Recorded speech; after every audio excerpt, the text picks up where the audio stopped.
Chapter 320. From her research, she discovered that this world does indeed have immortal qi, but a downgraded version of the real one. However, even with this off-brand version, it still granted the cultivators of this world a very long lifespan. After making this discovery, Wuhong became more interested in this world. She wanted to find the source of this downgrade immortal qi. This secret alone might be worth more than the reason she came here. With hesitation, she left the compound of the Flying Sword sect to a desolate place and immediately simulated the aura of an earth immortal. Then, just like what happened to her in the mortal world, tribulation thunder descended from the sky, then she ascended to the immortal world. The first thing that Wuhong noticed after arriving was the fact that her strength was no longer limited. She no longer felt like she was in a suffocating cage. After taking a deep and long breath, she ignored the people around her that wanted to either solicit her or ask her what sect she was from. She immediately disappeared from their sight. After a few teleportations, she appeared in front of a cave that was surrounded by formations. With a flick of her finger, the formation was broken. "Who?" roared a voice from inside. Wuhong looked at the old man who appeared in front of her. With just a look from her, the old man found himself frozen and unable to move. A look of horror appeared in his eyes. After pointing her finger at his forehead, Wuhong quickly searched the old man's soul. However, she was still gentle and did not leave any problems for him. She quickly learned that he was a heavenly immortal, which was this world's equivalent to supreme realm. After the earth immortal is mystic immortal, followed by heavenly immortal. Finally, the heavenly immortals can compete for the heaven will and reach the realm of immortal emperor. "My guess was correct," muttered Wuhong with a voice only she could hear. This world does not practice law, but focuses on accumulating energy to sublimate it.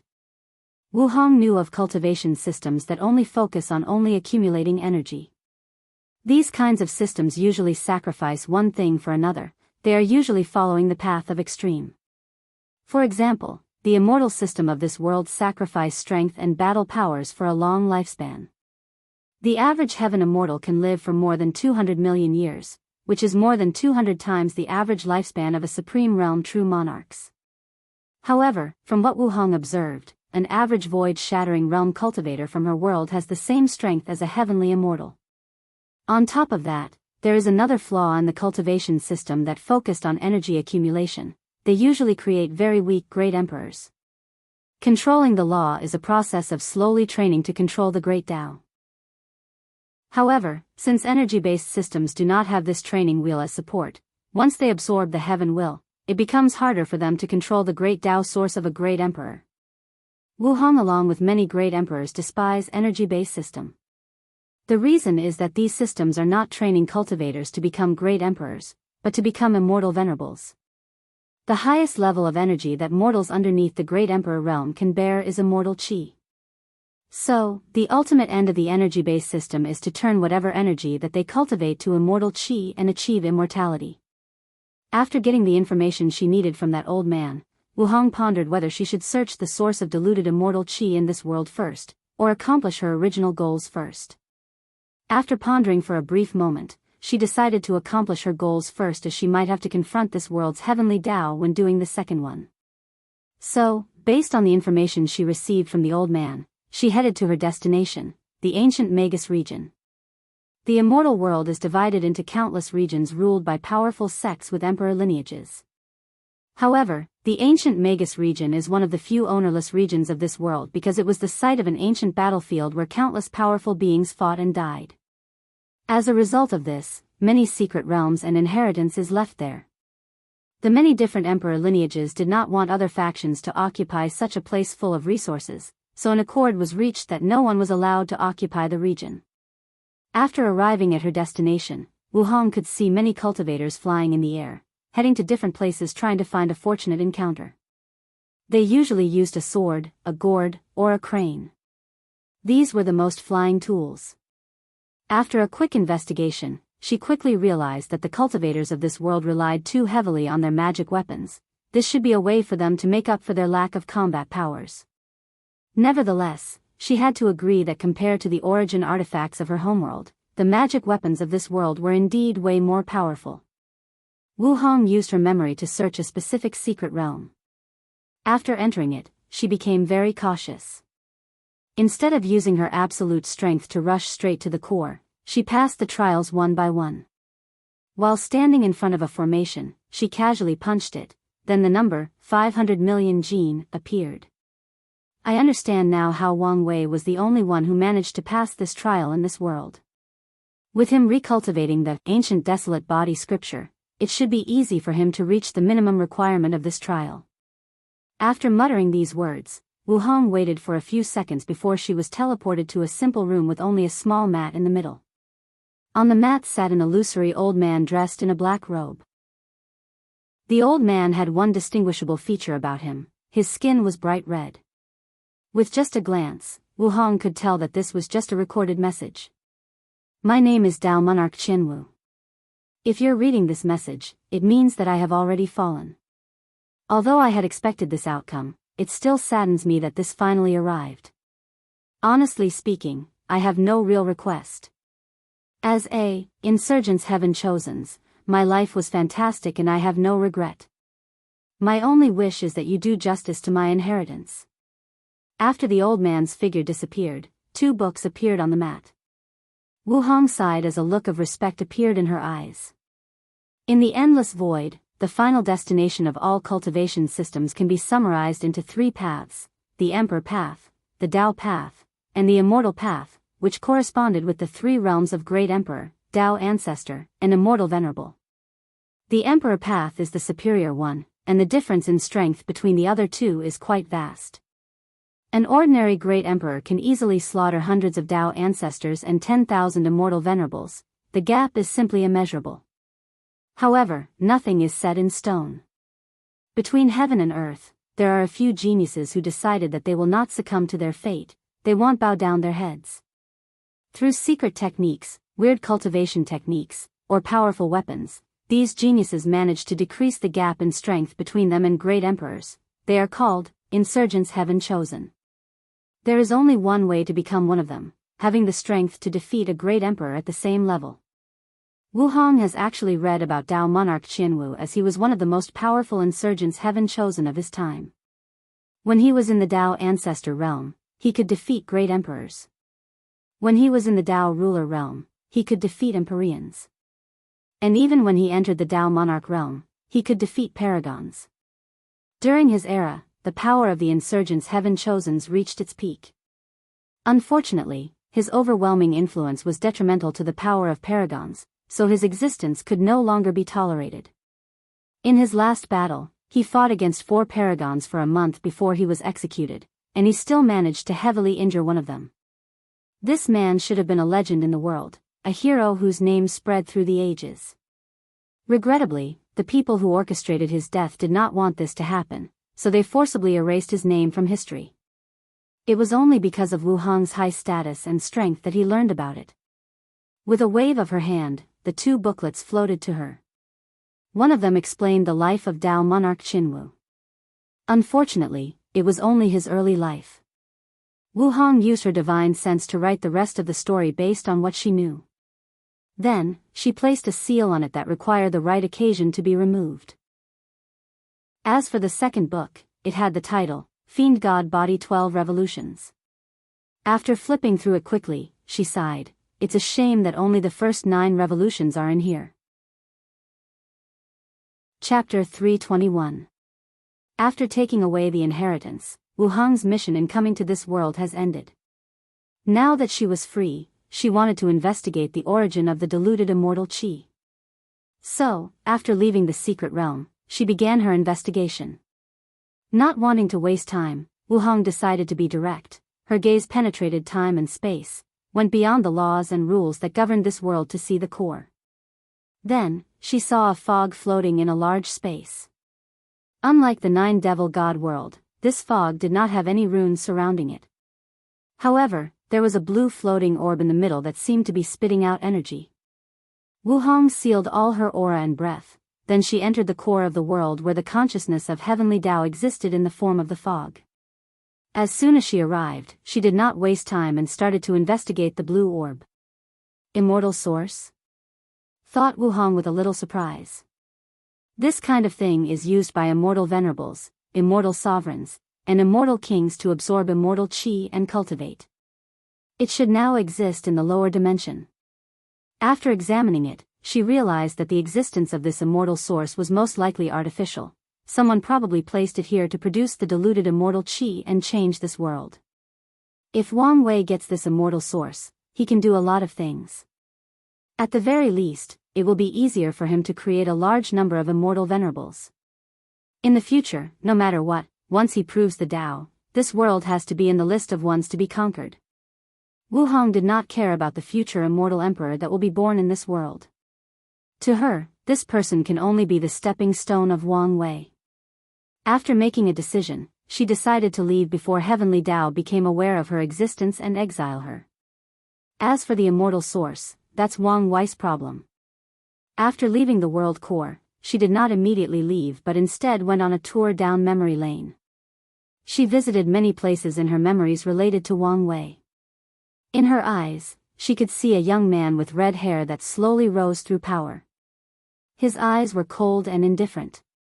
And deep inside, one could see a profound sadness and loneliness. To quickly gain power, the man had no bottom line. He killed and exploited anyone useful to him.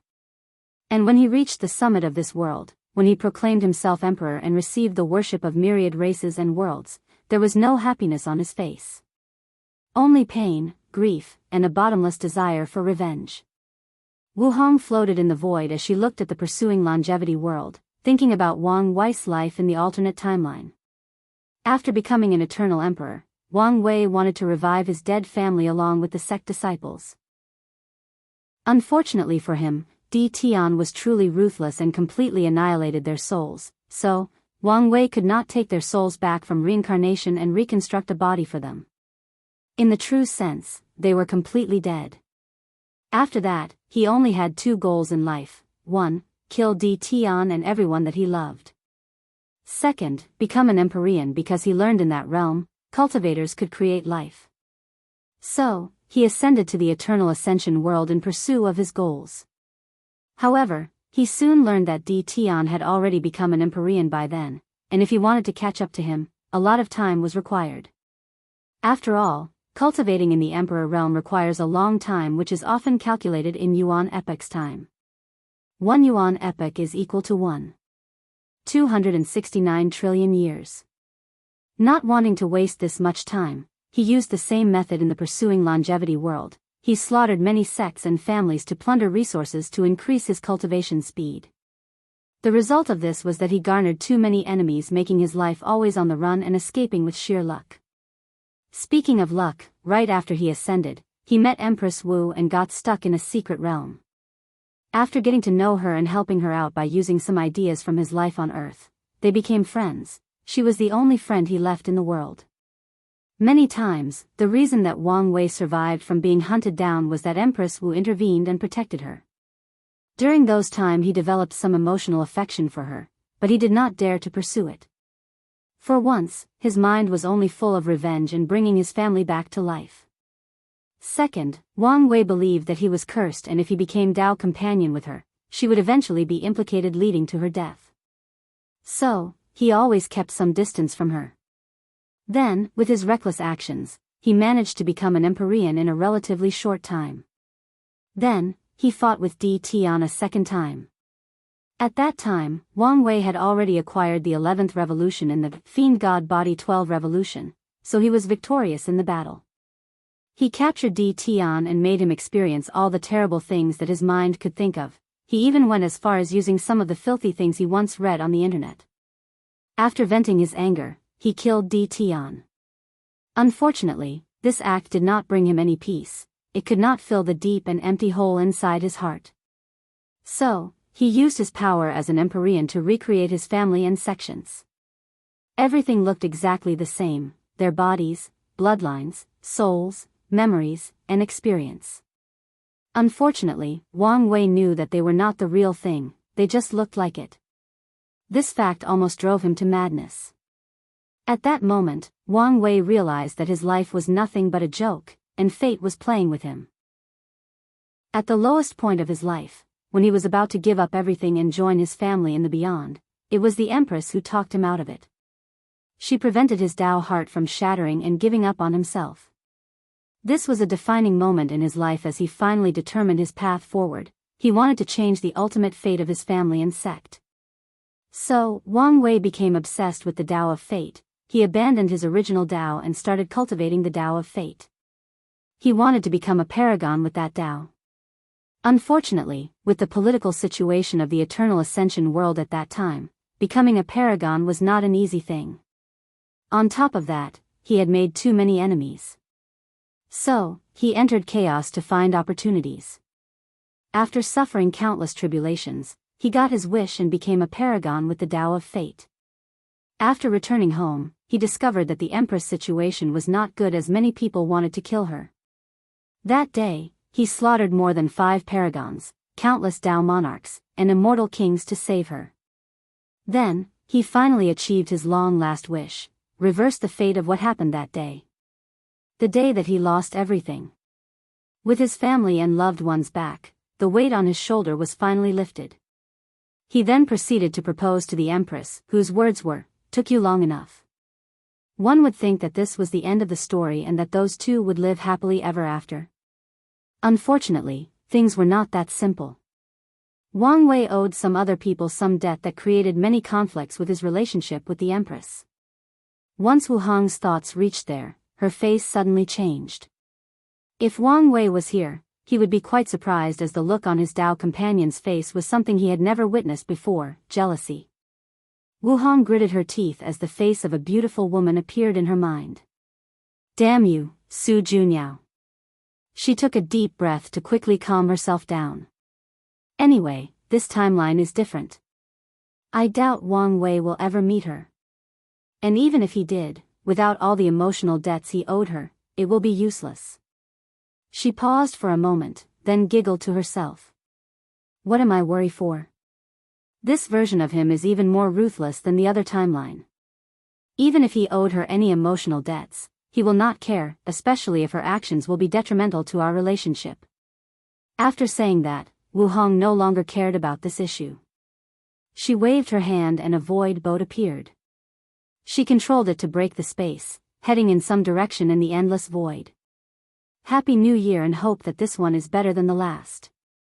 May God, Buddha, the Tao, or the universe bless all of you and your future endeavors. Chapter 322.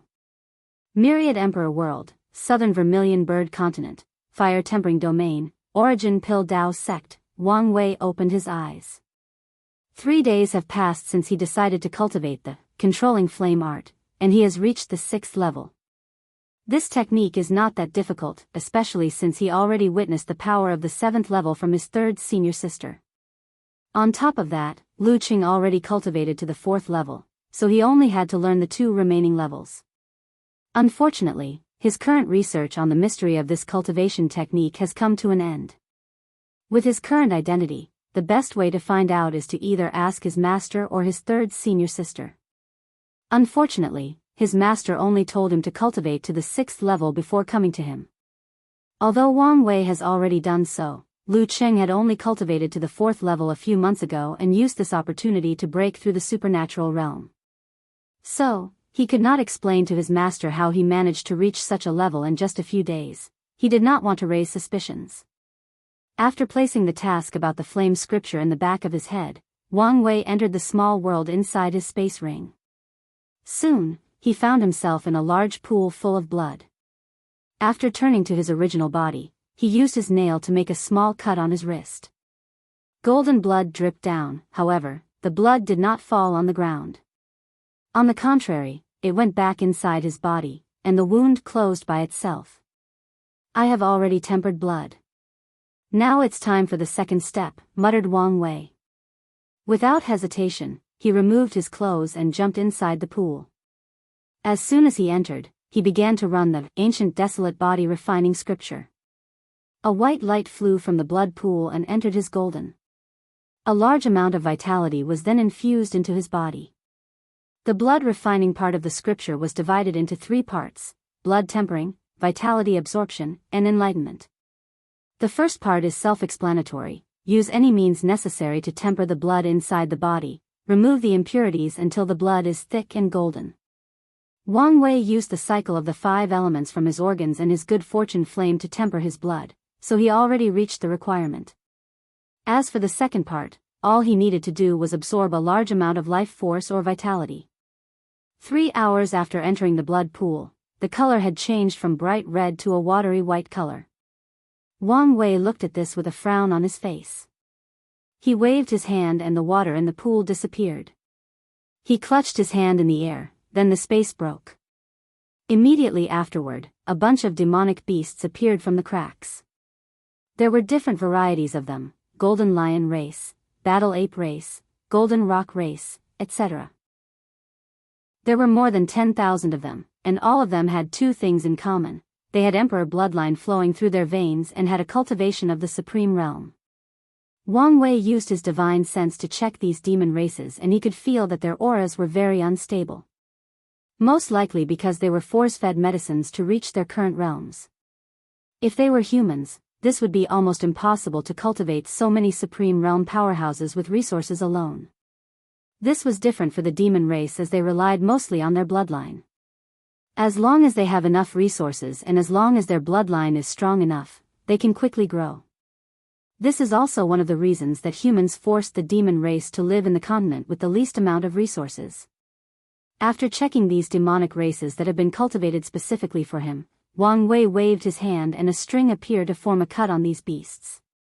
Then, their blood flows into the pool, replenishing it. An hour later, the corpses of these demonic beasts turned into dry mummies. Under his control, Wang Wei also removed their blood spirits, which is the equivalent to humans' primordial spirit, and used a secret technique to turn it into vitality. Then, Wang Wei entered the blood pool again to absorb vitality. During the process, he started to think about his future cultivation. Currently, refining his blood has become a bottomless pit. The amount of vitality he requires to cultivate his blood to great perfection is beyond his expectation. According to the scripture, each person has different requirements for the amount of vitality needed based on their strength and talent. As for Wang Wei, there are a few reasons that he needed so much. For one, he cultivated every part of his body to perfection and beyond. Second, his body refining talent drastically increased after refining Ji Song's body. Third, after opening his 7 chakras, his body took another leap in strength. Finally, and the main reasons, he decided to cultivate his organs before cultivating his blood. On top of that, he used innate materials for his organs, making his foundation and strength reach an unimaginable level. As a result of this, he has to pay the price for his actions. Luckily for him, his family is rich and can give him all the resources he needs. But Wang Wei is still not satisfied. According to his calculations, he will take a lot of time before his blood reaches saturation. Furthermore, he still has to deal with the third step of refining his blood. So, he began to ponder ways to reduce the time needed to succeed. His first plan is to ask for the sect to give him an emperor pill that has a lot of vitality. However, he denied this plan as this would be a waste. His body is not nearly strong enough to withstand such a powerful pill. Plus, using such a level of resources because he did not want to waste time seemed unnecessary. His second plan was to find another innate herb and used it. Regrettably, this plan was still not practical as the sect no longer had any innate material. Maybe he could get some from other sections. After pondering for a moment, Wang Wei thought of another possible option, the wood essence he used for his organs. As an innate herb full of vitality that can even heal a great emperor, logically speaking, it should be enough for Wang Wei to temper his blood.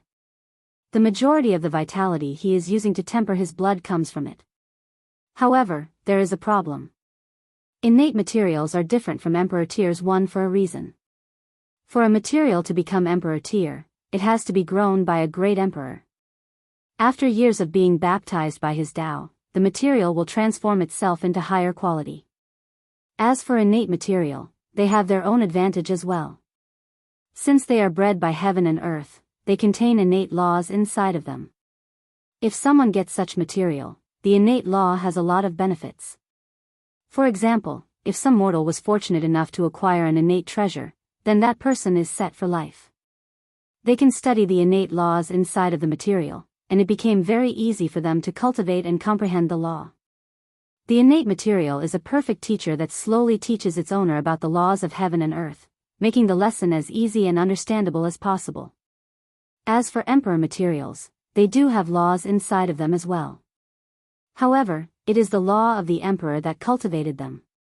Not only are those laws difficult to understand, but it also belongs to someone else.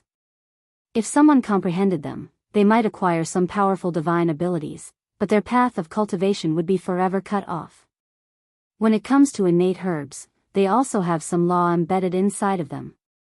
If someone wanted to use them to their fullest potential, they have to activate the power inside of them. And what's the best way to do so? Comprehend the law inside of them and resonate with it. However, here comes another problem. To be able to comprehend the law, a primordial spirit is required, and Wang Wei does not have one. He once asked Wu Hong if his paragon quality could bypass this restriction. She told him that it was possible, but a certain price must be paid. For example, he has to change to another cultivation system and recast his Tao foundation. Of course, he could still comprehend the law without a primordial spirit or changing cultivation system. The only problem is that his heaven-defying comprehension will be rendered to an ordinary genius. In other words, he will take a very long time to comprehend the law. Wang Wei frowned as his thoughts reached this conclusion. Wait, he suddenly muttered. Why am I in such a hurry? He realized that his state of mind was wrong. He seemed in too much hurry for success. Right now, he was at the peak of the divine body realm while most of his competitors were still in the human stage. Even if he took his time to either cultivate his blood or reach the primordial spirit realm, it did not matter. He was just given them time to catch up to him. Additionally, having a faster cultivation speed did not really matter that much in this world. Even if he cultivated to the quasi-emperor realm as soon as possible, he could not reach the next realm. Only after most if not all the members of his generation reach a certain realm will heavenly Tao create the heaven will and launch the bat of emperor. So, Wang Wei took a deep breath to calm himself down and adjust his state of mind. He could take his time to comprehend the law and the wood essence. No matter how slow it would still be useful once he succeeded.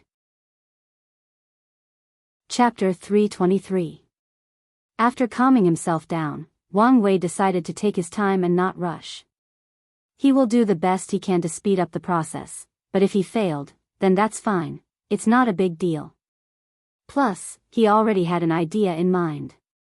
In the exchange pavilion, he saw that sect points could be used to exchange the Phoenix Heart Pill, which is one of the most famous pills unique to the Origin Pill Tao sect. Alchemists are weak by nature compared to other cultivators as they spent most of their time refining pills. As such, in ancient times, they focused on better ways to save their lives in case of danger. Most alchemists have healing pills on them in case they need to heal, but it is still possible to be killed even before they have the chance to take it out. So, many alchemists of the Origin Pill Tao sect who wanted to deal with this problem came out with a solution, the Phoenix Heart Pill. Although the name has Phoenix in it, the pill recipe does not have anything to do with that legendary innate demon. The pill is one full of vitality that is lodged inside the heart of the alchemist. Once he or she is injured, it will instantly release the vitality to heal them. This was a way for alchemists to acquire a powerful healing ability similar to body refiners. Unfortunately, over the years, the material to make this pill has become very rare. So, it is not as common as it used to be in the ancient emperor era. Now, there are only two ways to exchange for this pill. One is being the heaven chosen of the Origin Pill Tao sect that will compete for this generation's heaven will. Wang Wei pondered whether he should show enough talent to become the sect's heaven chosen. However, after thinking about it deeply, he refused that idea. The current political landscape of the Origin Pill Tao sect was a mess. His master, despite being the sect master, has very little power and is constantly fighting with Fu Kaiyun. If he were to become the sect's heaven chosen, he could foresee that Fu Kaiyun would do everything possible not only to assassinate him but also reduce the number of resources he would receive. There is no way he would be treated with the same level as the Tao opening sect or other emperor lineages. Furthermore, becoming the sect's heaven chosen would draw too much attention to himself, even though his rise will still force him to clash with Fu Kaiyun and his faction, it was not on the same scale. Additionally, although Wang Wei had faith in his fate-stealing technique, he did not want to take any unnecessary risk. So, the only option left for him is to acquire enough sect points to exchange the pill. Although this process will take longer, if he plays his card right, it will be fine. After making a preliminary plan, Wang Wei spent the next 3 months inside his cave refining pills and preparing for the future. Then, he left. He headed straight to the testing pavilion. His goal was to raise his alchemist rank. One of the advantages of being a disciple of the leader of the Alchemist Association was the fact that, unlike other people, he did not have to go to any of the branches or main branch to test his rank. He could do it inside the sect and the information will be sent to the proper authorities.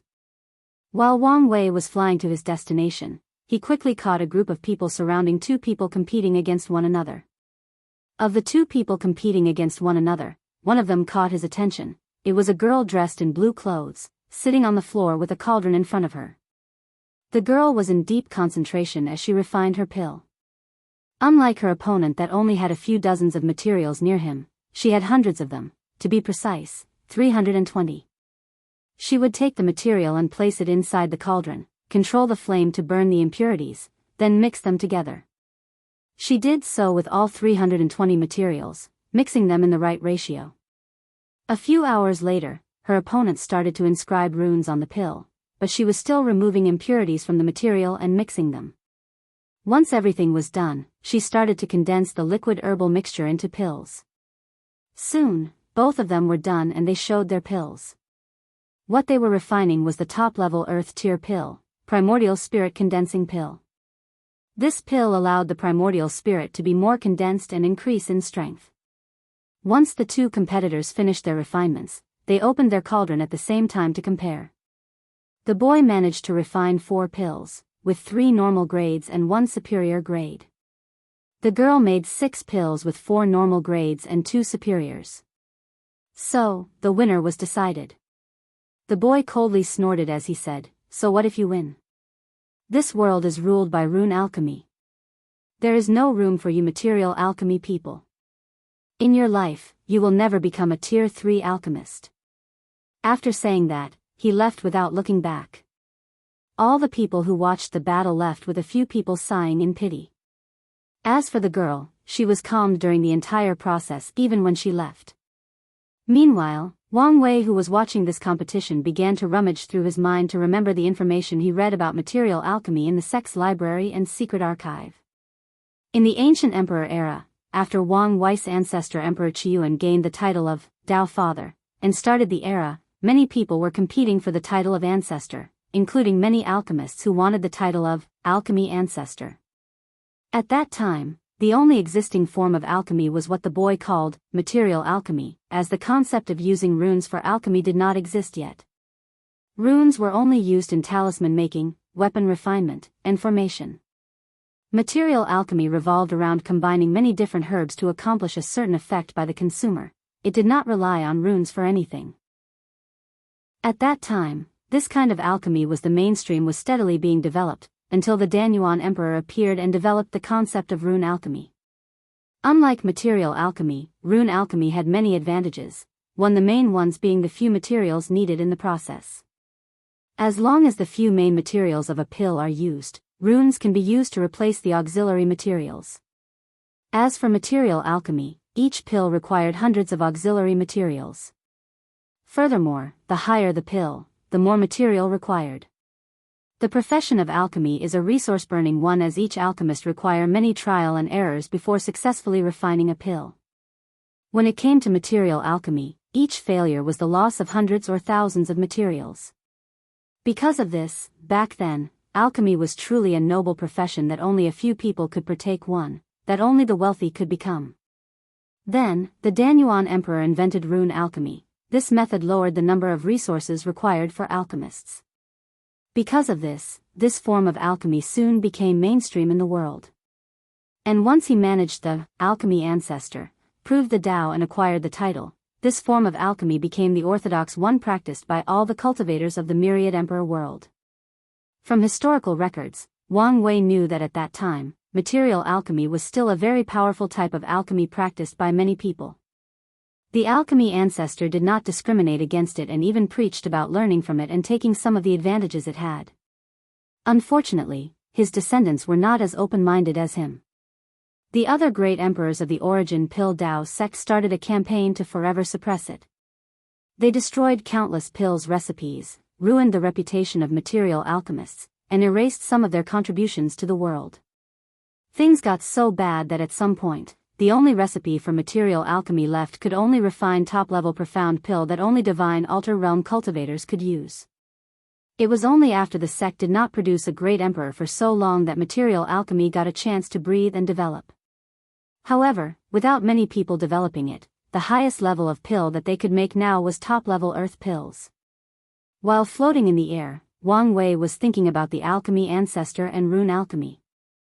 From the records he read, material alchemy is the mainstream of the majority if not all worlds in the endless void.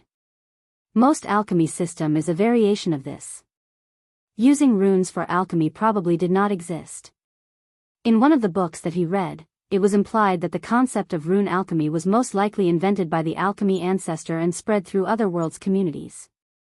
Based on the little information that I've read about Danyuan Emperor, why do I feel that this guy was not ordinary, that he was more than he seemed on the surface, muttered Wang Wei as he watched the girl fly away. Personally, he also agreed with rune alchemy becoming the mainstream of the world.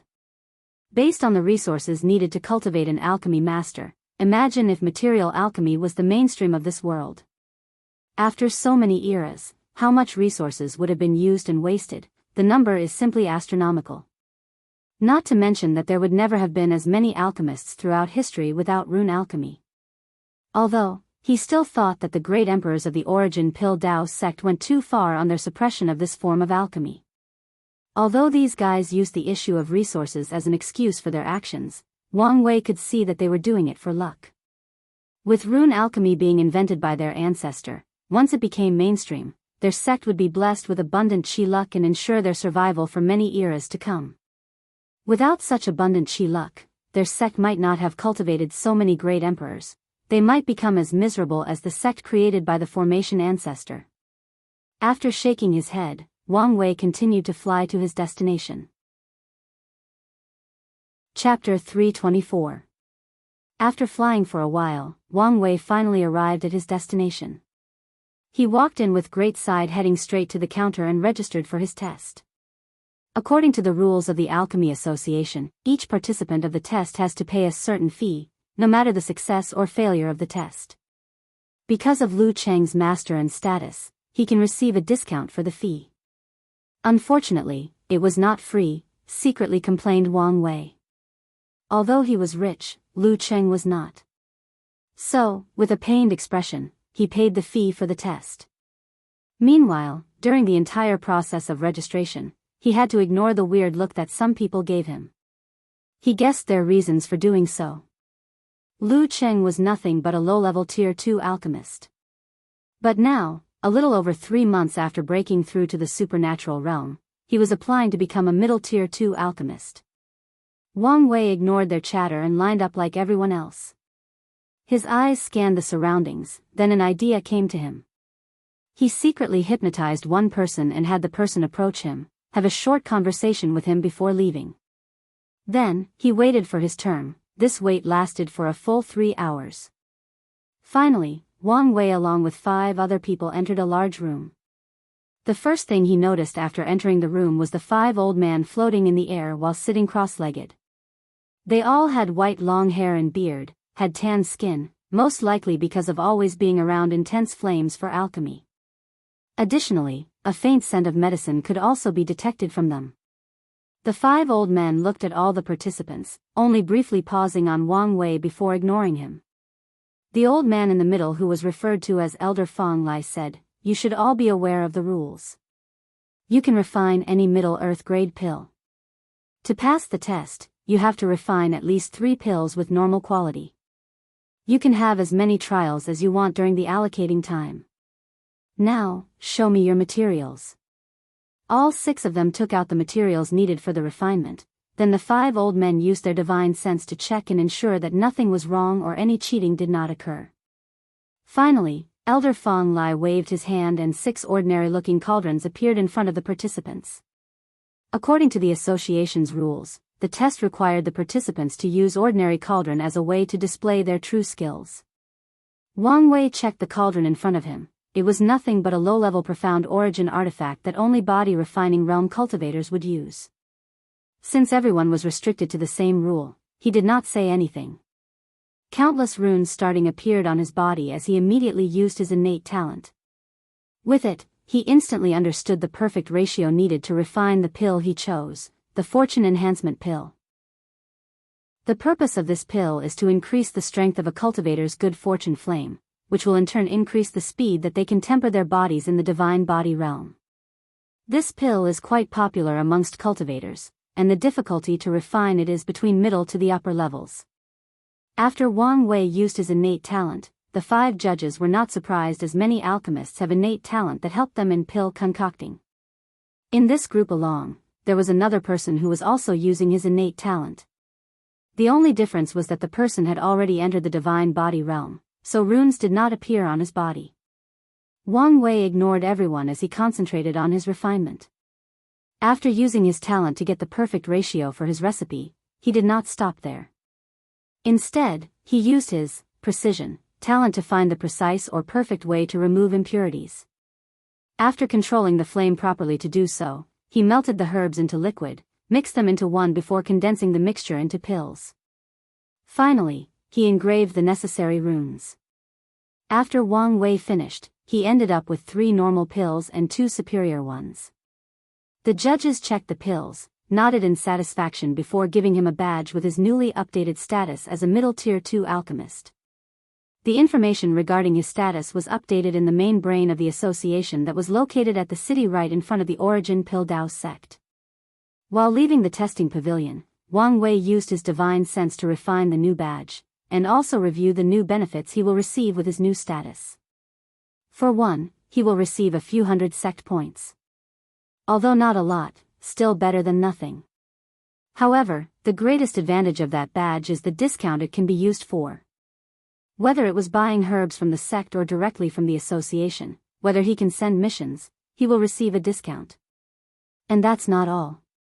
Many places that are unrelated to alchemy will give discounts to professionals as long as they showed their badges. For example, when using teleportation array, renting flying demonic beasts, and even using the constructs that Wang Wei popularized, the badge can be used to get a discount. Finally, the badge contained a defensive formation inside that can protect the user based on their tier. With Wang Wei's badge, the formation can be used to protect him from a powerful attack from a peak divine body realm cultivator. From what Wang Wei knows, the Tier 3 badge is actually very precious as it contains not only a defensive formation that can protect from void-shattering realm cultivator but also can be used as a void-breaking talisman. That way, once the alchemist is in danger, they can run away. Even if the opponent blocks the void, they can still tear it open and run away. The badge is one of the reasons that many professionals are eager to join the associations, especially the loose cultivators.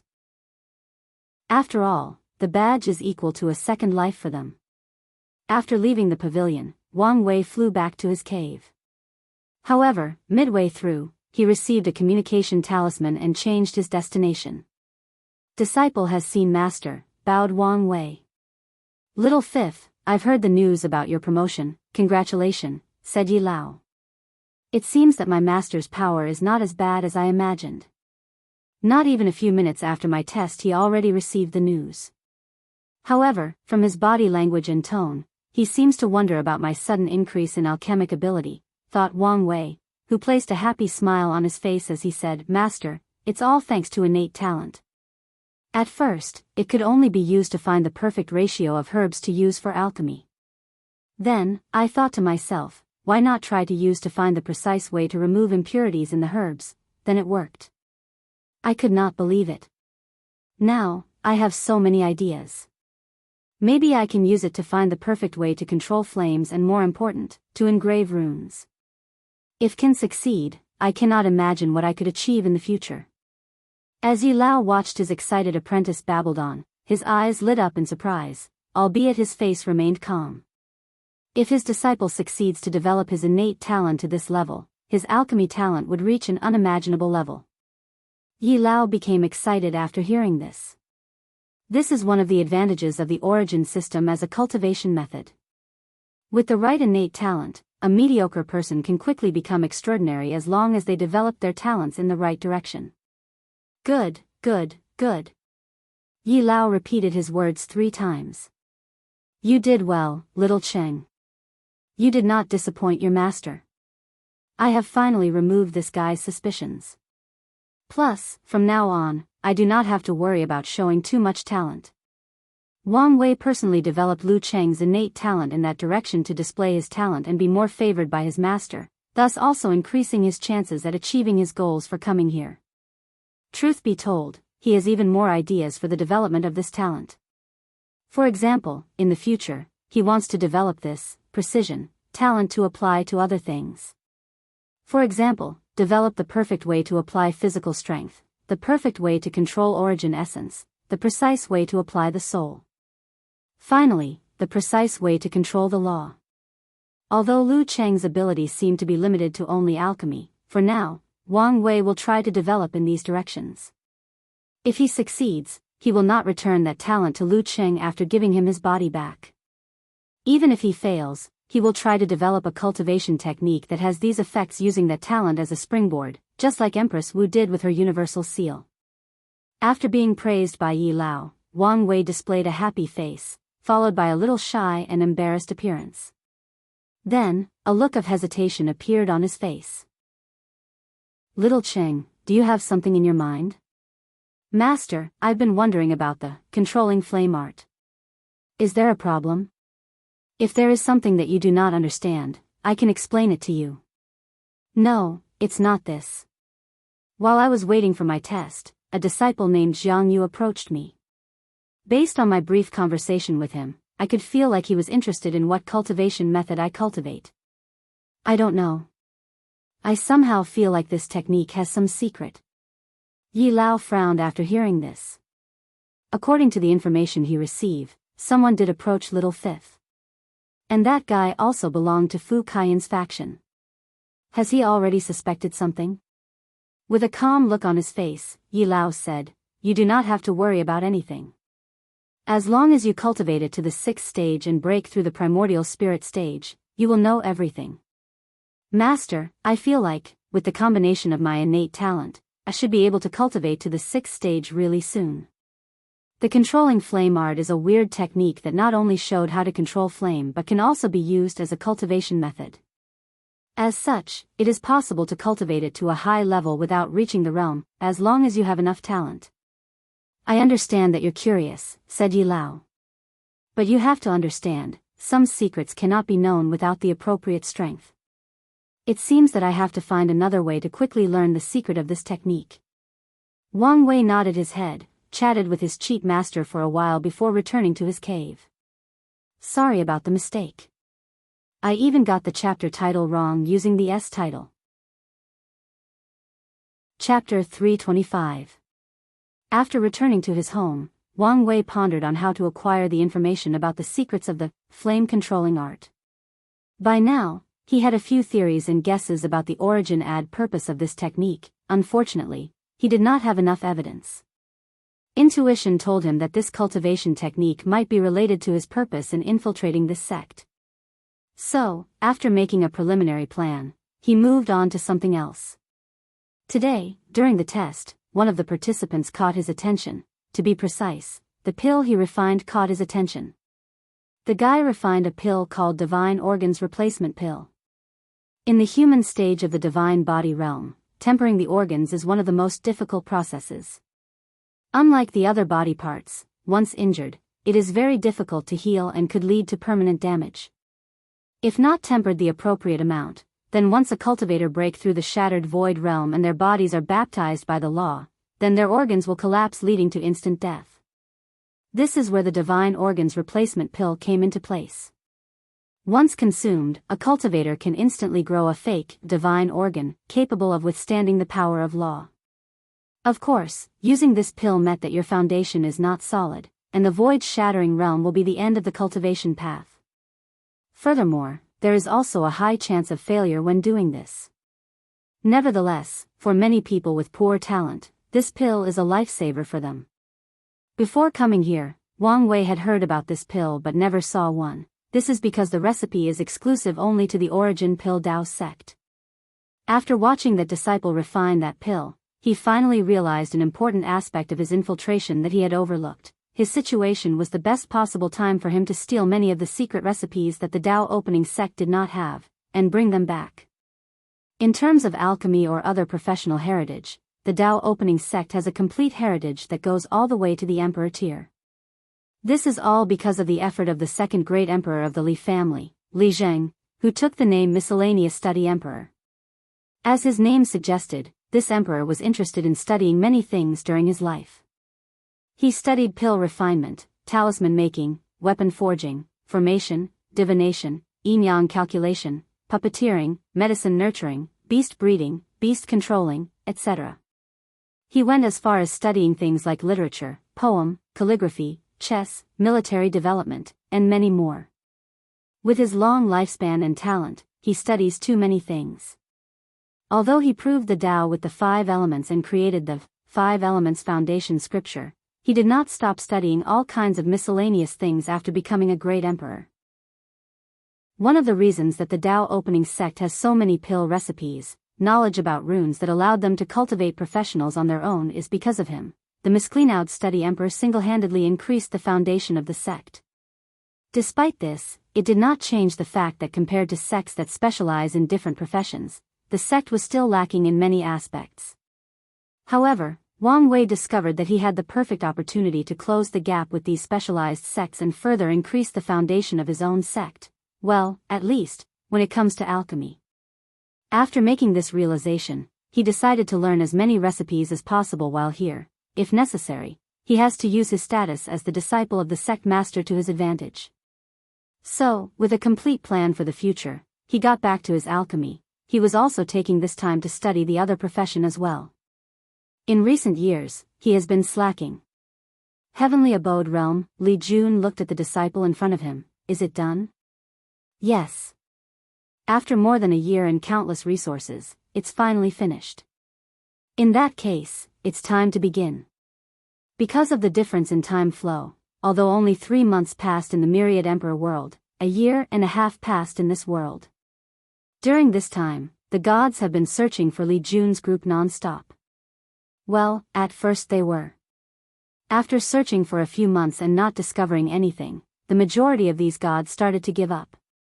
To them, they were mighty and lofty divine beings. How could they waste their time doing something as lowly as searching? Unfortunately, this world was very hierarchical. Since the supreme gods had others to search, they could not openly disobey. So, the title gods started to do the bare minimum while ordering the void gods under them to search with their full strength. At first, the void gods did so, but after not their search was proven futile, they also started to do the bare minimum while ordering the true gods under them to their best searching.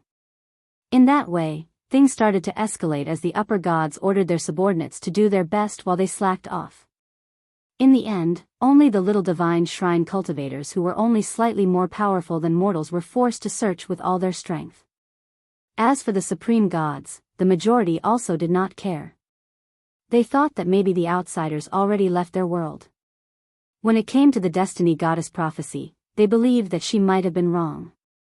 If not for the fact that she brought up Mother God during the council meeting, not many people would have believed her anyway. Today was ordinary for the people of the heavenly abode world, even the gods thought so as well. Many of them were doing their usual daily 30 minutes to hour investigation before returning to their heavenly abode. However, something out of their control occurred. In the death realm governed by the death god, countless circles with runes inside of them rose from the ground into the sky. There were thousands of them covering the entire realm. Formation, muttered the death god with an ugly look on his face. He immediately wanted to act, but it was too late. The formation activated and surrounded the entire death realm. Immediately, the gods felt a change between heaven and earth, especially the void gods and above. They could not get access to their heavenly abode, meaning that they could no longer use its power to increase their strength. heal themselves or replenish their divine energy, and they cannot use the power of space. More importantly, they cannot even enter their heavenly abode as the formation blocked the space. The gods inside these abodes found themselves stuck and unable to leave. A dark energy wave suddenly appeared in the sky, then a middle-aged man dressed in black clothes appeared in the sky. He was the death god. Because his heavenly abode is fused with him, he used his power of law to break the space restriction. Unfortunately, only he could leave. The good news was that he could still use the power of his abode. As the death god looked at his realm, he could see countless armies surrounding different strategic places, mostly areas in the Death Kingdom where the power of incense is most concentrated. Just like the Fire Realm, the most powerful force in the Death Realm is a kingdom created by the Death God and ruled by his descendants. Most supreme gods use this political structure as a way to rule their realms and make it easier for them to gather incense. With a single glance, he judged based on these armies' aura that they were elite and well-trained, and his gods were not matched for them. So, he prepared to intervene. However, as soon as this idea came to his mind, a young handsome man wearing a golden red armor appeared in front of him. Upon first contact, the death god could feel a terrifying fighting intent from this young man, followed by a familiar breath. After pondering for a moment, he realized that this breath was similar to his. It was the breath of death. You must be the outsider who invaded our world. That's correct, replied Li Jun with a calm smile on his face as he looked up and down at his opponent. You know, things do not have to be so complicated and bloody. As long as you gods agree to cooperate with us, we can leave this world after our goal is accomplished, and you can continue to rule as much as you want. And what goal would that be? I decline to comment. Hee hee, laughed the death god sarcastically. Your words are not sincere. If you really wanted to cooperate, you should have contacted us and stated your terms and conditions. You are partially correct about this. However, one of the fundamental truths of the universe is that only people of equal strength can negotiate with one another. The death god's face became ugly as he said with a slightly raised voice, so, you guys want to kill the most powerful god to display your power, then advocate for communication and diplomacy? Li Jun paused for a moment. To be honest, we did not know that you were the most powerful god. We chose to attack you simply because your realm is the largest territory of all the supreme gods. This answer infuriated the death god. His opponent's meaning is obvious. To them, it did not matter how powerful the gods were, they could all be killed. Chapter 326. Li Jun internally shook his head as he watched the agitated death god. When searching for information about the death realm, of course, the group learned that it was the largest area, but also ruled by the most powerful god. Li Jun remembered when he was 5 or 6 years old and was going through his first enlightenment with children of similar age. In the first battle class he took, the teacher once asked what was the most important thing in a battle. The majority of children would say things like having powerful strength, being invincible, or having an invincible heart. His big brother Wang Wei answered that having the proper strategy before any battle. The teacher praised him but said that he was wrong. The teacher told him that the most important thing is the state of the mind. First, make sure that you are in a calm state of mind, then do whatever possible to disturb your opponent's state of mind. According to that teacher, any extreme emotion is detrimental to battle. As long as a person is not calm enough, they could not apply their full power. Even if a person can gain an increase in strength because of rage, it is only momentarily and would also make such an opponent have many flaws in his actions.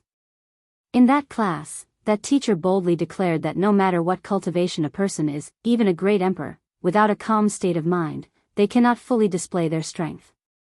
So, the teacher taught them how to use their words to agitate their opponent. Li Jun remembered how his big brother's lips twitched in disbelief and muttered softly, "So, we're learning on to trash talk." Li Jun once asked him what trash talk was, but he refused to answer him. It was not until they began to cultivate and asked again that he learned. His brother then taught him a bunch of vulgar ways to insult an opponent to disrupt their state of mind. Li Jun was shocked and swore that unless he was truly in despair and on the verge of death, these words will never come out of his mouth. After all, his mother raised him properly. Li Jun ignored the angered death god, with a swing of his arm, a weapon rack with 18 different weapons appeared behind him. This was his proven Tao artifact. Li Jun took out a blue halberd before the rack disappeared. His aura skyrocketed as he locked on to the death god. Are you ready? Today should be your last day in this world. The death god did not answer him but waved his hand. He mobilized the power of the law to create a gigantic black hand, descending on Li Jun. The sky became gloomy as the hand covered it. Countless souls screaming and wailing could be seen and heard from the hand. Boom! The hand hit Li Jun, causing a massive energy wave in the sky for hundreds of thousands of miles long. Luckily, the formation that surrounded the realm prevented the shockwave of this attack to hit the ground. The wind blew away the smoke in the position of Li Jun. All the people on the ground looked with bated breath. The gods had a sneer on their faces, while both Li Jun's slaughtered Dao Legion and Tai Gang's undead legion had a calm look on their faces. Once Li Jun's body was revealed, there was not even a scratch on him. His head was raised in the sky, seeming to look in a certain direction. That's how it is, he muttered to himself. How can you be perfectly fine? Asked the death god with slightly trembled hands. Although this was not his full strength, he still used more than 70%. Yet, his opponent was perfectly fine. Li Jun sneered after hearing this. After his defeat at the hands of Fang Lijuan, although he benefited from Wang Wei's words and entered enlightenment, he was still a little lost. He wanted to drastically increase his strength in a short time, so he wanted to find the war talisman from the talisman ancestor. However, Wang Wei told him instead of relying on something so uncertain, it's better if he trained more. So, Wang Wei trained him. He turned Li Jun into a proper body refiner. Unfortunately, Li Jun did not have the talent to cultivate the ancient desolate body refinement scripture. To cultivate this scripture, specific talent is required. The talent to find the Tao rhyme or essence of heavenly materials and treasures. Wang Wei's grandfather, despite his cultivation talent, did not have this specific talent. As for his father, he did not want to cultivate this scripture. His path was that of a pure swordsman. And swordsmen do not need powerful bodies, they pursued the extreme of attacks. To a swordsman, the best defense is the ultimate offense. If the swords in their hands cannot kill their opponent, they do not need to have a strong body to survive. To them, this was a shame. Wang Wei does not believe in such extreme ideologies, so he's not a swordsman. Although Li Jun did not have the talent to cultivate the scripture, Wang Wei made cultivate the Overlord Fist. After beating him an inch to his life many times, his fleshly body became stronger. On top of that, Wang Wei created a technique specifically for him called treasure body tempering, since other body tempering method did not suit him. This technique was inspired by the desolate scripture. Instead of absorbing the Tao rhyme or essence of a material, Wang Wei created a way to absorb the material itself inside the body. By treating the body as an artifact and refining it with heavenly ores and materials. This technique does not lose to the Overlord Fist, or even the ancient desolate body refining scripture. In terms of potential, it's all based on how far Li Jun can develop it. The only downside is that too many artifacts are required to temper each part of the body. Luckily, Li Jun is also considered a rich second generation. And this was not the end. Wang Wei also sealed a diluted divine punishment thunder in his body to always temper his body. Ignoring the death god, a spear appeared in his hand while the halberd floated in the air next to him. He held it over his shoulder like a javelin, before using his all strength to throw it. Boom! Boom! Boom! 5 sonic booms occurred in the air as rings of clouds appeared in the spear's path. Then, it turned into a red light before rushing straight into the sky. All the people in the death realm, from the lowest of mortals to all the gods, could hear the sound of the spear breaking the sound barrier.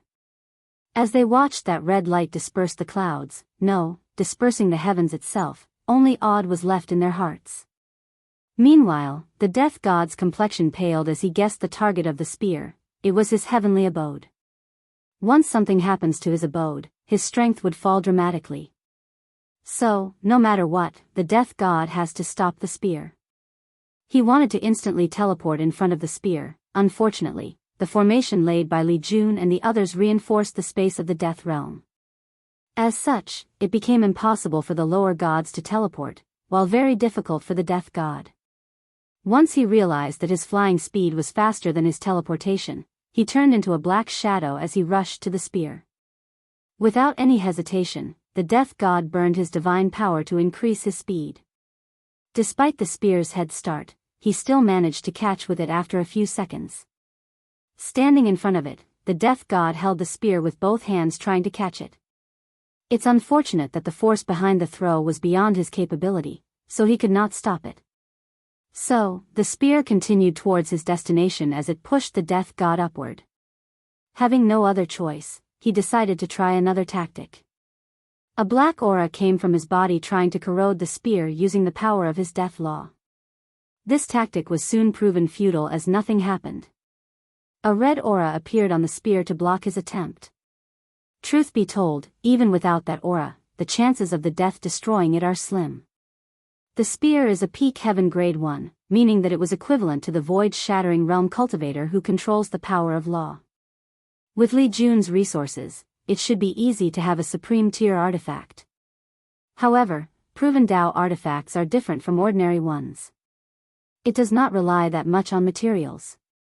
For a proven Dao artifact to grow in grades, it has to be constantly nourished by the owner's origin essence, spiritual power, and general strength. After seeing that his attempt was not working, the Death God frowned. He was constantly being dragged towards his heavenly abode by the spear and he could not stop it. He knew that the majority of his strength came from the abode, and if something happened to it, he would lose the ability to control the law. So, the spear must be stopped no matter what. Chapter 327. Since using pure strength could not stop the spear, the Death God decided to use tactics. So, while holding the spear in one hand and being dragged, he took out a scepter with the other hand. He concentrated all his power and hit the spear again, this time not trying to stop it, but changing its direction. Then, the Death God moved away from its path. The spear flew to the sky at maximum speed until it hit the shield that surrounded the Death Realm. It did not penetrate it, only slightly shook it. This small reaction did not matter for the people inside, but this was important news for the ones outside. Outside of the Death Realm, the 35 supreme gods floated in the void as they looked at the shield that suddenly appeared and separated the Death Realm from the rest of the world. They finally realized that the outsiders have started to act against them. And what shocked them was that their first move was so large in scale. Previously, when they faced invasions from other worlds, of them were as powerful or efficient as this one.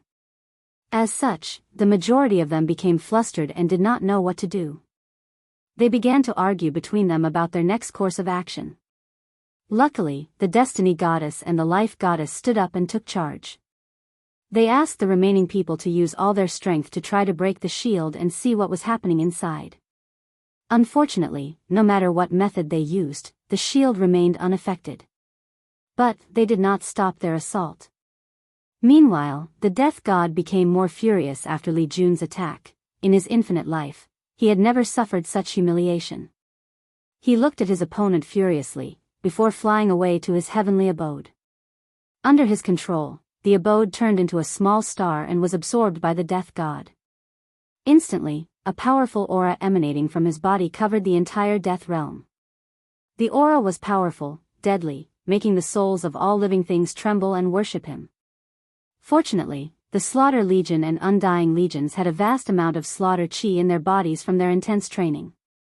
As soon as that aura wanted to invade their minds, a red aura suddenly enveloped these legions and protected them. As for people like Wang Ju, Tai Gang, and Yen Liling, they could not care less about such tactic of intimidation. Li Jun raised his head to look at the Death God as he muttered to himself. His strength increased from the beginning of the shattered void realm to the peak. He can even be considered a half-saint. The fighting intent in his eyes increased. Although he was only in the divine body realm, his strength was equal to people in the saint realm after being trained by Wang Wei. He could kill ordinary saint, fight equally to genius saint, run away from heaven-chosen saint. Only heaven-defying saints like sect master Wang Tian could instantly kill him. Of course, this classification only applied to people who just entered the saint realm. So, the death god's current strength could only slightly raise his fighting spirit. He rushed towards his opponent with the halberd in his hands. With his armor, he looked like a god of war going through war. He swung it down with tremendous force. The death god was momentarily caught off guard by Li Jun's speed and reaction, so he could only instinctively raise his scepter and block. A powerful force came from the clash, forcing him to fly away a dozen kilometers before he managed to control himself. Once again, the death god felt humiliated. As a god, he was forced into this situation. He raised his hand and said out loud, "Death judgment." A huge book suddenly appeared in the sky, gleaming with the power of law. It locked on Li Jun and began to scan his body and soul with some weird method. Finally, characters that composed of his name were slowly being written in the book, and Li Jun could feel that his lifespan was slowly dissipating. He could feel that once his name is completely written, he would die. He controlled his origin essence to turn into death chi to surround his body, then he cut off the connection of this book to himself. Regrettably, his actions were partly successful. He did not completely cut off the connection, but drastically decreased the rate at which his lifespan is decreasing. According to his calculation, he probably will lose 5 years of lifespan after 24 hours. To him, this was plenty of time to end this battle. Li Jun looked at the death god, who had an ugly look on his face, and swung his halberd once again. This time, he did not use direct confrontation of brute strength, instead used an origin ability. A gigantic halberd of similar size to the book materialized. Before rushing towards it, its whole purpose was to destroy the book. As the death god did not want this to happen, he immediately took action. A colossal arm came out of his body to block the spear. The arm was devoid of any skin and flesh, it only had red bones. The sky trembled because of the confrontation of these two. Powerful and large-scale shockwaves spread like wildfire in all directions. To the mortals of this world who rarely interact or witness the power of gods unless, through stories, this was the definition of a divine battle. The red bone arm could only momentarily stop the spear.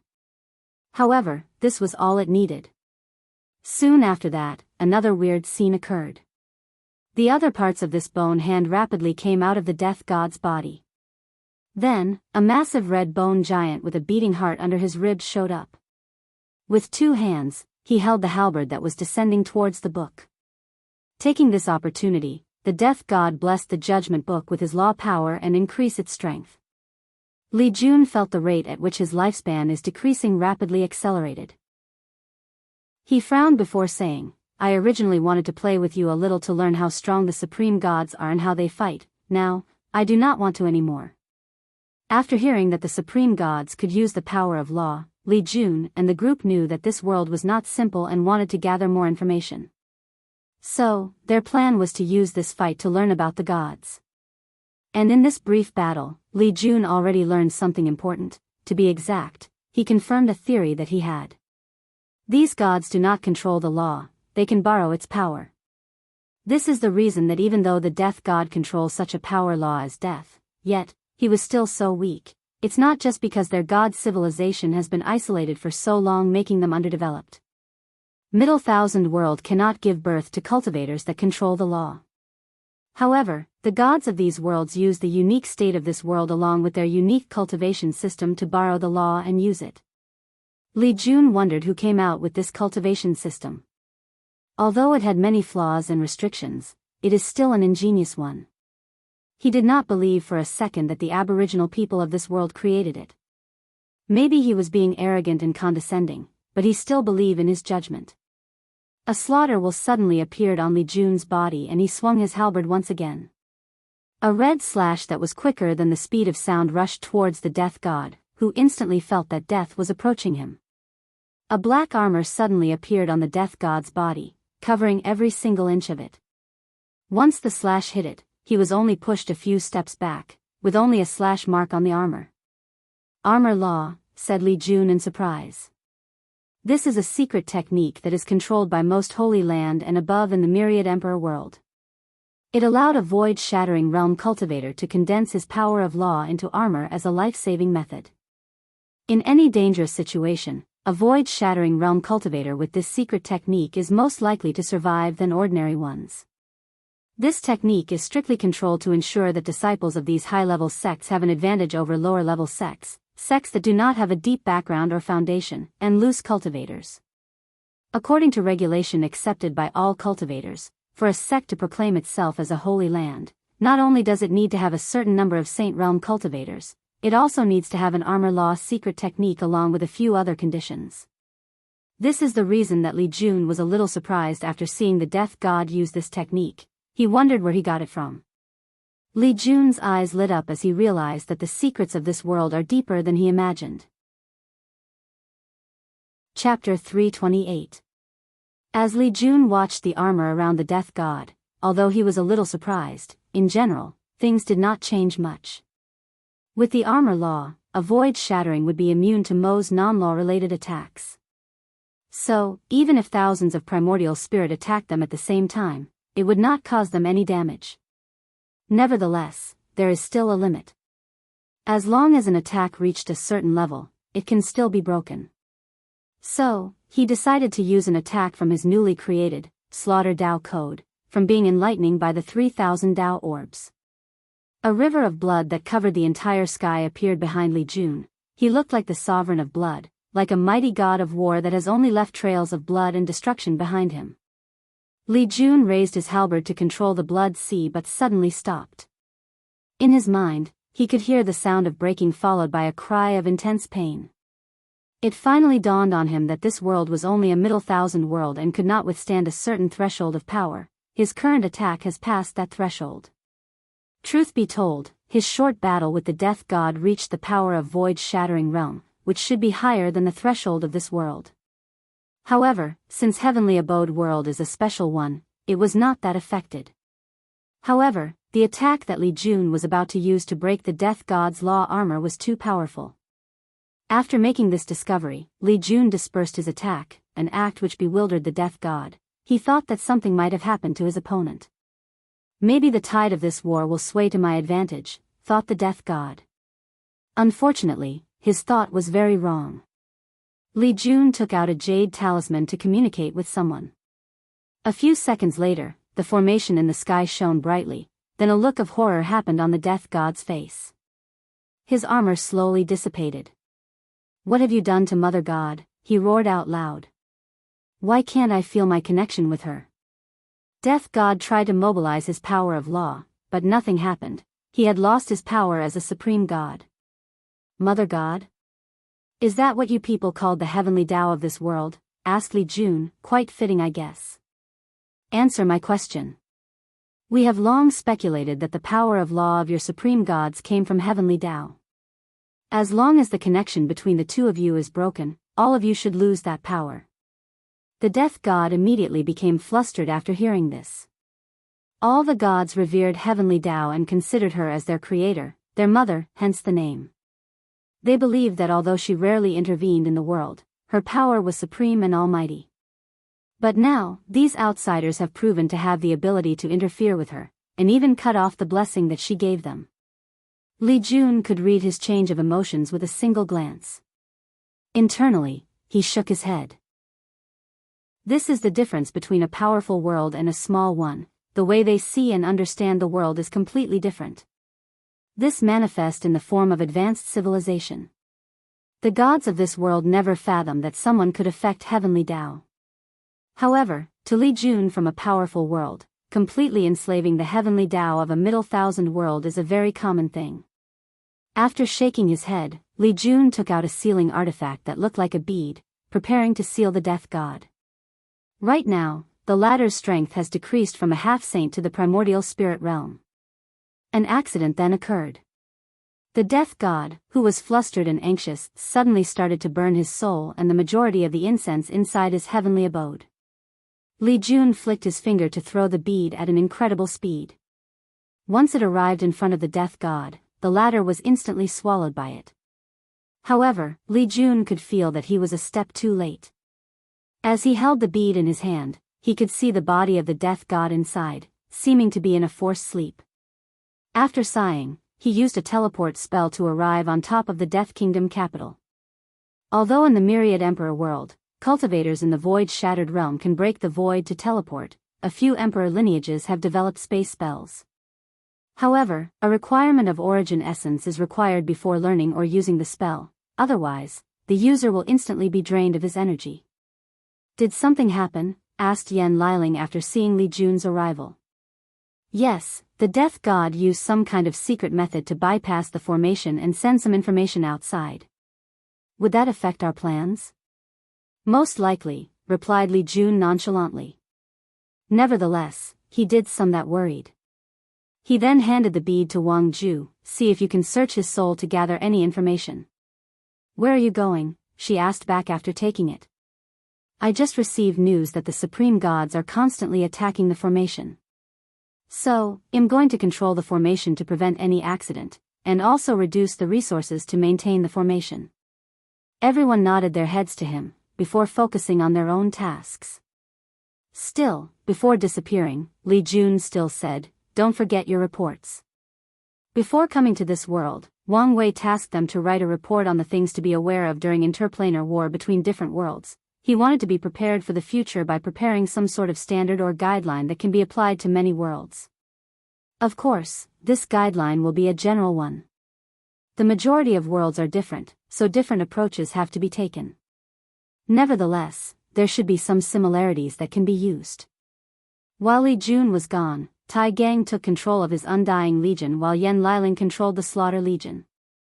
Tai Gang looked at the capital underneath his feet and said, to all the gods, surrender now or suffer the consequences. His voice echoed not only in the capital but all the cities under the Death Kingdom. The king along with many aristocrat families who were granted cultivation techniques looked at the sky with great horror. They watched as their supreme leader, the Death God, the most powerful of the supreme gods, was easily defeated and sealed away. So, they became scared, wondering what they should do. The king quickly gathered a few people to discuss their next step of action. After a brief discussion, someone was sent as a representative to talk to Tier Gang. As for the mortals, they only wondered why the gods were fighting amongst each other. They could not differentiate between gods and cultivators. All people with extraordinary abilities were labeled as gods to them. Tai Gang looked at the demigod flying to see him. Without even giving her a chance to open her mouth, he said, you are not qualified to discuss any terms or agreement with me. Have your king come or be annihilated. The demigod almost choked after hearing this. Her breathing instantly became rapid. She wanted to become angry out of shame, however, after feeling the intense killing intent coming from Tai Gang's body, she decided to return and relay his words. Tai Gang did not do this because he wanted to be a jerk or show up the fact that he was from a powerful world. After all, the world he's from is even weaker than this one. The reason he did that was a form of a power play to display their superiority in the current situation. This would in turn allow him to have a better advantage in negotiation. Although military-wise, their group can totally annihilate these gods, however, doing so is not in their best interest. Their complete and absolute surrender is in their best interest. A few minutes later, a middle-aged man wearing a crown flew in front of Tai Gang. He had the aura of a true god which was equivalent to the supernatural realm. Tai Gang looked at him up and down before directly saying, I will be direct. If you surrender and agree to worship our god instead, all of you can keep your strength, abilities, and titles as gods. If not, prepare to be annihilated. The Death King's eyes lit up after hearing this. What he feared the most was that those people will either kill them or strip them of their powers. But now, it seemed that all they wanted was for them to change their faith. We will immediately surrender, replied the Death King. He did not care that he was the descendant of the Death God. After all, he could not even remember which generation of descendants he was. That's how long the Death God has lived. Can you represent the other gods in the capital? Yes, replied the king. However, there are a few that are considered fanatic believers. They will never abandon their faith in the Death God. Then, they will perish. Chapter 329. Fanatic believers are the greatest assets of most gods. Because of their strong belief, they provide the gods with the greatest number of incense. In return, they are the first people to be chosen to be given cultivation techniques to become gods themselves. The stronger their souls, the greater the number of incense they can provide. After hearing the Death King words, Tai Gang looked at the capital. His eyes suddenly had weird runes on them as he observed the people. He saw that the majority of people had a thin gold layer on top of their heads. The intensity of the gold layer varied from person to person, and even the gods had them on top of their head. That's because that was the intensity of their faith. Tai Gang was using a secret technique called Qi watching technique. Between heaven and earth, all things have their own Qi or breath. By observing this Qi, you can peep into their essence, their secrets. This kind of technique is usually used to look at Qi luck, whether it's the individual, the luck of a fortune dynasty, or a sect. It used to see the unseen, to know the unknown. Since Wang Wei's eyes had the natural ability to see these things because of his paragon soul, he did not have to learn this kind of technique. After checking out the belief of all the people in the capital, Tai Gang paid attention to a few of them. All of them had a bright and pure golden light on top of their head, signaling that their faith in the death gods was unparalleled. Tai Gang flicked his hand, sending myriad lights from his body. Each light hit one of the fanatic believers below the true god level, placing a mark on them. Finally, he ordered some of his men to go capture these people with the mark. He then ordered the gods who surrendered to come to stand next to him. Since he did not trust the majority of them, he instantly locked all of them in case they decided to go back on their words. As for the people who refused to surrender, Tai Gang no longer persuaded them. He ordered his army to slaughter anyone who prevented them from occupying the capital. With the power of the Undying Legion, anyone who stood in their ways was killed. And it was not even close to a fair fight.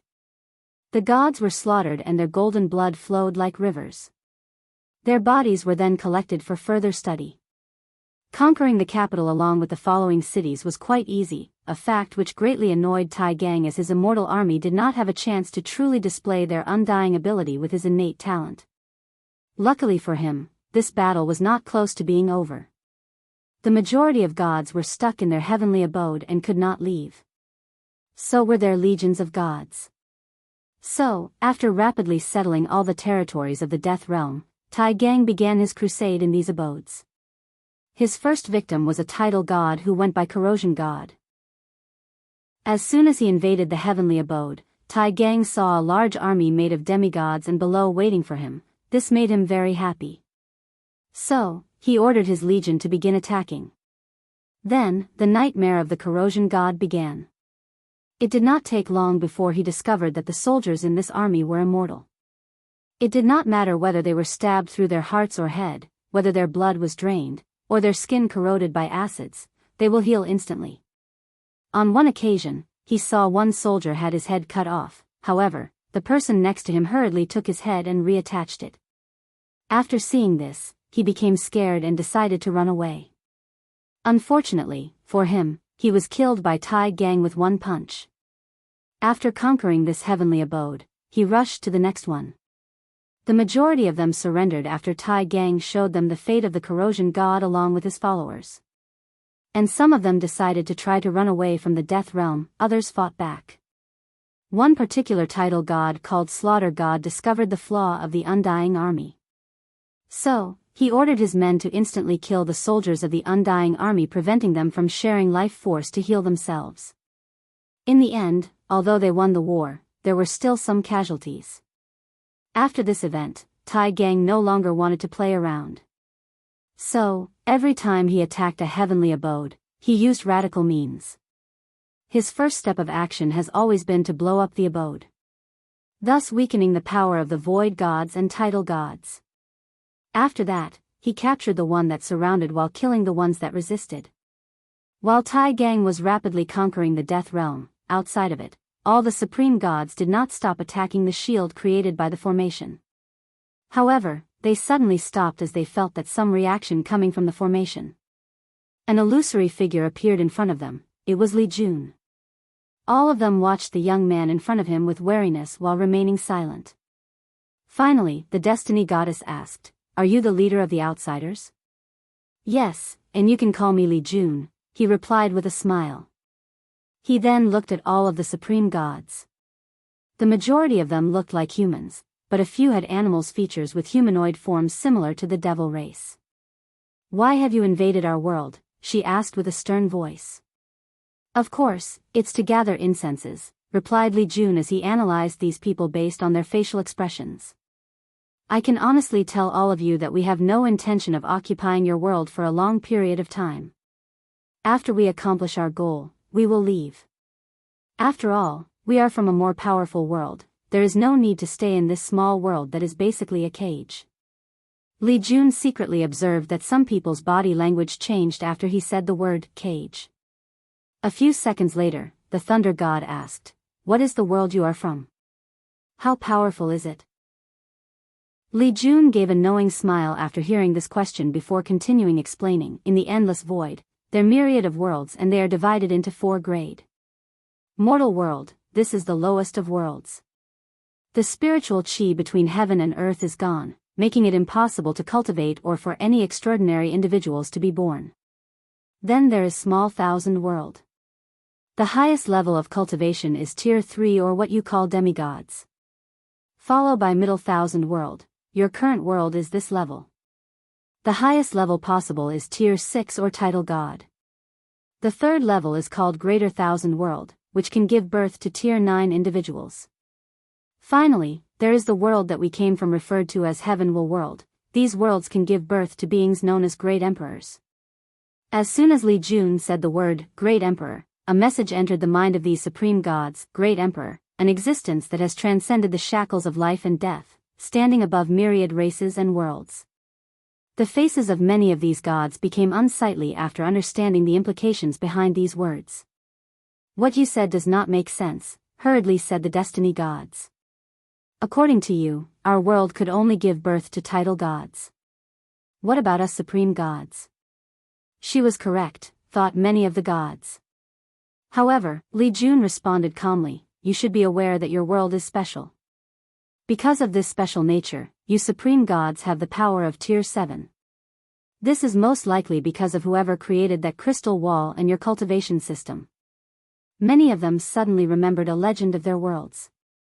A legend about a supreme being from beyond the stars that came to this world long ago. He was credited as the first god that ever existed, and rumors have it that he or she was the one who created the crystal wall to protect this world. Older gods like the Destiny Goddess and Life Goddess knew more about this legend than the majority of these other supreme gods, but they tried to control their expression to remain as calm as possible. Li Jun smiled as he continued, "There is no need for any contradiction between us as we will not stay for long. As long as any of you cooperate with us, I can promise to take you outside with us to experience the broader world.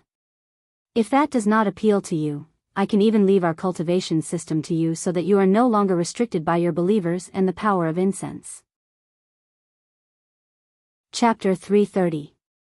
Li Jun could see the longing in some of the gods' faces, so he continued his act luring the enemy in. "I'm sure some of you would like to become more powerful, to become a god above God, to have millions of races sing you praises and chant songs that glorify your name.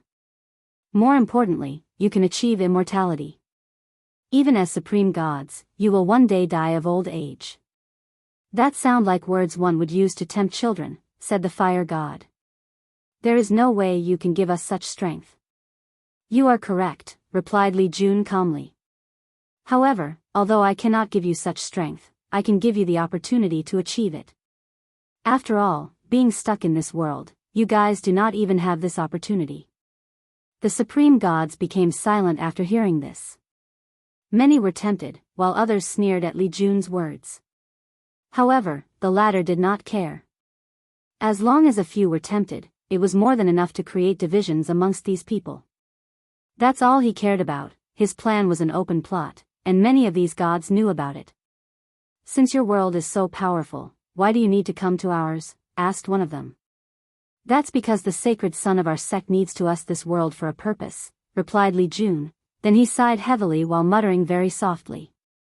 "If my big brother was here, there would be no need to go to all that trouble to conquer your world. He could have just slaughtered all of them in an instant, then this world would be easily conquered." Although Li Jun muttered these words so soft that no mortal could hear them, all the people present were supreme gods equivalent to a void-shattering realm cultivator. how could they not hear his words? What's more, Li Jun said these words with so much conviction that it was easy to influence others to believe his words. Of course, he was not lying. With Wang Wei's current strength, it was not difficult to conquer a middle thousand world. Truth be told, with Li Jun's current Saint Realm strength, he too could easily conquer this world. However, he was warned before coming to take things slowly, as this world was not as simple as it looked. Divination was made that using extreme measures for this world with his strength could lead to unexpected disasters. So, he decided to take things slowly and planned out all his actions. Li Jun then looked at the gods as if he did not say anything so provocative, then said, "Well, I have already extended my invitation to all of you. If you want to contact us and make a deal, use these." He waved his hand to send a jade talisman to each of these supreme gods, then he prepared to leave. "Wait, what happened to the death god?" asked the life goddess. "He's dead," replied Li Jun before disappearing. The supreme gods looked at one another for a moment, then all of them took the talisman before leaving and returning to their realm. Only 4 of them remained, the destiny goddess, the life goddess, the destruction god, and the god of order. They started using their divine soul to communicate with one another. "I just received some news from the death god. The outsiders has a way to influence Mother God," said the life goddess. "The situation is slowly getting out of control," added the destiny goddess.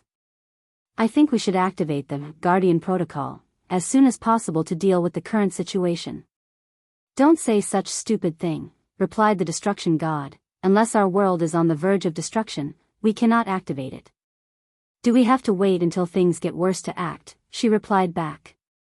After today's event, the destiny goddess had a feeling that the next person to suffer a catastrophe after the death god would be her. She believed in her intuition. "The destruction god is right," replied the life goddess. "Plus, without the death god, we cannot activate the Guardian Protocol. We are still missing one person.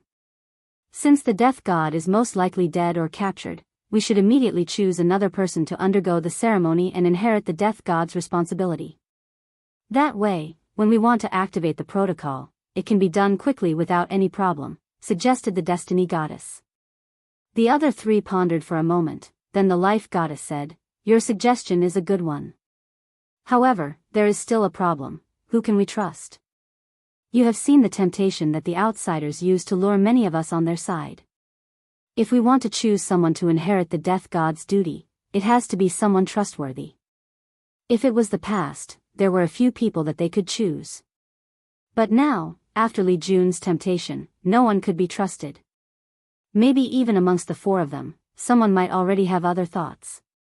The destiny goddess gave a slight glance at the order god. This supreme god has always been a mystery, even compared to her. No one knows his thoughts, ideologies, or beliefs. For the majority of the time, he stayed in his realm. When interacting with other gods, he always remained quiet, agreeing with any decision that the gods made without an opinion of his own. If it was not the fact that each of the 5 of them who had the power to activate the Guardian Protocol was under heavy oath and restriction, she would be more suspicious of him. "How about we choose a god that we all think is trustworthy, then take them to take the oath and restriction in secret, without even telling them what they were doing it for? That way, they could not betray us and inform the outsiders," suggested the destiny goddess. "That could work. As long as they take the oath and have the restriction placed in their souls, they could not betray us even if they wanted to," replied the destruction god. "The only thing we have to worry about is them leaking the news in advance and having the ceremony interrupted." However, if the chosen god is not even aware of what they were going to do, this problem would be solved. "That is only if the outsiders do not have the ability to remove the restriction in our soul," added the life gods. Her word immediately made the remaining people quiet. Finally, the order god said his first words since this exchange began, "You have to believe in the power of the God King." "Indeed," replied the others. Then, they started to discuss who was more trustworthy amongst the other supreme gods. Although they made up a plan, it was best to still choose someone that was relatively trustworthy and had a sense of belonging to the heavenly abode world. Meanwhile, after Li Jun returned to the death realm, he muttered softly, "It seems that I cannot underestimate these supreme gods. Many of them obviously already knew knowledge about other worlds but pretended to be stupid to gather information from me. Despite knowing this, Li Jun did not care. His objective was to stop these gods from banding together to break the formation.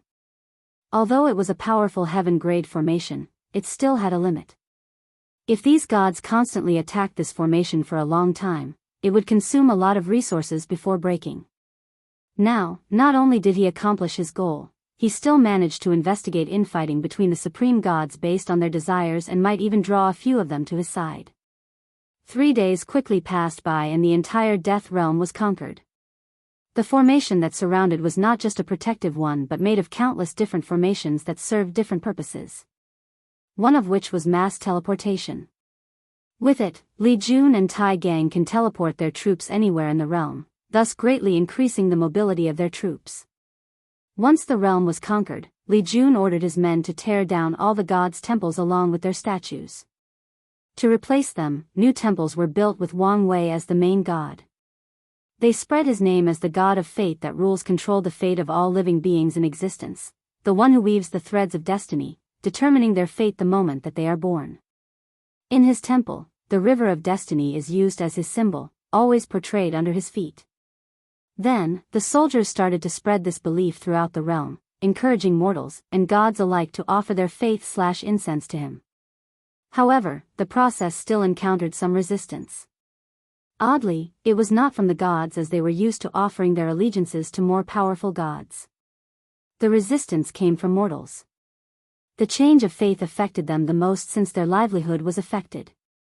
For example, the people who worshipped the goddess of harvest used her blessing to increase the yield of their fields. With this blessing, they have enough food to feed their family. The people who worship the life goddess can cure their diseases. The god of earth prevents them from suffering from disasters like earthquakes. The god of wood can help them build houses and shelters. To tackle this situation, Li Jun and the others began to create social reform in the name of the god of fate. Only then did the problem slowly alleviate.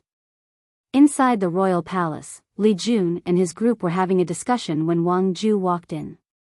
"There is an unexpected problem," she said. Chapter 331. Everyone turned their heads to look at Wang Ju with the same questioning look. Their faces were basically saying, "What do you mean that there was a problem? Everything was fine a few days ago." With a calm look on her face, Wang Ju said, "The incense we have gathered has dispersed." "What do you mean by this?" "Let me show you," she replied before flying away with the group following her. Not long afterward, the group arrived at the largest temple in the capital. Inside the main room, countless gods knelt in front of a statue of Wang Wei praying to him. Using the qi watching technique, the group could feel faint golden energy on top of these gods' heads. Although their faith was not pure enough because they were not true believers, however, due to their powerful souls, the incense energy that they provided was still quite large. Li Jun's group then watched as the golden incense came from these gods' souls and entered the statue, which was an artifact refined to contain the power of incense. Unfortunately, after entering inside, the incense energy was slowly dissipating.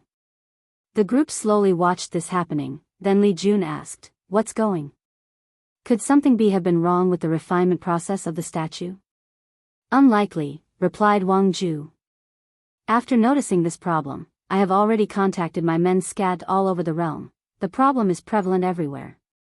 "Did you not find anything from the death god's memory?" asked Yan Liling. "His soul is after all equal to a void-shattering realm, so it will take me some time to properly search it," replied Wang Ju. While everyone was frowning, Tai Gang waved his hand to capture a tidal god. "Do you know what's going on with the incense?" "Yes, sir, I do not know anything," replied the disease god. However, Tai Gang could feel that this guy's eyes were suspicious and contained some guilt.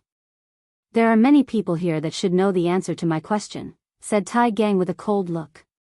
"If you are not one of these people, you have no value in living. Better yet, I should probably directly search your soul." The disease's god then immediately said, "It's because of the destiny goddess." "What do you mean?" asked Li Jun, who already had a guess. "She controlled the divinity of fate and destiny. As long as she is alive, all the faith regarding this divinity will belong to her, no one can break this rule.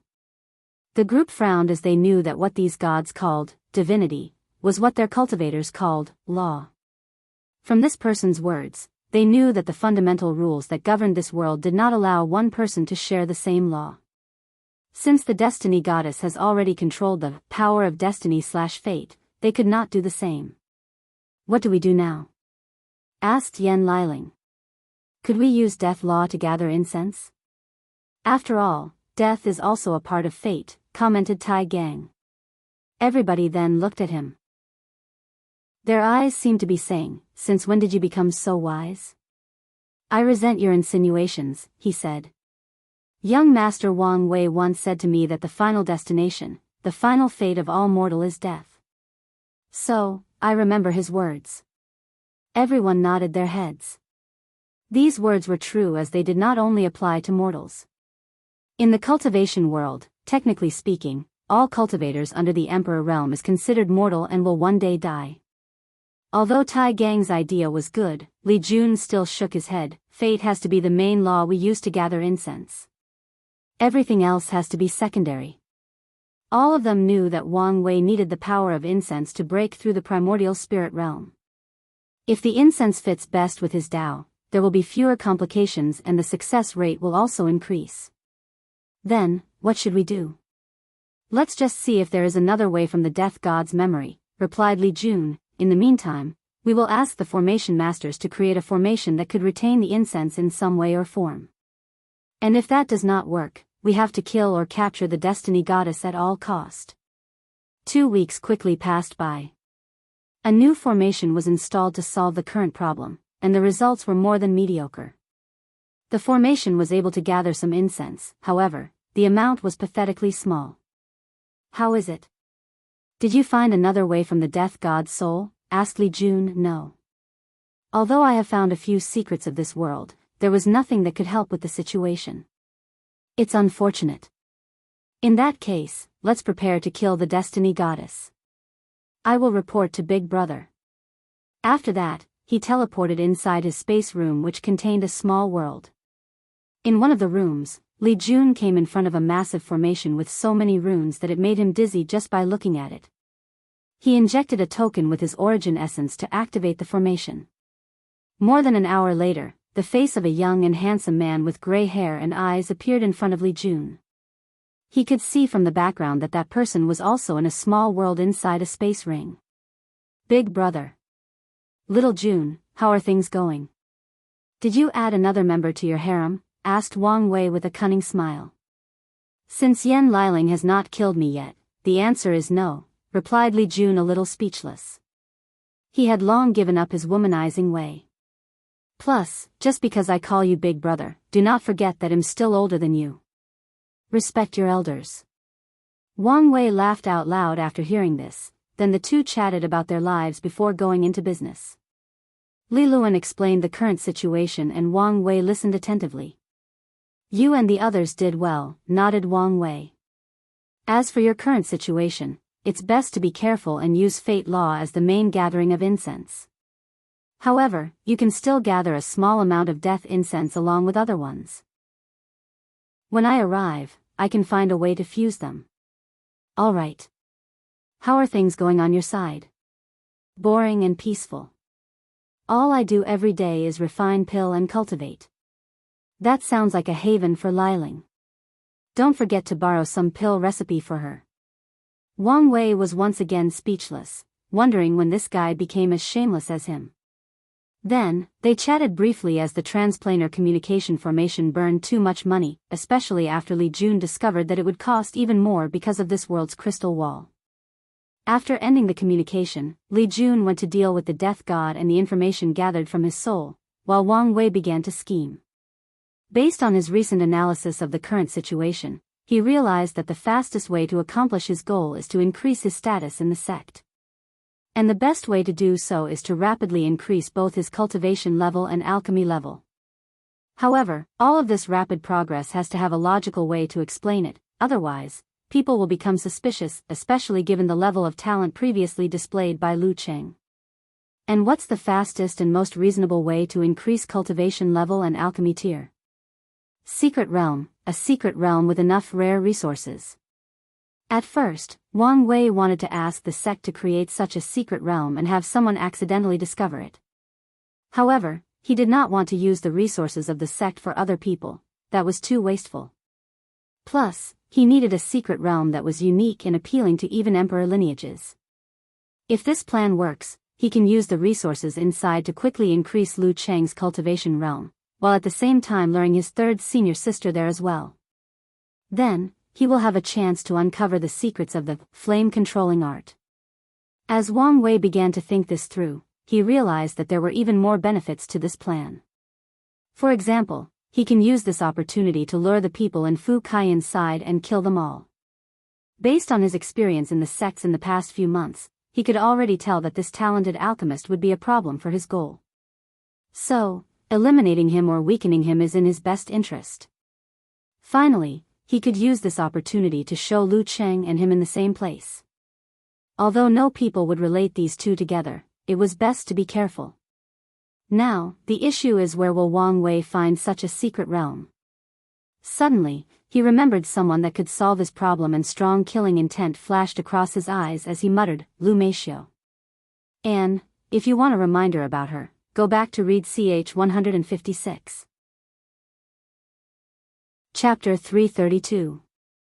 Northern Black Tortoise Continent, Tiger's sovereign domain. Inside a secret realm, a beautiful woman with a wild and savage temperament stood in the middle of a mountain accompanied by two men. One person was 3 meters tall with 2 bull horns on their heads, while the other had the head of an elephant with a human body. The three of them were surrounded by formations scattered all over the mountain. Lu Meishio watched as the two men used all their strength to break the formation in front of them. Then the group can take a few steps forward up this mountain. Then, they will be stopped by another formation and have to take time breaking the formation. Seeing that they were already halfway through the mountain, it's obvious these three have been here for a while and are close to accomplishing their goals. After destroying another formation, Lu Meishio said, "Elders, you can rest now." The two men nodded their heads before stopping, then they turned back into humans. To be precise, they seemed to separate into two, one human and one demonic beast. The man with the horn was fused with a demonic beast called Tyrant Fist Bull, which was a demon with imperial bloodline. The other man was also separated from another demon with imperial bloodline, the earth-suppressing elephant. Both these demon races had one great emperor. After the elders separated from their fusion form, they put away their contracted demons in their space bags, took out a few pills to heal, and recuperate their strength. Lu Meishio followed them and sat cross-legged on the floor to recuperate and cultivate at the same time. The aura surrounding her showed that she was already in the divine body realm. As she closed her eyes, she pondered, "It has been more than 700 years since I came to this secret realm.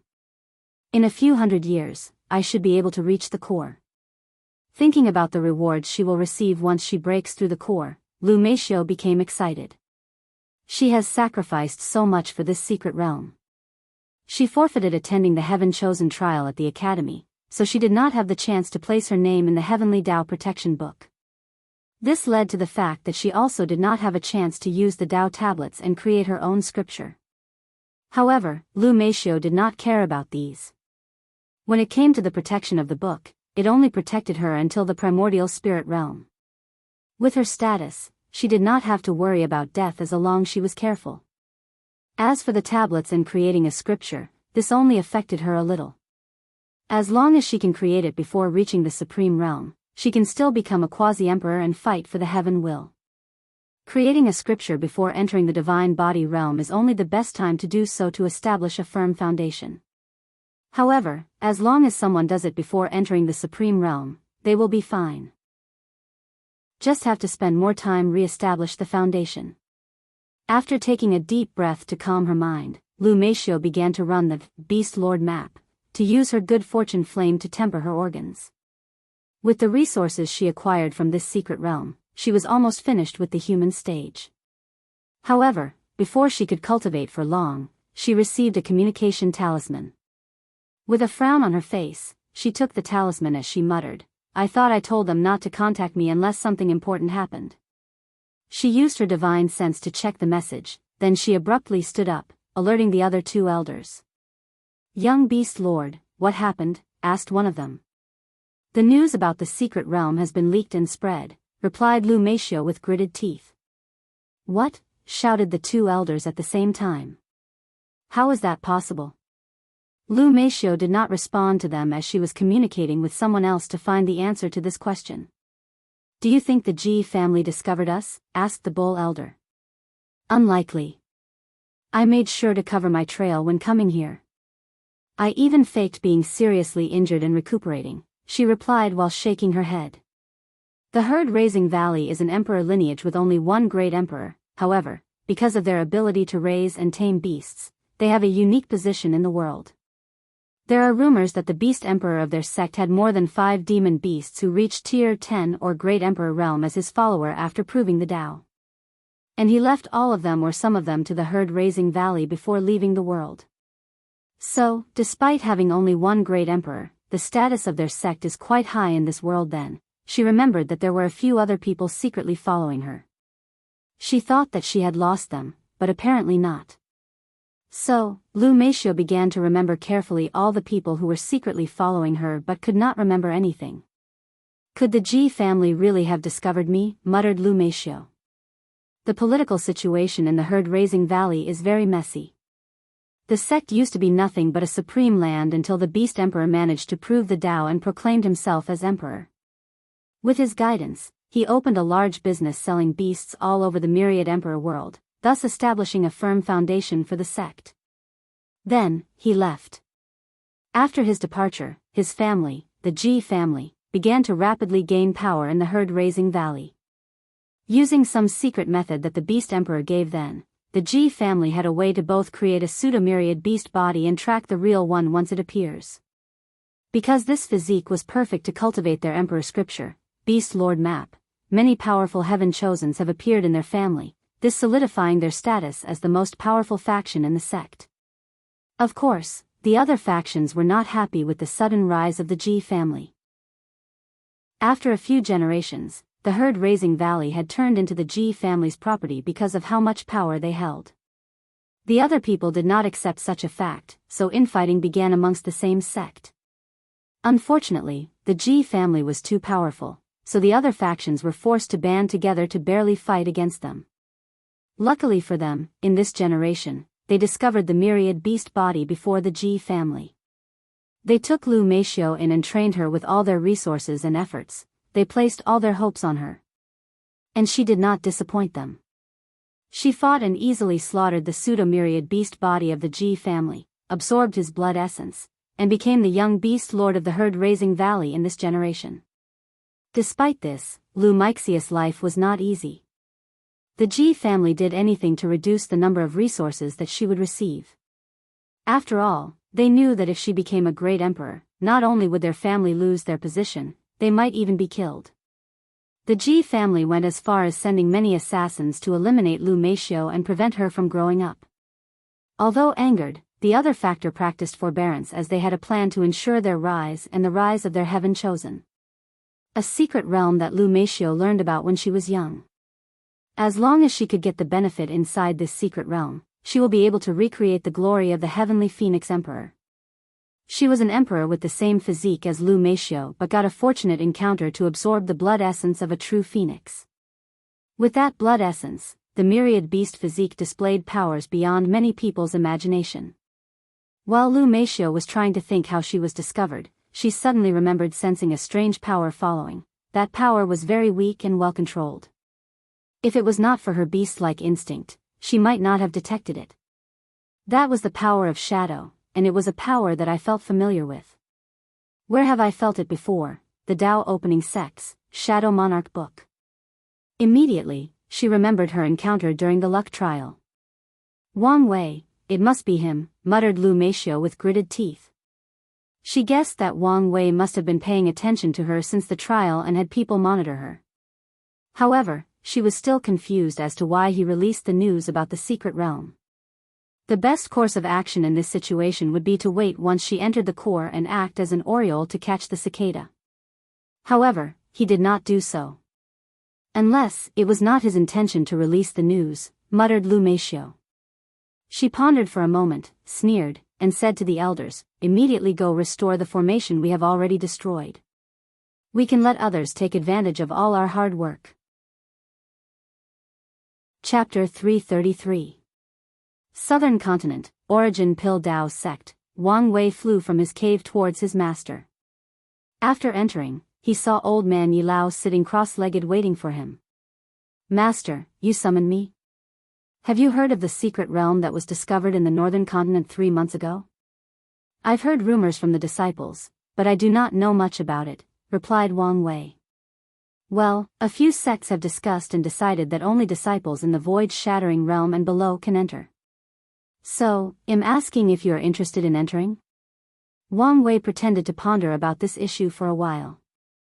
Yi Lao, who wanted his disciple to participate, said, "Originally, many people only wanted primordial spirit realm cultivators and below to enter. However, the Dao opening sect insisted that void-shattering realm be allowed. I do not understand their purposes in doing so. However, this is not bad news for us as your senior brothers and sisters can also participate." "Master, which senior brother is going as well?" "Your first senior brother and third senior sister will be attending. If you encounter a problem, they can help you." "What about second senior brother?" "He's going into seclusion, so he will not be attending." "So, what's your decision?" "No problem, Master. I have a feeling that this secret realm is my chance to rise," replied Wang Wei with a smile on his face. "You're probably just happy to have a chance to spend time with your third senior sister." "Master, don't tease me." "All right, I won't intervene in you youngsters' things," said Yi Lao. "Do you have any other questions or concerns?" "Yes, Master." "Do you have any information regarding this secret realm?" "So far, aside from knowing that it contains a large number of resources, we do not know much yet. The core of the secret realm is protected by many formations that even supreme realms cannot easily go through." "Master, does that mean that true monarchs will also enter the secret realm?" "Yes." "I'm confused. I thought only people in the void-shattering realm and below could enter." "This is referring to the outer area," replied Yi Lao. "The true monarchs will only stay in the core area, and are prevented from interfering with the disciples' fights." Wang Wei nodded his head, then Yi Lao gave him a space ring. Inside contains a heaven-grade artifact. This should protect you against void-shattering realm powerhouses. Additionally, there are a few escaping talismans that can save your life in case of danger. Wang Wei's divine sense checked inside the space ring and a shield floating inside along with many talismans. On the corner was a small pile of pills, mostly healing ones. "Thank you, Master." A few days later, Wang Wei flew to the entrance of the sect where a group of people was waiting. At the head of the group were 2 people, Lu Cheng's first senior brother, Wan Luo, and his third senior sister, Lan Ling. After meeting them, Wang Wei said with a smile, "Third senior sister, first senior brother." However, while his tone was warm and cheerful for the first one, he was more neutral and even cold when referring to his senior brother. Apparently, Lu Cheng's relationship with his senior brother has not been very good because he is considered his love rival for his third senior sister. Although Wang Wei was complaining inside, he still had to act the part. While Lan Ling smiled and chatted with Lu Cheng, Wan Luo just nodded his head at him before ignoring him. Meanwhile, Wang Wei was checking the other people participating in this secret realm. He quickly realized that the majority of these disciples belonged to Fu Kaiyan's faction in the sect. And when it came to the direct disciples of his master, only the 3 of them came while the remaining 4 stayed in the sect. Considering that his 6th junior sister and 7th junior brother had quite a low cultivation level, he understood why they did not come. His 2nd senior brother was in retreat, however, he did not know why 4th senior brother did not come. "What are we waiting for?" asked Wang Wei. "Fu Kaiyan's 3rd disciple is also coming with us," replied Lan Ling. Not long after asking this question, the space not far from the group was suddenly broken and a young man dressed in all black with clouds pattern came from it. His appearance was quite noticeable as he had heavy bad under his eyes like he had spent millennia without sleep. A gloomy aura surrounded his body, preventing anyone from approaching him. "Ji Yulo, you're late," said Wan Luo with a cold voice. Unfortunately, the latter just ignored him. After taking out a small boat from his space ring, it enlarged itself until it was large enough to hold a few thousand people. Ji Yulo flew inside one of the rooms on the boat, followed by his master's followers. Meanwhile, Wang Luo was furious for a few seconds before following. In the meantime, Wang Wei was secretly observing that Ji Yulo. If I remember correctly, this guy belonged to the Ji family, which had paid a high price for him to become Fu Kaiyan's apprentice. His presence in this secret realm showed that his master might be aligning himself with the Ji family to deal with Lu Meishio. Many aristocratic families will send their juniors into other powerful sects as either a form of alliance, using the sect's resources to raise them, or even as asylum against rival factions in their clan. There are many of them in the Dao opening sect. Those sects would accept these people since they will never truly enter the core power. Additionally, if they can be turned into spies, they are the perfect double agent. Thinking of Lu Meishio, Wang Wei's killing intent flash. Back on the luck trial, he suffered a loss because of her. She broke the rules of the trial and tried to destroy the world in an attempt to acquire merit to increase her chi luck. Millions of his citizens died because of the beast tide she created. If the trial took place in a middle thousand world, he would have paid for this great karma as a ruler. So, Wang Wei remembered that debt and he would pay it with blood. Although I want Lu Meixia's head, I still need her to reach the core of this secret realm first, as she has an overwhelming advantage over other people. So, if necessary, I have to block both Fu Kaiyun and the Ji family's people. 3 days later, the group arrived at the northern Black Tortoise continent. The first thing that flashed across Wang Wei's mind was how thin the spiritual energy is. He finally understood the reason that the demon race's hatred for humans is increasing with each passing generation. Living in this environment makes cultivation at least 10 times harder than usual. However, from the human race's point of view, this is the best choice besides exterminating their race. The demon race's cultivation is different from other people. They relied heavily on their bloodline. Although this determined the height low-level bloodline demons will reach, high-level bloodlines only require enough resources to reach the supreme realm. They do not have bottlenecks. Additionally, the demon race does not have to worry about things like having their own Dao to become great emperor. Although that would help, it's just the cherry on top, nothing more. As long as they acquire the heaven will, their bloodline will evolve and mutate. They do not have to worry about things like Dao heart and so on. The downside to this is that it's really difficult for the demon race to give birth to eternal emperors. So far, throughout their history, not a single one has appeared. After arriving at Tiger's sovereign domain, the group headed to a small town habited by humans called Hope Town, located in the north. Although it was rare, there were still humans living in the north. The majority of them were descendants of fugitives who tried to hide from their enemies in the demon's race territory. While the rest are probably people who do not want to or do not have the means to relocate. Luckily for these people, because of the demon race's fear of the human race, they were not brutally slaughtered or used as food. At least on the surface, it looks that way. Once the people of the origin Pill Dao arrived at their destination, they saw many flying boats floating in the air, waiting for the appropriate time to enter the secret realm. With a glance, Wang Wei could tell that only a few emperor lineages were interested in this secret realm, while the majority of other people were from supreme lands and holy land. After pondering for a moment, he realized the reason. The core of this secret realm has not been opened, so not many people knew of its true value. So, many people were just waiting for the right time to act. However, given that Lu Meishio spent a few hundred years trying to reach the core, Wang Wei bet that she knew more about it than everyone else, and there might be something very valuable inside. While thinking to himself, Wang Wei's vision was locked on one of the flying boats as he watched a handsome man with gray hair and eyes. It was himself. To be precise, it was his clone. Although it only had 60% of his true body strength, it could still fight a true monarch. Fifth brother, do you know sacred son Wang Wei?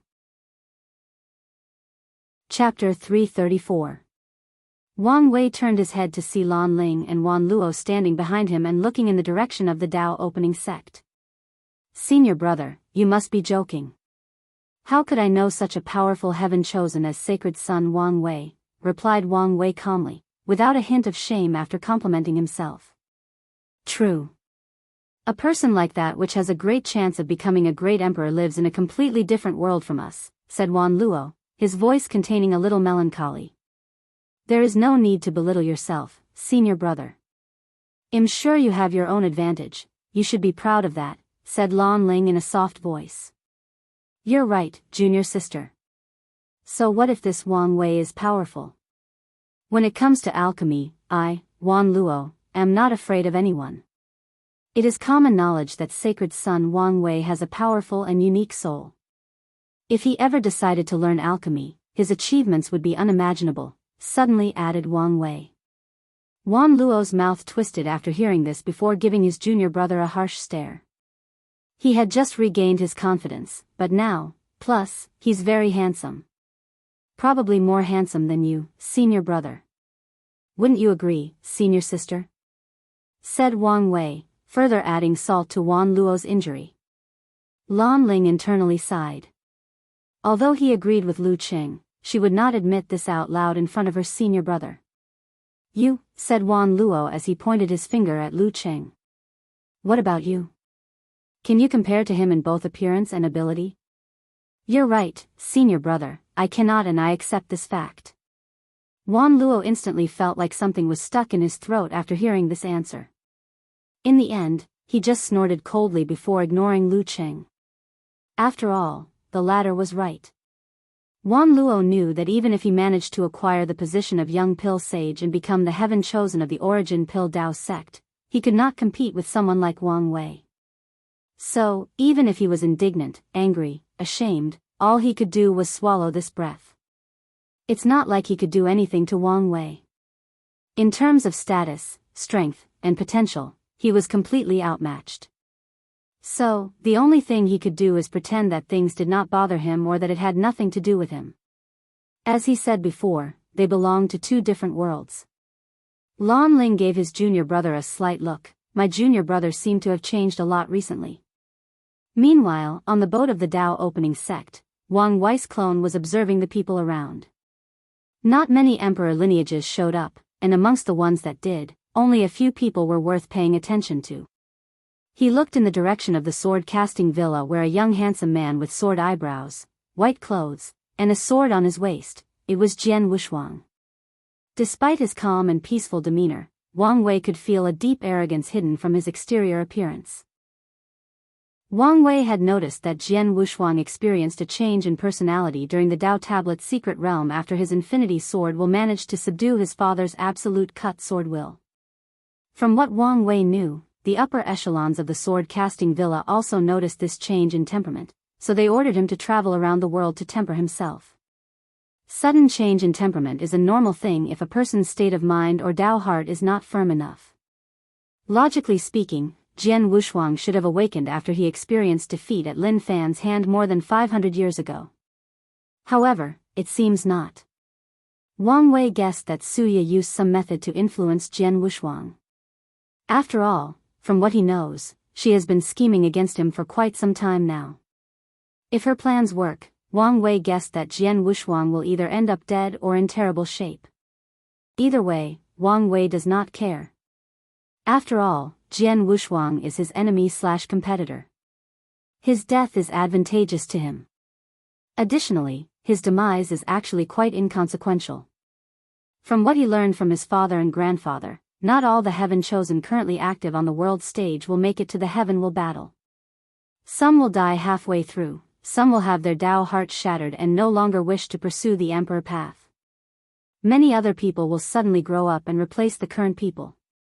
More importantly, there are many hidden seats, families, or factions that will not show themselves until the appropriate time. In conclusion, the Heaven Will battle will not be simple.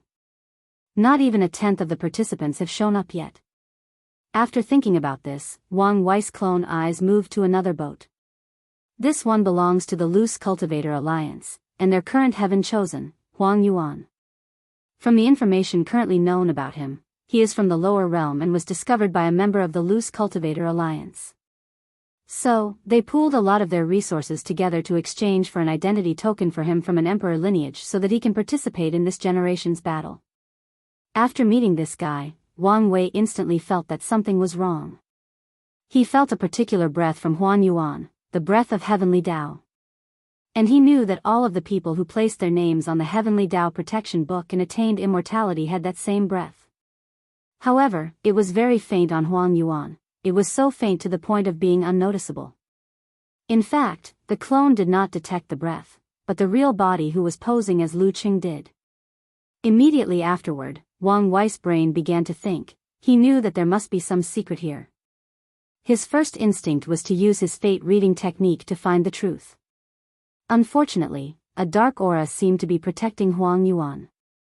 So, he used his brain instead. He suddenly remembered one of the top 30 heaven chosens from the Academy's trial. It was the rank 23rd whose name was also Huang Yuan.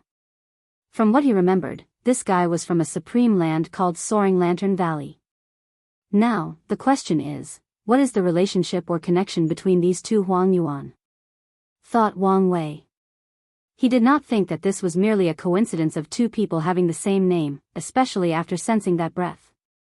Immediately, he contacted the current acting leader of the Fate Shadow Guard in Wang Zhe's absence. He ordered him to find the whereabouts of Huang Yuan from Soaring Lantern Valley. While Wang Wei was staring at the Huang Yuan from afar, the latter noticed his gaze and looked at him back. Immediately, Wang Wei knew that he was right to assume that this guy had a secret. This was because of his eyes. They displayed a level of vicissitudes, a wisdom that could only be possible through time. He had seen such eyes from his grandfather and grandmother. There is no way for a young person to have such eyes.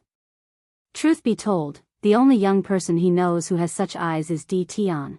However, he also knew that it was because the latter was an old monster that has lived for who knows how long and experienced too many things. So, after seeing Huang Yuan's eyes, two thoughts came to his mind: reincarnation or body possession. Of course, there is also the possibility that this guy had a fortunate encounter that allowed him to experience samsara, to experience myriad lives, thus explaining why he has such eyes. Whatever the truth is, it does not change the fact that Huang Yuan has become an unknown factor in this generation's battle for the throne. As such, he must be investigated and his secrets must be known. That way, it will be easier for Wang Wei to deal with him. After coming to this conclusion, Wang Wei removed his eyes from Huang Yuan. Meanwhile, the latter frowned as he pondered to himself. Did he discover something? Probably not, but based on his reaction, he might be suspicious of me. Heaven chosens of such a powerful world is nothing compared to the lower realm. If his body possession is discovered, it will only be a minor inconvenience for him when it comes to consequences. However, he will lose the ability to use this knowledge in a beneficial way. So, actions must be taken to cover his tracks. Luckily for me, I could not destroy the other guy's body and soul. However, I have to find a way to erase his memories. Huang Yuan quickly thought of ways to cover his track and prevent his secrets from being leaked. Meanwhile, Wang Wei's eyes looked in another direction as someone else's caught his attention. "Who is that?" he asked one of the supreme elders that were accompanying him. Chapter 335. Wang Wei gazed at a girl dressed in a blue hanfu with golden threads. Her clothes were perfectly fitted, displaying her feminine curves. She had an exquisite face that seemed to be perfectly sculpted. Her eyes resembled the purest of jewels that could reflect the sun or any other surface. Her long hair, which reached her all the way to her posterior, floated with the wind. She had a flame mark in the middle of her forehead which further embellished her beauty. As she stood there, she exuded a very noble temperament like she was divine. Unlike Feng Lijuan of the Divine Tao League, her noble temperament did not come out as arrogance, but more natural. It was as if heaven and earth accepted the fact that she was noble. In terms of beauty or temperament, this woman did not lose to either Suya, Wu Hong, or even Shishir. Of course, the reason that Wang Wei paid attention to her was not because of her beauty, but because he felt a very powerful bloodline inside her body. Moreover, her aura seemed very strange and weird, like she was incompatible with her surroundings. It's unfortunate that she seemed to have a way to block any observation abilities that try to pry her secret, so his eyes could not see anything more. After hearing Wang Wei's question, Yan Shen pondered for a while before saying, She might be from the Hua family. Hua family? I've never heard about them. That's because they are an ancient aristocratic clan. Another term that I've never heard about. Supreme Elder, can you please explain? Said Wang Wei. Ancient aristocratic clans are families that survived the Null Era. Essentially, any clan that existed since the beginning Emperor era. For example, the Hua family is very prestigious amongst the ancient clan. They claim that their ancestor was the first acquired human that discovered fire. Because of their discovery, humans were no longer afraid of the dark, did not die from the cold, and so on. Because of this discovery, their clan received a great number of merit and chi luck. Of course, these are just rumors with no substantial proof. However, according to records from our sect, those claims are most likely true. Unfortunately, most factions just refuse to acknowledge it to prevent the Hua family and other ancient aristocratic clans from gathering too much merit and luck. Wang Wei became intrigued. He knew that the water of this world was deep and there were many things or secrets that he did not know yet. So, he was not that surprised that some ancient clans suddenly popped out. Since they could survive for so long, they should be quite powerful, right? He asked. You would think so, but no, replied Yan Chen, who was caressing his beard. The majority of them suffered terrible losses during the Null Era. However, this is not the main reason for their decline. These ancient clans are very stubborn when it comes to tradition and rules. During the ancient Emperor era, the majority of them refused to adapt to the changing world and were slowly eliminated by the times. Oh, what exactly do you mean? For example, these clans refuse to cultivate the origin system and instead, continue to cultivate the system of ancient times. Unfortunately, the current environment is way too inferior to ancient times. As such, it is not suitable to the ancient cultivation system. After hearing this, Wang Wei understood why these ancient clans declined.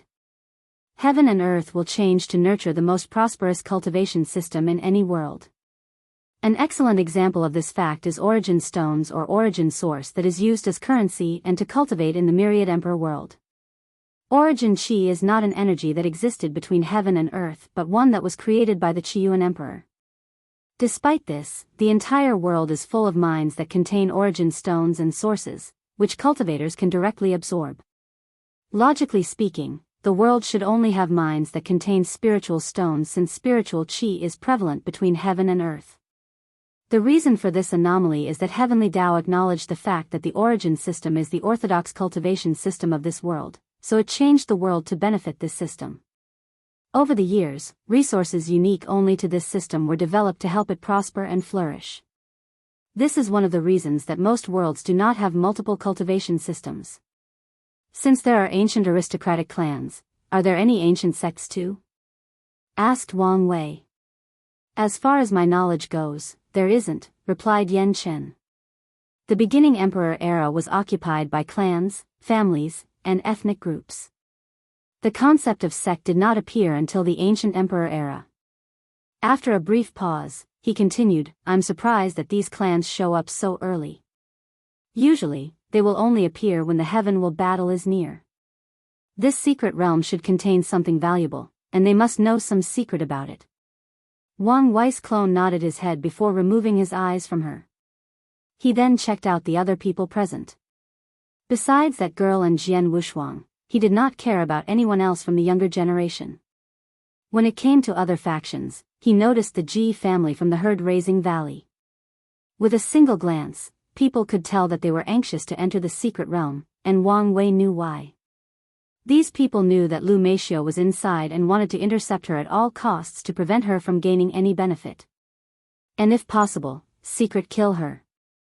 Unfortunately, Wang Wei has been using the sect to delay the time that people enter. He wanted to give Lu Meishio enough time to gather the people from her factions, then use her years of headstarts to quickly reach the core of the secret realm. That way, she will do all the hard work and he will benefit from it.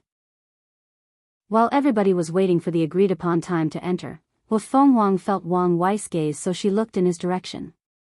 The Wang clan's heir? The elders have mentioned him and warned me to pay attention to him. He is indeed powerful. However, why do I feel like something is off? Her jewel-like eyes rapidly shone, then a look of surprise appeared on her face. That's just a clone. And he's that powerful? For a moment, she thought her heavenly eye technique was malfunctioning. It seems that this generation's battle for the throne will be an interesting one. Nevertheless, Huafeng did not care as she had the utmost confidence in herself. As the most talented heaven chosens in the Hua clan for countless generations, she believed in her potential and growth. Even if she is not currently the opponent of the Wang clan's heir, this will not be the same in the future, especially after she acquires the opportunity inside this secret realm. At the appropriate time, many of the emperor lineages came together to open the entrance to the secret realm. A vortex appeared in front of everybody, then all the floating boats entered it.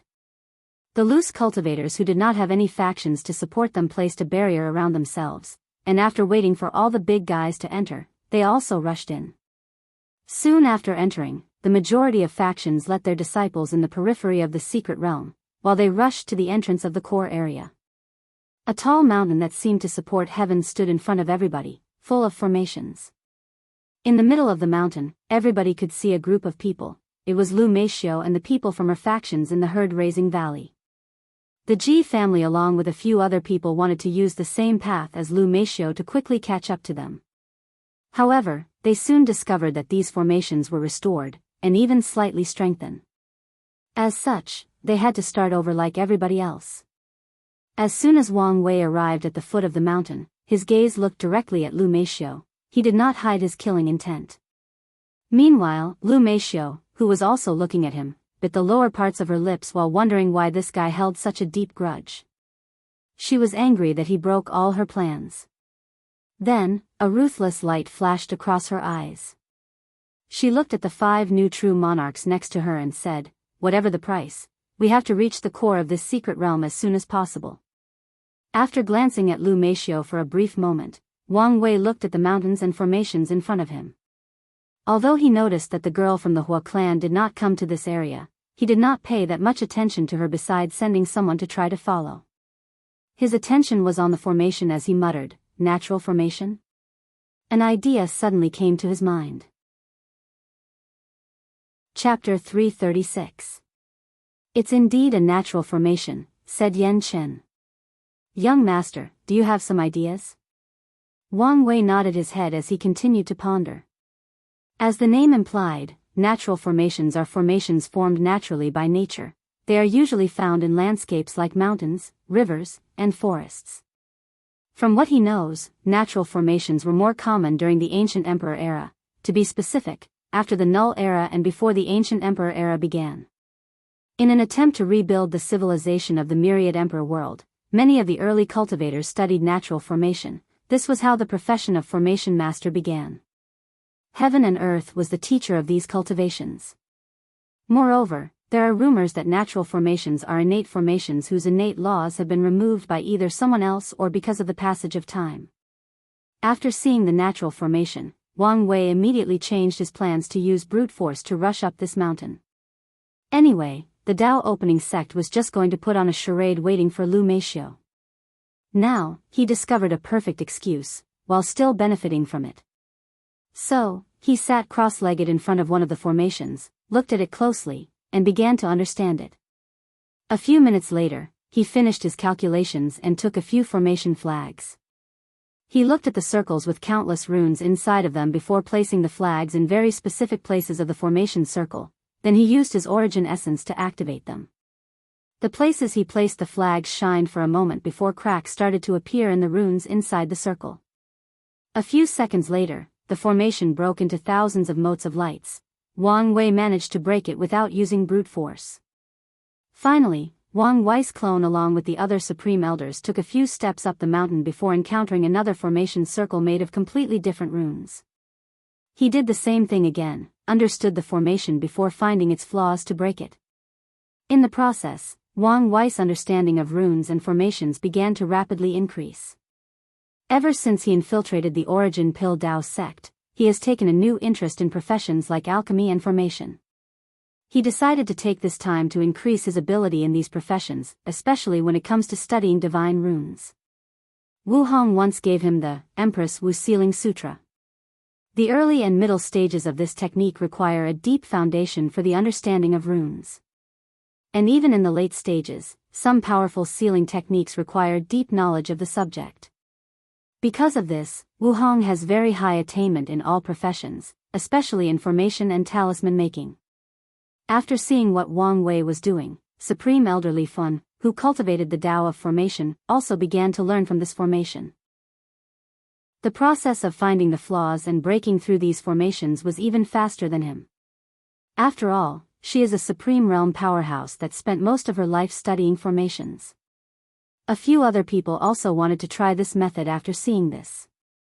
However, they soon realized that it would be faster to use brute force to break these formations. Since they were in a hurry and wanted to reach the core before Lu Meishio and reap the benefit, these people went for the faster way.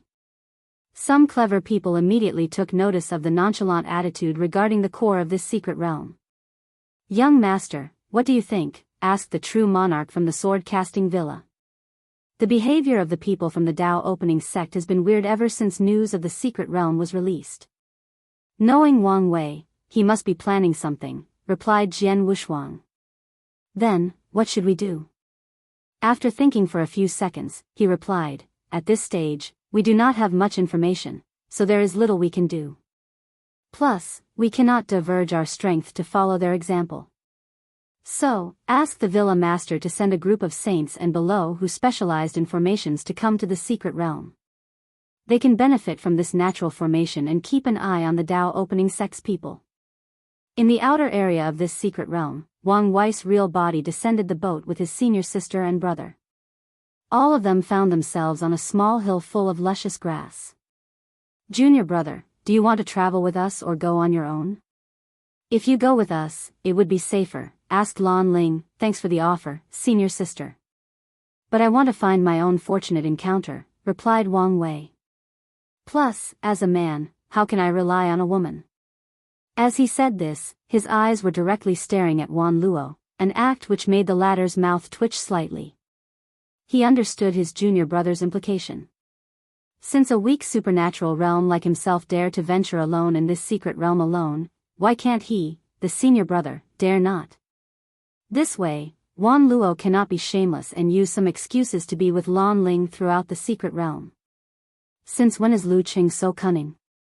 Thought Wan Luo.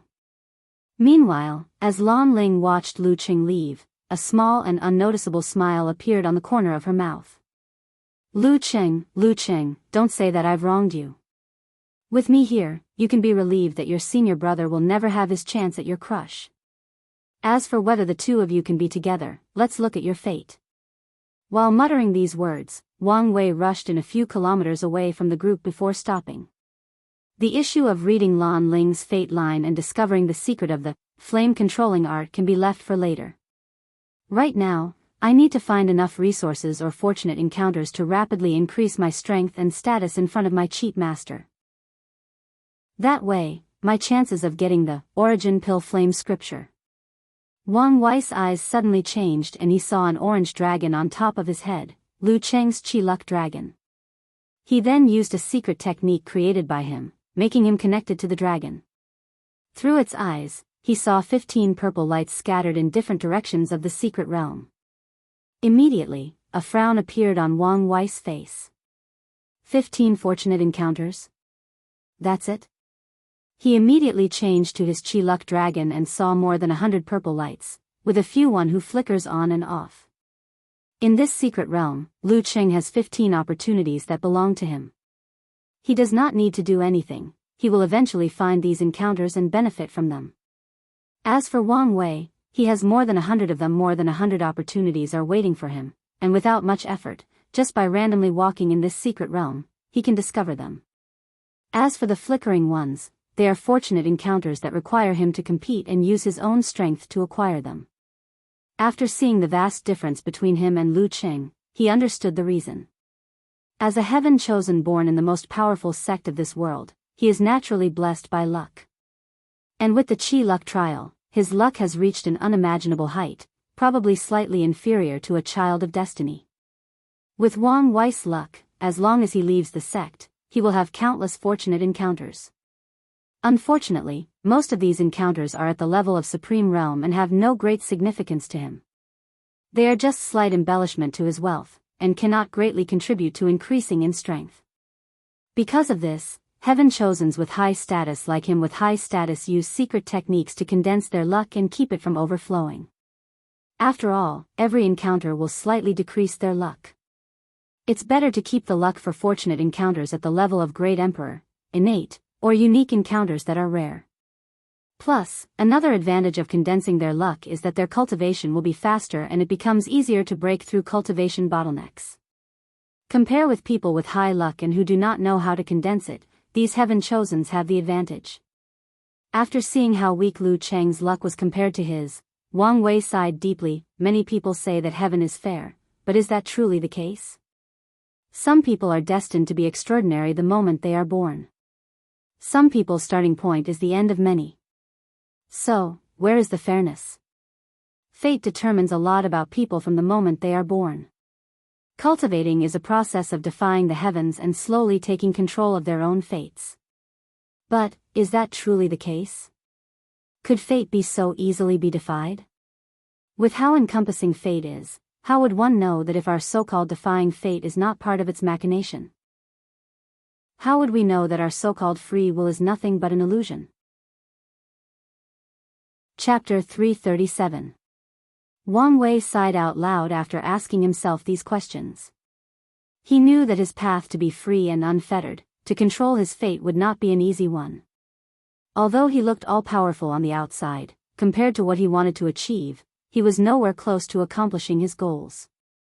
So, he controlled his thoughts and focused on his current predicament. With Lu Cheng's chi luck, the few fortunate encounters may not be enough to accomplish goals this time, so, he needed to do something else. One option was to use his fortunate encounter to help Lu Cheng since he would not use most of them. Unfortunately, he did not want to use his luck to nourish Lu Cheng's. Additionally, with his current strength, many opportunities that belonged to him could not be acquired unless he used his own power in Lu Cheng's body. With how many people entering the secret realm and how complex the forces here are, he did not want to take any risk by showing any odd behaviors. So, unless absolutely necessary, he will not use his power in Lu Cheng's body. So, there was only one option left for him: steal others' people's luck. So, Wang Wei's eyes changed again and he began to look at the other chi luck dragon of other people. With his expertise, he was able to distinguish the strength or cultivation realm of many people based on their luck dragon. He focused on people in the supernatural realm and below whose dragon was active, meaning that they would soon encounter a fortunate encounter. Wang Wei then swallowed a top earth grade face-changing pill that he refined to change his appearance, along with an invisible pill of the same rank. Once his preparations were finished, he began to secretly follow the people he selected, then at the right opportunity, he would sneak attack them and take their opportunity. However, he did not kill all the people whom he stole luck from. Wang Wei knew that with how weak Lu Cheng was, stealing other people's luck would result in great karma and he would eventually suffer from some form of backlash. And killing these people would intensify this karma backlash. According to Wang Wei's divination, this backlash would come in the form of his identity being, accidentally, revealed and countless people who he stole from starting to hunt him down. Luckily for Lu Cheng, he was still blessed by the origin pill Dao sex luck which could withstand this backlash. As long as he quickly finds his third senior sister and her group, the backlash will be dealt with. Plus, with Wang Wei's current means, he can still suppress and delay the backlash until it is no longer a problem, at least for now. As Wang Wei continued to steal other people's luck, he could see that Lu Cheng's chi luck dragon was slowly transforming from orange to golden, but he did not care about it. He can use this as an excuse to explain all the fortunate encounters he has if there need be. While Wang Wei turned into a luck thief, Wu Fenghuang and the people following her did not go to the core area. Instead, they headed in their separate directions. Holding a weird compass in her hand, Wu Fenghuang headed in the eastern direction of the secret realm. Soon, the group finds themselves traversing a vast frozen plain with nothing in sight. At least, on the surface, it appeared as so. The ground was as blue as the sky, stretching for hundreds of thousands of miles long. There were no animals and only a few trees that looked like well-made ice statues.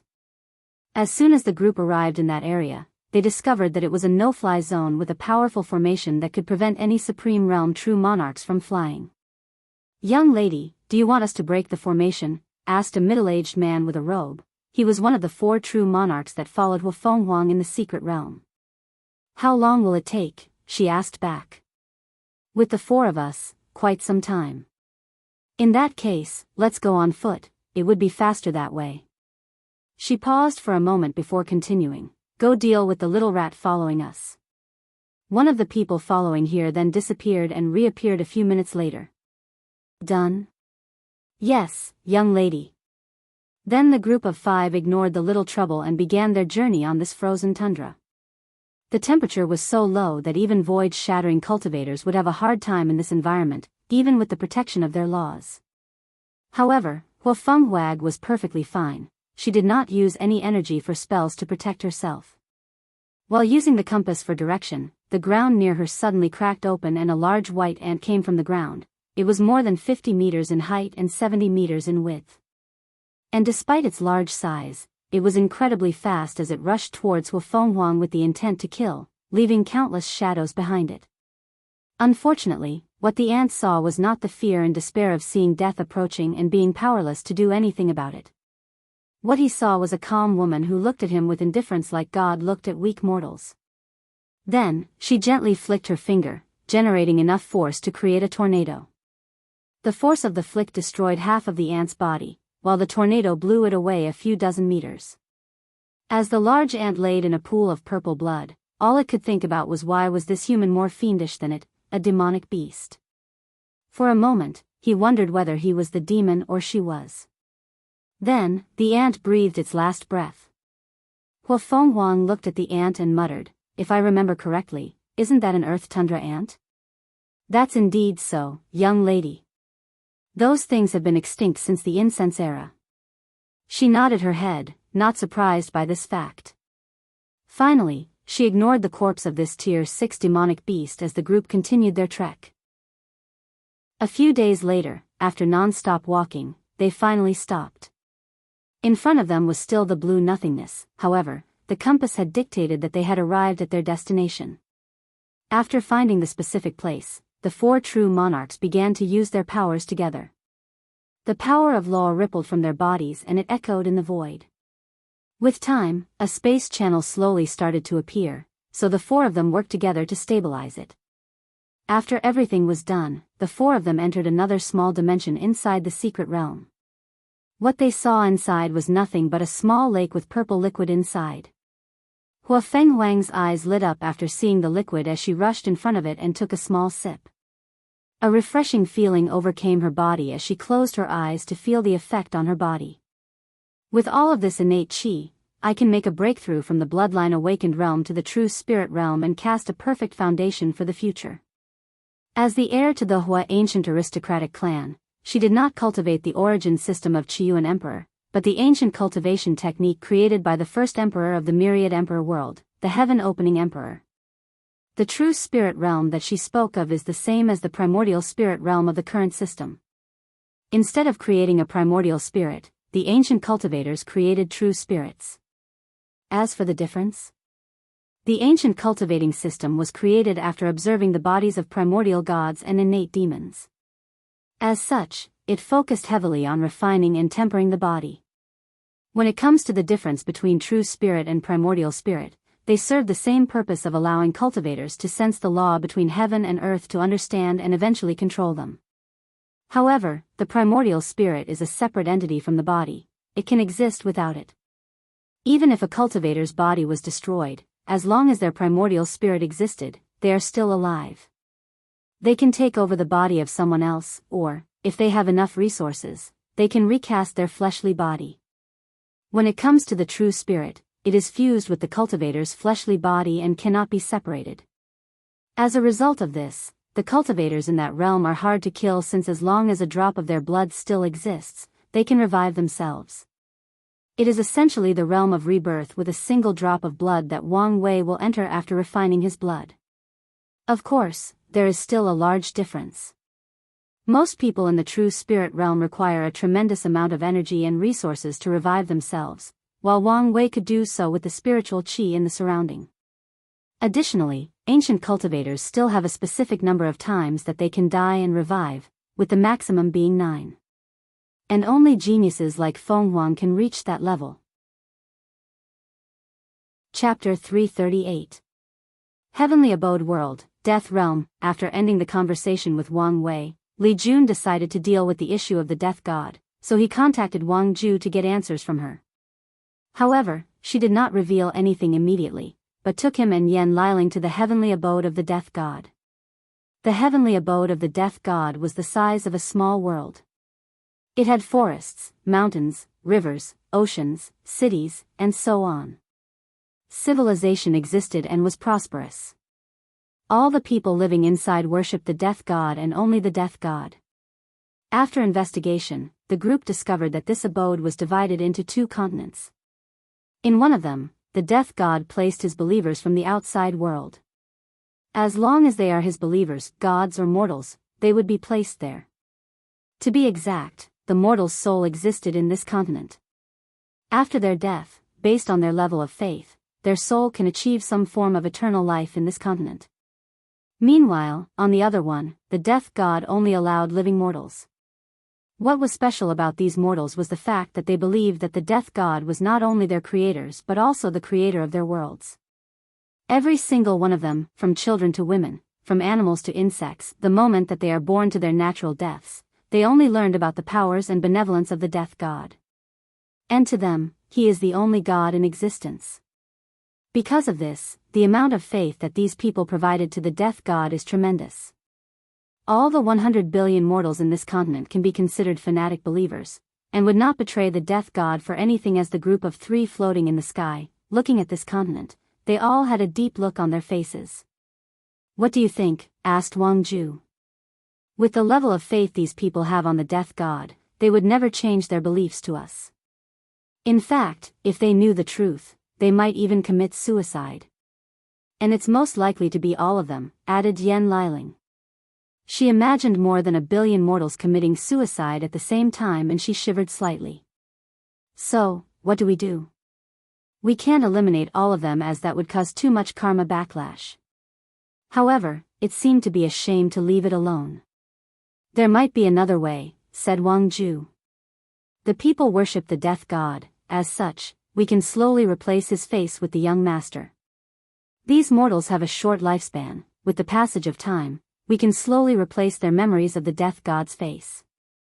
"That's indeed a good method," nodded Li Jun. "We can begin by replacing the face of the Death God in all the temples with a blank one, then tell these mortals that the Death God is in the process of transcendence, hence the reason that his face cannot be seen. After a short few hundred years, we can replace his face with Big Brother. Not just this. We can also slowly change his divinity to fate and death to perfectly fit Big Brother," added Yan Liling. Li Jun paused for a moment, then said, "The plan is good, if only it could be faster. Although a few hundred years is nothing to us, it would be much better if we could finish things faster." "Don't be too greedy," reprimanded Yan Liling. "True, there might be a way," suddenly said Wang Ju. After seeing the gaze of the other 2, she explained. "The Death God has the ability to speed up the time flow of this world after paying a certain price. We could use this to our advantage." "What price?" "Mostly the incense he has gathered. However, if those run out, he has to burn his soul and law as a price." "In that case, let's make last use of his value," said Li Jun. "We can also use this time acceleration to increase our cultivation level." He then looked at Yan Liling and said, "Before you say anything, I also know that overusing time acceleration will cause great damage to the body and soul, so we will be careful. Many powerful emperor lineages have time acceleration secret realm. They used it mainly when they need one of their newly discovered heaven chosen to quickly catch up to the current generation. An example of that would be Liu Cheng's 6th and 7th senior brothers. If the Origin Pill Dao sect decided that these 2 were talented enough to represent the sect in the heaven will battle, they would need to rapidly cultivate them to catch up to the current heaven chosen's cultivation realm like Suya and Jian Wushuang. This kind of problem would be even more severe if a heaven chosen was discovered while the current generation was in the saint realm or even supreme realm. In that case, these emperor lineages would use the secret realm to accelerate the progress of their chosen individuals. Otherwise, by the time the heaven will battle arrived, if these chosen individuals are not up to par in cultivation realms, then they will miss the chance to participate. Whether it is Su Yan, Lin Fan, Ji Song, or Wang Wei, they are all born at the perfect time, right at the beginning of this new generation. So, heavenly Tao will follow their growth and decide based on their cultivation realm when to begin the battle of the throne. When it comes to people born before them, based on the exact time, they might be considered part of the older generation, thus affected by karma and unable to fight for the heaven will.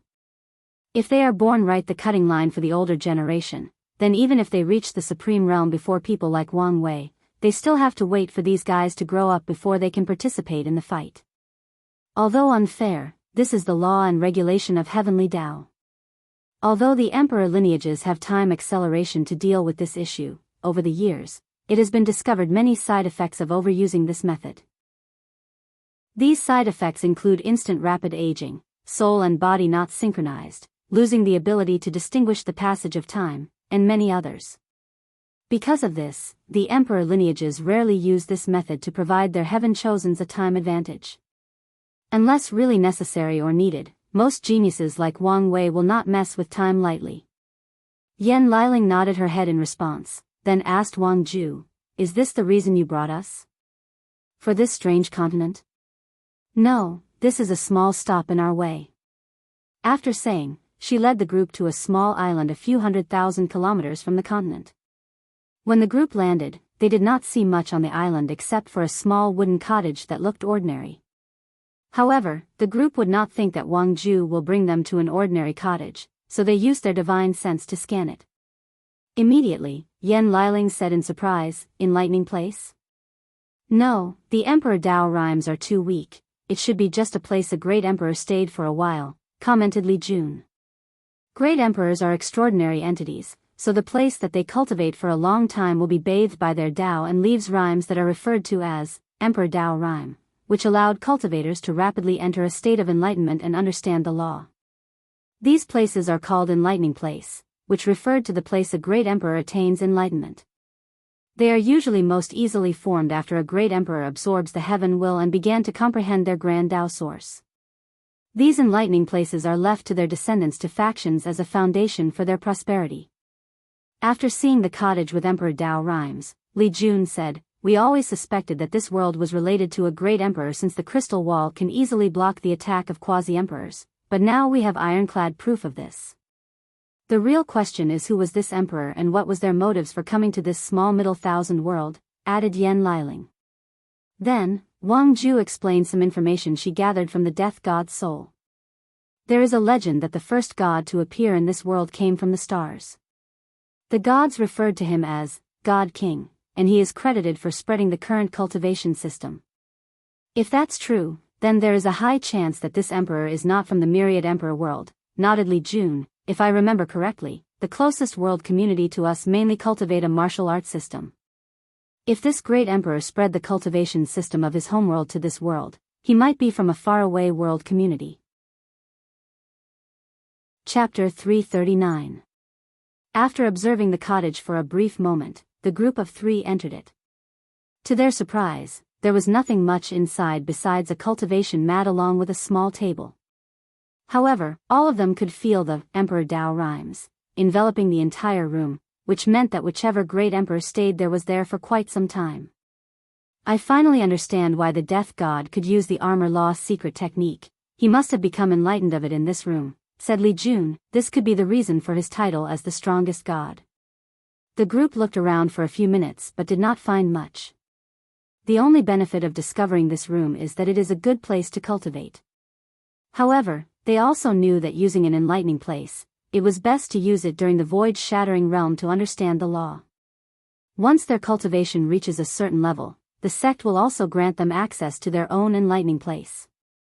And with the Dao opening sect having 9 great emperors, they have more options or choices than others. "Did you learn anything else from the death god's memories?" asked Yan Liling. "No, he seemed to have erased a lot of them before his capture," replied Wang Ju. Li Jun nodded his head before saying, "We already knew that the water of this world was deep, now we have proof of this. Although with our strength, it should be quite easy to conquer a middle thousand world. However, this one is obviously special, so we have to be more cautious in our actions. After not finding any other information in this cottage, they decided to establish a schedule to allow each of the 4 of them different times to come to cultivate here. Then, they left the death god's heavenly abode. A month passed by. Li Jun was in the imperial palace of the former Death Kingdom writing on a paper. Wang Wei told him to summarize some steps in the process of conquering a world to establish a standard or some sort of reference guide for the future. Although there has not been enough information yet to write the entire thing, Li Jun still had some ideas. While he was deep in concentration, he heard footsteps approaching him at a regular pace. A few minutes later, Tai Gang came to see him. "How are the social reforms?" asked Li Jun without raising his head. By now, the livelihood of ordinary people should have improved, making it easier for us to gather incense. Tai Gan paused for a moment, then took a deep and loud sigh. "You would think so, right? Unfortunately, the progress has been remarkably slow." "Oh?" asked Li Jun as he raised his head to look at him. "What's the problem?" "These mortals are too used on relying on the gods for so many things that many of them are resisting our reforms. It seems as if the concept of self-sufficient, self-reliance and self-improvement are completely unknown to them.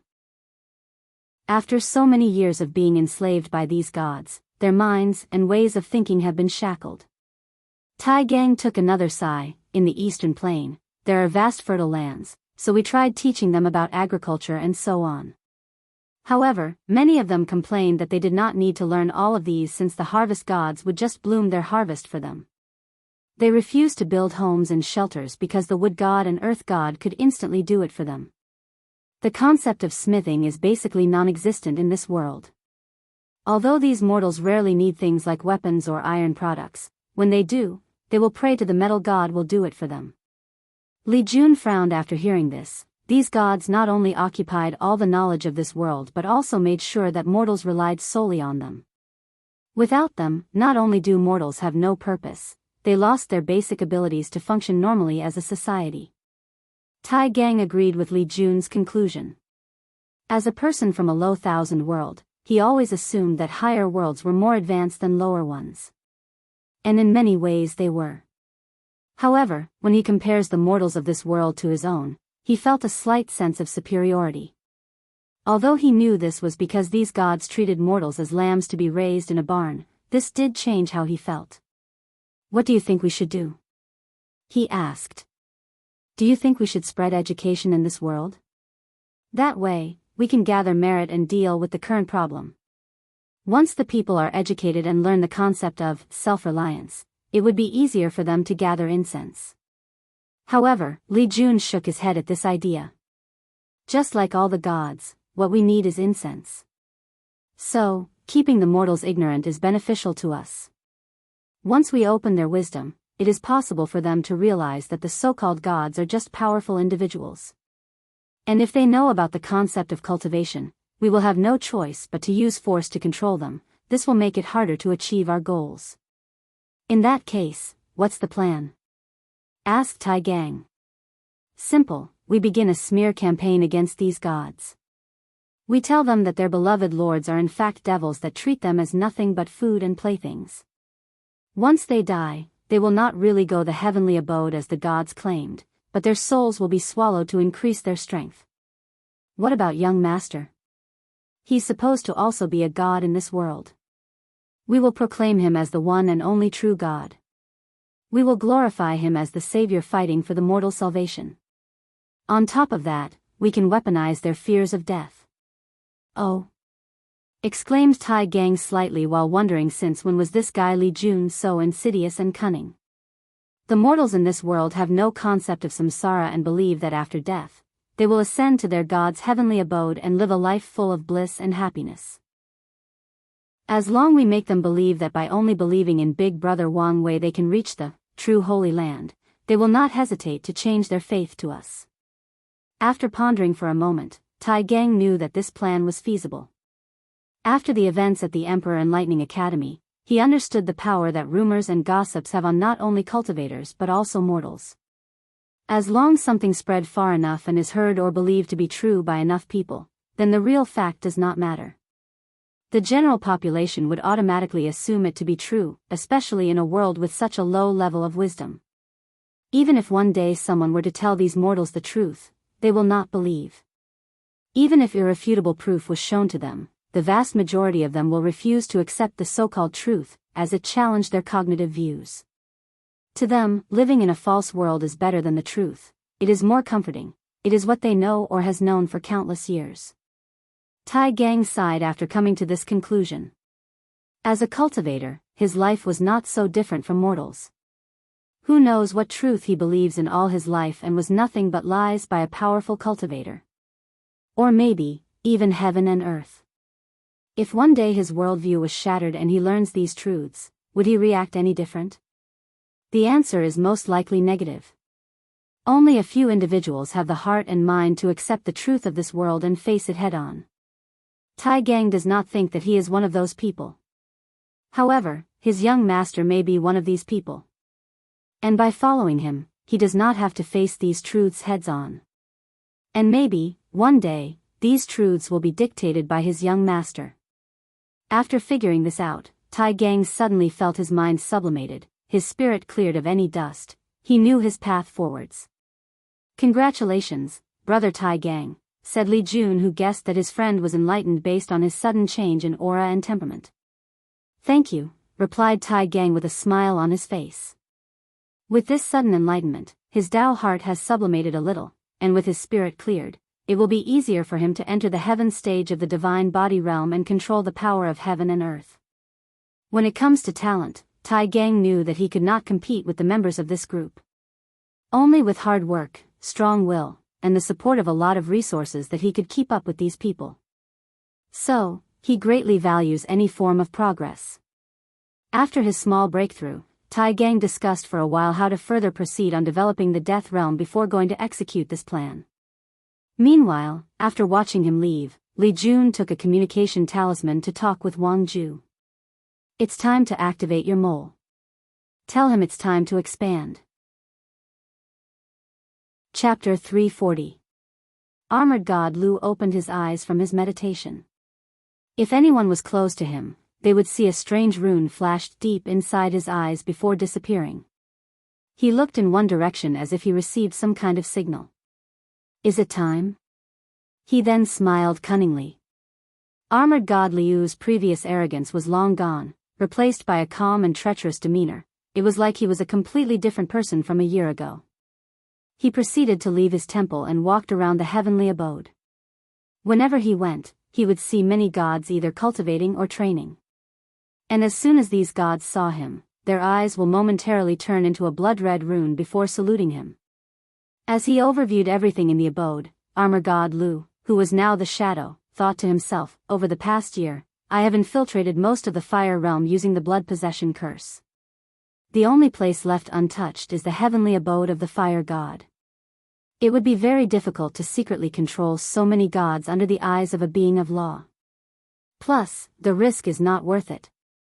Now that everybody has drawn their attention to the death realm, it is time to begin expansion."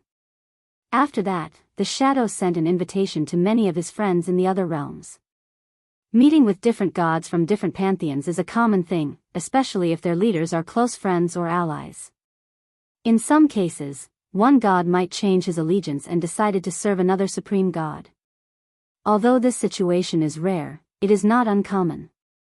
However, this usually leads to fighting between two supreme gods. After all, any god is a powerful source of incense. How could the supreme gods allow them to serve someone else? Especially if that god is a void god with an abode full of worshippers of its own. That would be a terrible loss for any of them. More than a week later, many gods from other realms came to see the hidden shadow and celebrate with them. Because of the tense relationship of different supreme gods, entering another pantheon's realm requires proper etiquette and documentation. The supreme god must be able to know the location of any foreign gods entering his realm. This is a way to prevent people from sneaking into their domains and starting to secretly spread other gods' faith. Because of these tedious regulations, it took more than a month for the Shadow's meeting to begin. Another reason for the delay was the fact he could receive so many foreign gods at once because of the rules. So, he had to break his banquet into smaller ones. Once the banquet began, the shadow displayed his charm as he talked to everybody present. He took out his recently very famous wine, Forgotten Sorrow, which made all the attending guests very happy. This newly created divine wine not only had a sublime taste but also could temporarily place people into illusion to see their innermost desires. It allowed them to escape reality and forget their sorrows, hence the name. This wine has become so famous lately that there are rumors that even the wine god, a tidal god under the wood god, admitted that his best wine could barely compare to this. In addition to wine, there was also music, dancing, theater, and battle for the more aggressive gods. While everybody was having fun, one of the void gods in attendance was secretly observing everyone, especially armored god Lu. While drinking his wine, his eyes seemed to be scanning everything and everyone. From the people's conversation to their actions, to their facial features, and many more. While he was doing so, the shadow approached him with a smile on his face.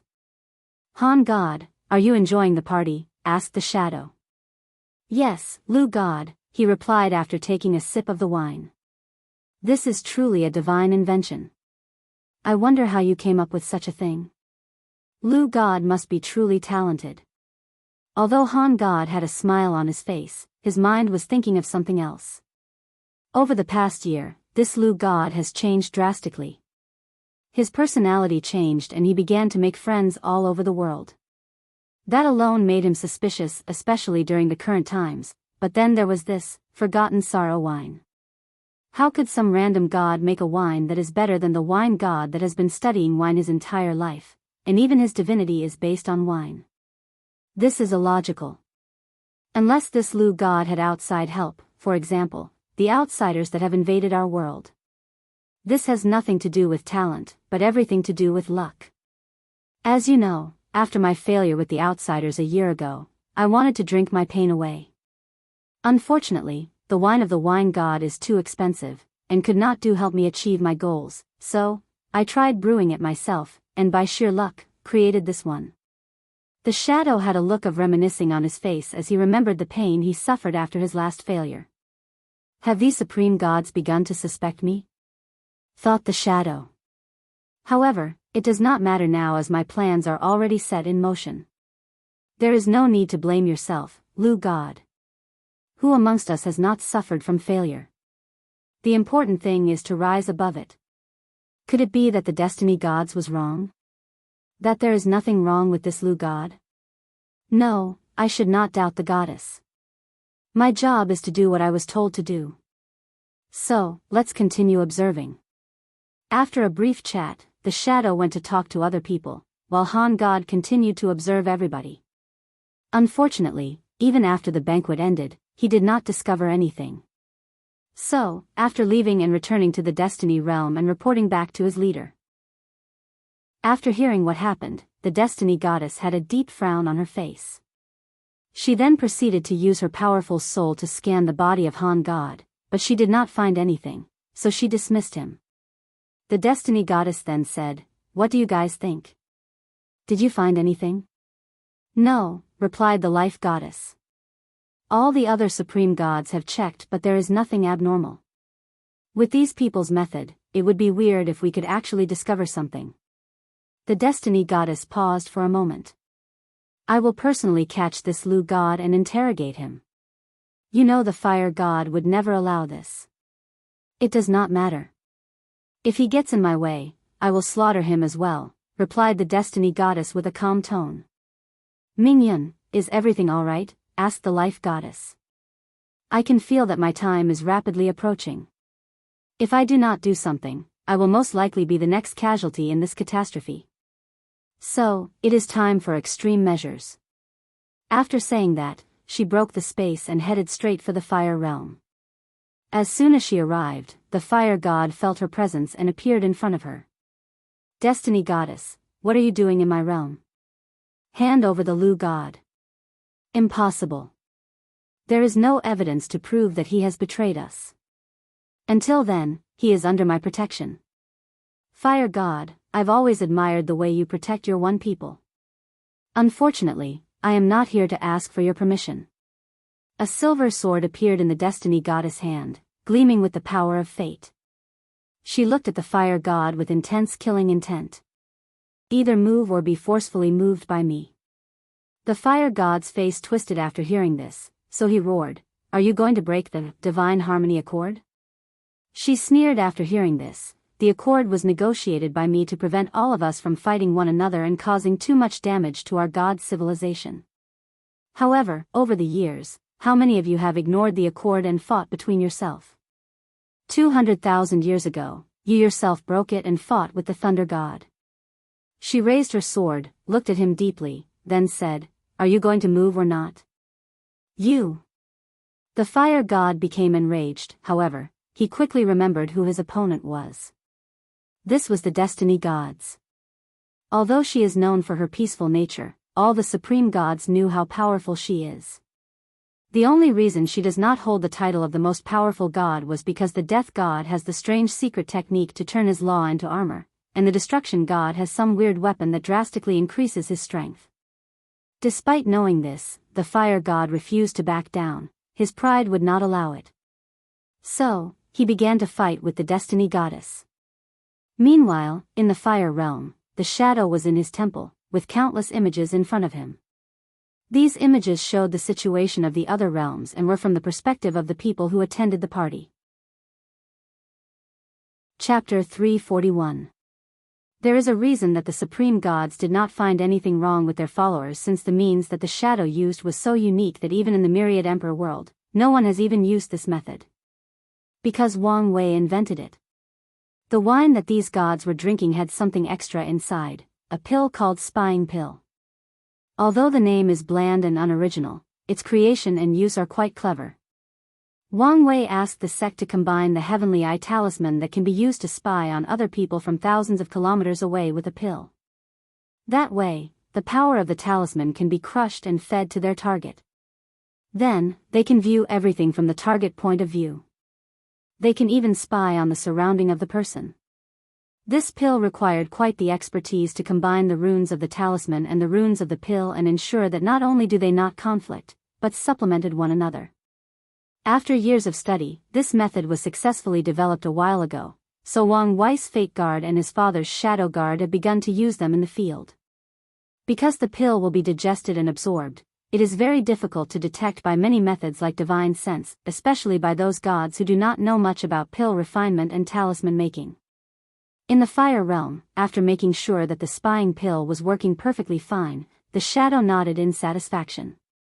He raised his head in the sky, feeling the power of law in the far distance. Now that my job is partially done, it's time to leave. Immediately afterward, the eyes of Lu God changed from the calm and calculated look to a confused one, before returning to calm. The consciousness of the shadow left this body and returned control to its original owner. As for the real Lu God, he felt the past year has been like a dream. He remembered everything he has done, with a few minor details erased from his memories, but he did not feel like he did these things himself. It was like he was looking at himself doing things from a three-dimensional point of view, wondering whether that was truly him. However, a few minutes later, he removed these strange thoughts from his mind and accepted that he might not be in the right state of mind. Meanwhile, outside of the fire realm, in the space between the realms, the Destiny Goddess slashed her sword, sending the fire god flying away a dozen meters before stopping. His body was riddled with sword wounds that refused to heal. His mind was slowly losing control as countless memories of his death flooded his mind. This was the memory of his destined death, constantly hunting him and affecting his soul. The fire god knew that if continued this battle, not only would he lose, he might become insane. In the end, he gave the Destiny Goddess, who did not have a single scratch on her, a fierce look before returning to his heavenly abode. He wanted to heal as fast as possible. In the current situation of the world, being in a weakened state is dangerous.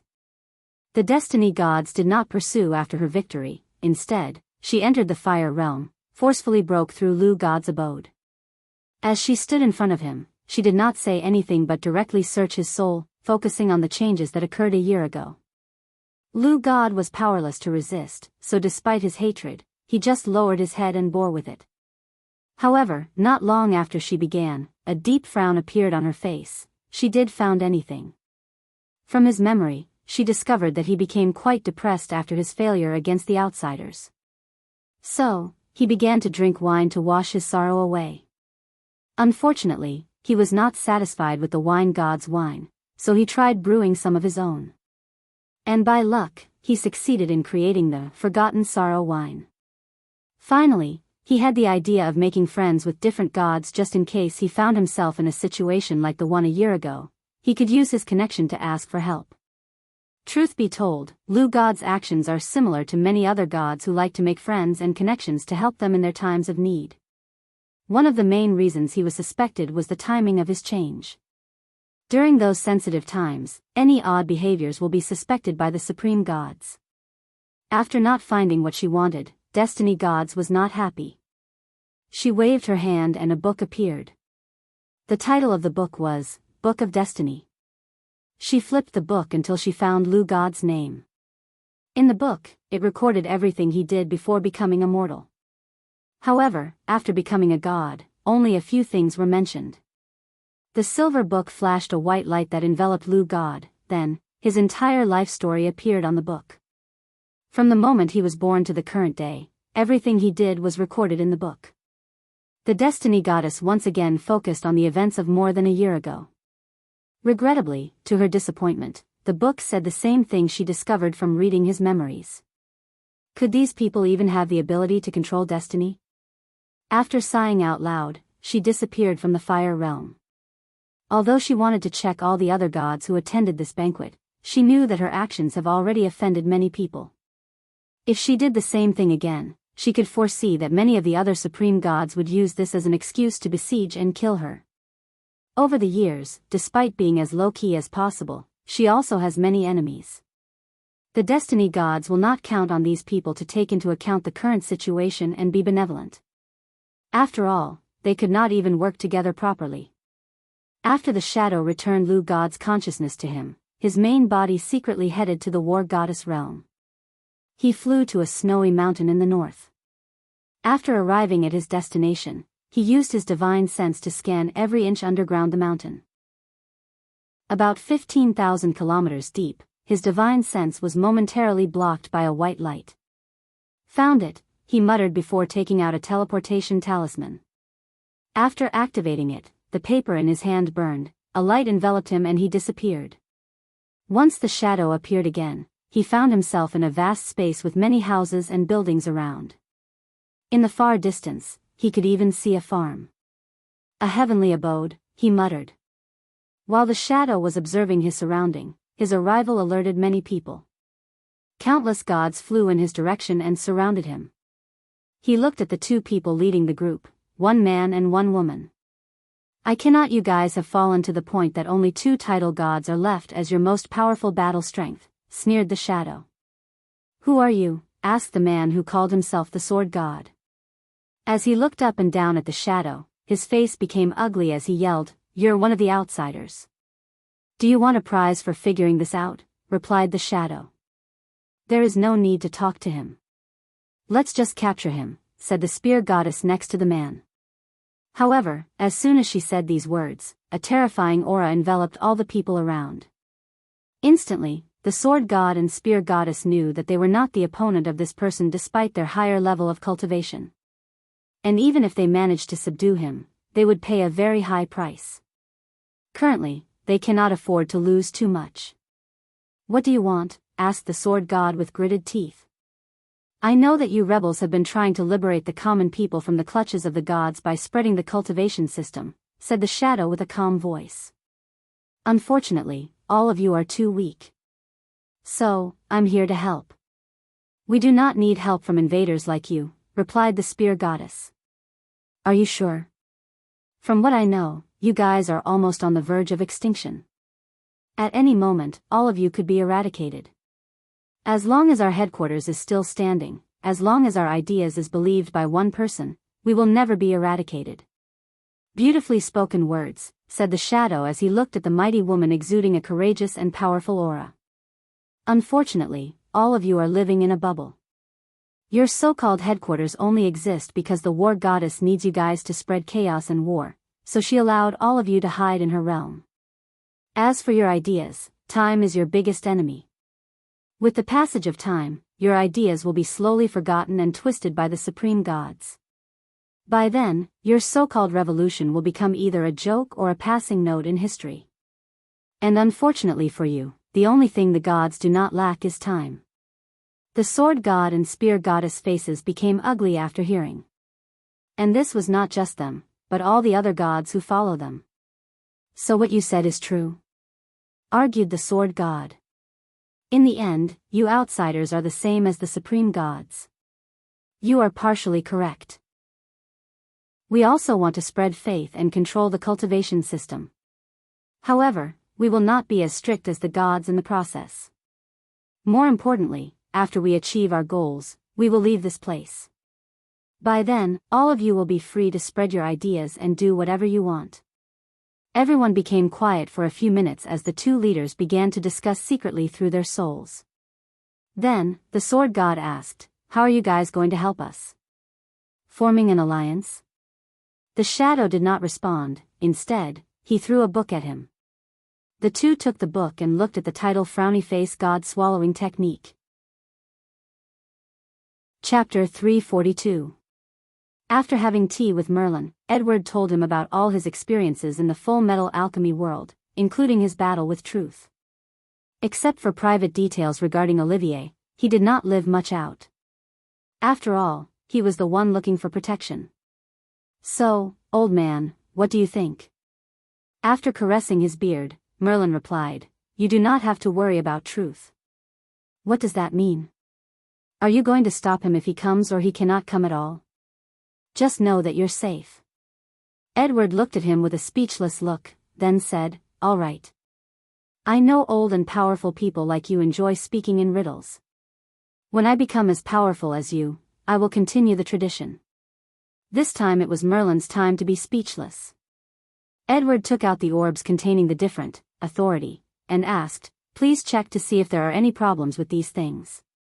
Also, check to see if there is any problem with the knowledge I have received from the Eye of God."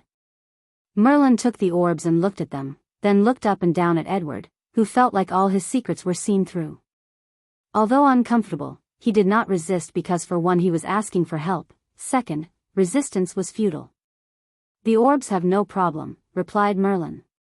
"However, the knowledge you receive have. Truth has placed a backhand on them. Please elaborate." "I'm guessing that your plan was to create a knowledge dimension similar to Truth's. Then, once an alchemist in your empire opens the gate of truth, they will be sent there. However, if you use the knowledge you got from the Eye of God, Truth would be able to secretly steal from your knowledge dimension, even across universe." "I knew it," muttered Edward. It was too easy to get all that knowledge from Father during the Promised Day. He also knew that powerful entities like Truth have weird methods that he could not fathom. So, he looked at Merlin with shining eyes. The old man laughed slightly before snapping his finger. Suddenly, Edward felt like some heavyweight has been lifted from his shoulder, then there was nothing else. He could not even remotely understand what Merlin did. After sighing to himself how he had a long way to go, he said, "All right, let's discuss the other matters." "There is more?" "Of course." "Fine, little brat, I'm in a good mood," replied Merlin. One of his closest relations is with his disciple, Arthur. However, the latter respected him so much that it was not easy to have a relaxed and non-formal conversation. Even across multiple universes, it's always like that. It's the reason that Merlin likes the universes where he is an enemy with Arthur instead of his teacher. Or better yet, universes where things get spicy between them or their gender are reverse. Of course, old man Merlin would never admit to his disciple that he secretly experienced this universe himself. After all, he has a reputation to uphold. "What do you think about my plan to reach the Akashic record?" "Well, all I can say is that you will need for your plan to have even a remote chance at succeeding. And I'm not talking about Morgana." Edward pondered for a moment before his eyes lit up. "I know what to do." "Is there anything else?" "Yes," replied Edward. This time, he talked about his concerns regarding how coincidental it was for him to discover the hole in reality that led to the void along with Rowena. Then, He stared at Merlin intensely, waiting for his answer. The old man internally shook his head. To him, Edward was the perfect disciple with plenty of potentials. What he liked the most about him was his desire to pursue the essence of magic. There were two complaints he had about him. One was his womanizing way. He would have preferred if he was a one-woman kind of guy. The second was his paranoia. However, he understood that his paranoia came from his personality, experience, and high intelligence. So, after pondering for a while, he said, discovering the whole had nothing to do with me or anyone else. You were just lucky. Lucky? Yes. Luck is a fundamental part of reality. Some people are born lucky and can accomplish great things because of it. Some people do not have high luck and have to work hard to accomplish their goals. Fortunately, you're one of the lucky ones. Edward frowned after hearing this, then he asked, what about Rowena? Was that also my luck? No, she was my doing. She is from a different timeline where after being infected by low-level void energy, the hole in reality that you discovered in the Bermuda Triangle was instantly closed. I knew that your travel throughout different universes would be quite dangerous, so I wanted to give you something to protect you from some powerful entity, so I merged your timeline with the one you discovered the void hole. After being silent for a few seconds, Edward said, thank you. Oh. I thought you would be mad. I'm not that stubborn of a person. I understand when people are trying to help me. Without meeting Rowena, it would have taken me a few hundred years if not more to control the lowest level of void energy. There is no way I could be able to use as efficient as now, so it would be impossible for me to deal with people like Truth. It's good that you understand. Well, is there anything else? Yes, replied Edward with a more serious look on his face. I want to know about my reincarnation. About the earth I came from. Merlin caressed his beard, thinking how to reply. A few seconds later, he said, the earth you are from is called Primordial Earth. Is there any special about it besides the cliché name? Merlin was once again speechless before shaking his head and continuing, it is indeed a very special place. That earth is located in a very special high dimension. Truth be told, many people believe that it is the original earth and all the other earths are projections of it. However, there is not enough information to prove that. So, what's so special about it? Although the people there are just ordinary people, they all possessed an unknown ability. Their minds can receive information from other universes, dimensions, or worlds. Then, they will write about these worlds in the form of stories, movies, books, and televisions. On top of that, all the people of Primordial Earth have the ability to create worlds. Any story that they write down, any films that they create, any animations they draw will become a real world. The odd thing is that they are not even aware of this. Edward had a look of shock on his face, then. After discovering this, many powerful people became interested in this small planet. Although no one found the reason for such power, they also discovered another important aspect. If you take a random person from Primordial Earth and have them reincarnated or transmigrated into another world, using their knowledge of story, they can rapidly grow powerful in a very short time. On top of that, a lot of these people have awakening powerful innate abilities after being transmigrated.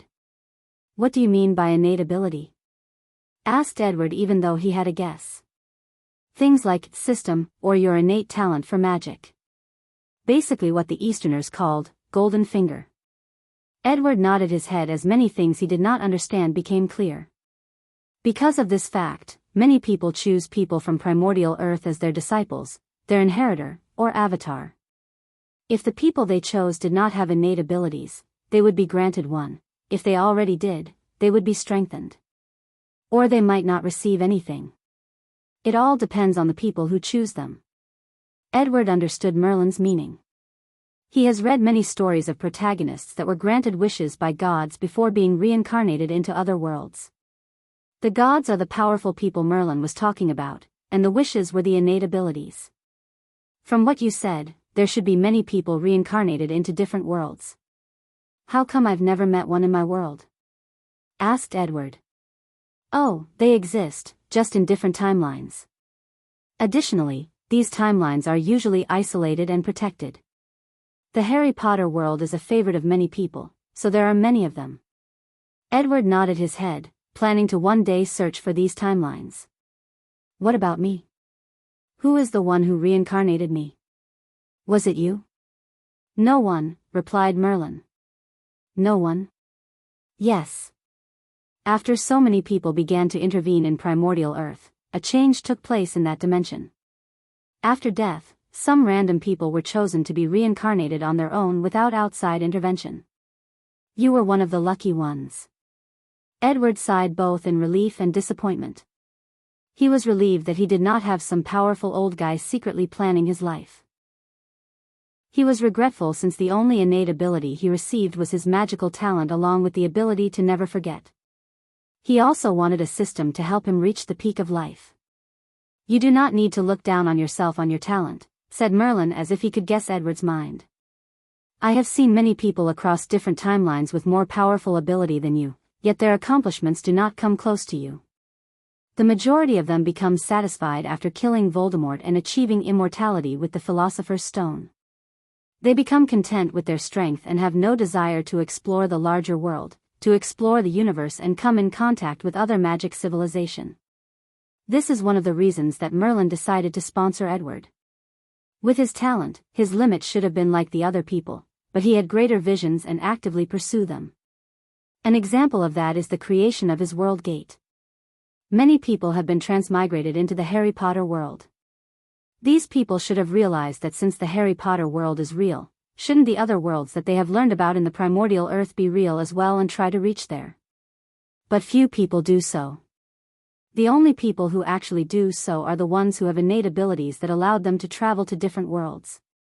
Unfortunately, these people did not rely on themselves but on their talent. This is the reason he appreciated Edward. After taking a few minutes to calm himself down and process all the information he just received, Edward asked, "Could I return to primordial Earth? The political landscape there is too complicated. Wait until you're more powerful before trying." Edward nodded as he was not in a hurry. He accepted his new life. He just had a few regrets that he wanted to make up. Do you have any advice for me? Yes, replied Merlin. The world you are currently in is more vast and complex than you could ever imagine. So far, you have barely scratched the surface. Be mindful of this fact. Edward nodded his head, chatting for a little with Merlin before leaving. The sword god frowned after seeing the name of the book. He found the title very distasteful. And not just him, but his female companion as well. Nevertheless, the two still flipped through the book. At first, they did not think much of it. However, as they read more and more pages, they became dignified, until a look of horror appeared on their faces. The hand of the sword god trembled, almost letting the book fall on the ground. This is the book of the devil, he thought to himself. Little did he know that he was quite right. The book in his hand was modified by Li Jun from the half part of the gluttony-swallowing scripture that Wang Wei got from Mo Xingyun. As the name implied, this was a cultivation technique that allow a person to swallow a god. Not just their strength, but also their faith. Once succeeded, they can control God's heavenly abodes as their own. Additionally, if cultivated to the highest level, they can even swallow their divinity, in other words, their law. With this method, the sword god realized that he could become a supreme god without having to go through all the trouble of gathering incense and comprehending the law. Then, their revolution will finally have a chance. In the current headquarters, he is the oldest one amongst all the gods. He experienced the war of annihilation over whether the cultivation technique should be spread to mortals. Back then, there used to be 108 realms and 108 supreme gods. Now, only 36 remained. The surviving ones swallowed the realms of the defeated to increase their power. Thinking about how in the past, they had countless supreme gods fighting for their cause, but now, only a few title gods are left, the sword god sighed in desolation. The temptation of this technique is too high. He could foresee with it, their strength will drastically increase, thus giving them a chance at revival. Additionally, he also saw the downside. He looked at the shadow and said, "I appreciate your help, but I refuse to be your pawn." With all his experience, how could the sword god not see that these outsiders were trying to use them to weaken the power of the supreme gods, then benefited after the two suffered from fighting one another? After hearing the sword god's words, the spear goddess quickly woke up from her dream of the revolution rising up and finally accomplishing their goals. She realized that she was momentarily blinded by the benefit to realize the trouble of this kind of technique. Cold sweat secretly felt down her back. I'm glad that the leader was clear-minded, otherwise, I could not imagine the consequence. As for the shadow, he was calm after hearing this. A sinister smile appeared on his face as he said, "Unfortunately for you, it's too late." "What do you mean?" asked the sword god. Then, he seemed to have thought of something and looked at the other gods behind him. He saw the excitement and greed in their eyes and immediately understood what happened. This outsider spread this technique to the other gods. Even a person like himself with such strong will was momentarily tempted, let alone these people. "You!" roared the sword god at the shadow, then he ordered, "None of you are allowed to cultivate this technique. This is the highest order. Anyone found disobeying will be executed on the spot." All the other gods of this revolution lowered their heads in acknowledgement after hearing this. However, the sword god knew that this was just for show. Unfortunately, he could not tell who will truly follow his order and who will not. After all, this technique has already planted a seed of ambitions on these people. Even if they are gods, they cannot escape the shackles of 7 emotions and 6 desires. The sword god became enraged after figuring this out and decided to take out his anger on the person responsible for all of this. Unfortunately for him, when he looked again, the shadow had long disappeared, and he did not even notice when. Gritting his teeth, the shadow returned to his main temple thinking about how to deal with the current situation. That night, the sword god stood on watch around the heavenly abode to prevent anyone from secretly leaving and practicing that technique. One of the void god called who god approached him with 2 tea bowls. He handed one to sword god and drank the other one. "Leader, standing guard like this is not a permanent solution. The other members of our Mortal Freedom Alliance need to go outside eventually to cultivate and recruit other members." The sword god took a sip of the tea, feeling refreshed. He agreed with the regional commander. However, as of right now, he could not think of a better solution. "In that case, what do you think I should do?" Who god pondered for a moment. "Sir, do you want me to speak the truth?" "Please. In our current situation, we cannot pass on this kind of opportunity. Most likely, this technique will bring us to the abyss. However, could things really get worse than they are?" The sword god savored the tea and Han god's words. Over the years, Han God has been one of his most trusted advisors amongst the 12 regional commanders. So, he took his words seriously. However, after a few minutes, he shook his head. "Although you are right, I still insist that this is not the way to go forward." Han God sighed deeply. "All right. It's just a shame." "Not really. As long as our alliance persists, the sword god suddenly coughed out a mouthful of golden blood with a look of shock on his face. He bent his neck down to look at the blade piercing his heart, then looked at Han God. "Why?" "For the alliance," replied Hu God. "I've always had a problem with your stubbornness and conservative approach to our situation. I understand that you have witnessed the war of annihilation, are afraid of the alliance being destroyed in your hands. However, what you fail to understand is that all of us here are not afraid of death. We came here knowing our chances of survival were minimal. What we are afraid of is living a meaningless life, watching as our ideals and goals evaporate in flame. This technique given by the outsiders is an opportunity for us. Unfortunately, you did not cherish, you are unwilling to take risks." The sword god quickly mobilized his divine power to heal his injury. Unfortunately, it was to no avail. "You poisoned my tea." "Yes. Not only that, the blade in my hand is made of deicide metal. It will negate your healing factor and ensure your death." As Hu God looked at life rapidly being drained from the sword god's eyes, he raised his hand to touch the body, then paused for a while. He remembered all the time they have spent together, all the battle, life, and death situations they have experienced together. In the end, he gritted his teeth and muttered, "For the Alliance." He placed his hand on the sword god's head. A red light flashed on it, then a swallowing vortex appeared. The vortex quickly swallowed the blood, life force, soul, and divine energy of the sword god. Even the incense he controlled was swallowed. Then, a powerful aura emanated from Han God's body. "From now on, I will be the sword god." However, Han God quickly frowned after digesting his gain. He realized that he could not control the heavenly abode of the previous sword god. "It seems that I have to cultivate this technique to a higher level to inherit everything from the people I swallow." Then, Han God looked in the direction of Vice Leader, the Speak Goddess. An unnoticeable red light flashed across his eyes as he took a step forward. "No, I cannot do this. I only kill the previous leader for the sake of the cause. The Vice Leader can be an ally after being persuaded." Han God stood in his position for 5 minutes before flying in another direction. He was going to open the exit for all the members. Death Realm, Li Jun just received news of the Shadow situation. He looked at the other members of the group and said, "Let's begin our new plan to spread the cultivation system of this world and cause chaos."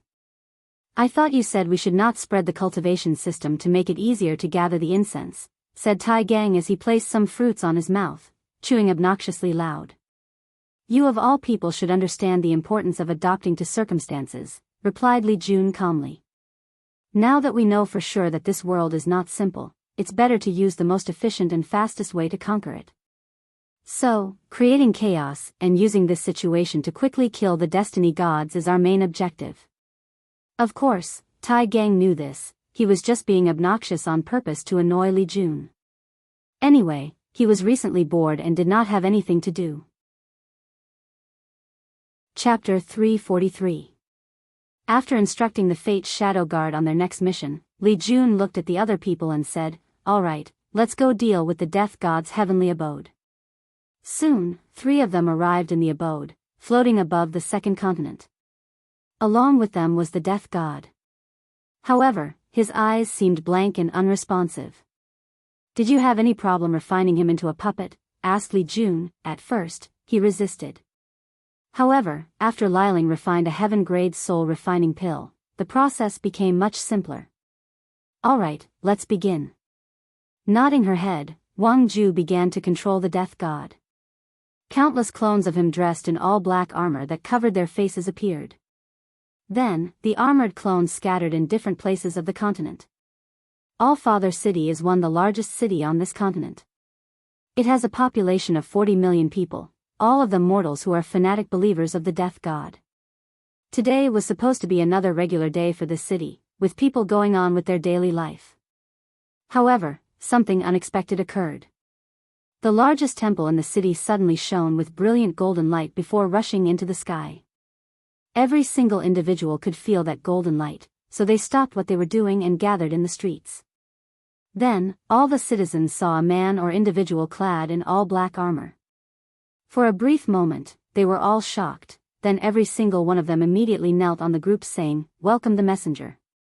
The voice of all 40 million people echoed in the sky, forming a beautiful sound, the sound of oppression. "Where is the city lord?" asked the armored clone. Suddenly, a middle-aged man dressed in a plain black robe slowly stood up amongst the large crows. Since he was the only one standing, he was easily noticeable. "SS Sir Messenger, I am the current city lord." The armored clone waved his hand and the middle-aged man suddenly appeared in the sky, floating in the air. Although he was really scared for fear of falling down, however, his fear was soon replaced by the awe of the messenger and the Death God behind him. Spread the words. The Death God is going through ascension to achieve transcendence and control the power of fate. As such, his image will change. By his order, all the statue of him will have a blank face for now until the ascension process is completed. The city lord was momentarily shocked before a look of ecstasy appeared on his face. Their god was already mighty enough, but now he was going through an ascension and becoming more powerful. He could not hide his joy. And not just him. All the mortals in the city who heard the messenger's words clearly felt the same way as the city lord. Immediately after being placed on the ground, the city lord gathered the finest craftsmen of the city to renovate both the temple and the statue of the death god based on the design of the messenger. This city lord was not the only one doing this. Across all the cities, towns, and villages on this continent, messengers appeared to spread the decree of the death god. A festival was held to celebrate the rise of the death god. From this day on, the people of this continent celebrated a new holiday, Ascension Day. In the sky, Li Jun and the others watched all of this with a calm look. He then looked at Wang Ju and said, "Continue with the next step." A white shield suddenly appeared to surround the three, then, they watched as time began to accelerate. It was like they were fast-forwarding a recording television shows. Everyone and everything seemed to be moving so fast that it became blurred. Then, everything stopped. "How long has it been?" 300 years, replied Wang Ju.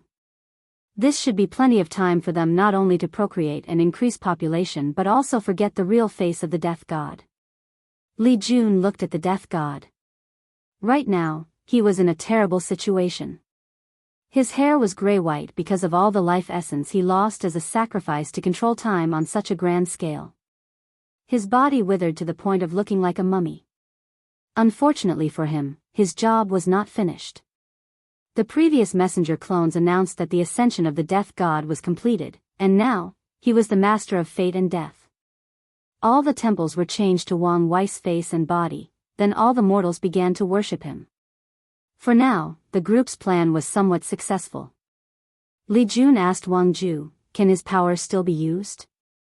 There is still some incense left over. Plus, if needed, we can sacrifice his soul. In that case, let's create another continent." This way of gathering incense is very effective and is quite a useful way to train fanatic believers. He took out a black stone and handed it over. After seeing the void stone, Wang Ju immediately understood his plan. She controlled the death god to send the stone in the core of this heavenly abode. Then, vast spatial energy came from it and began to increase the size of the heavenly abode. In just a few minutes, it increased by at least 5-fold.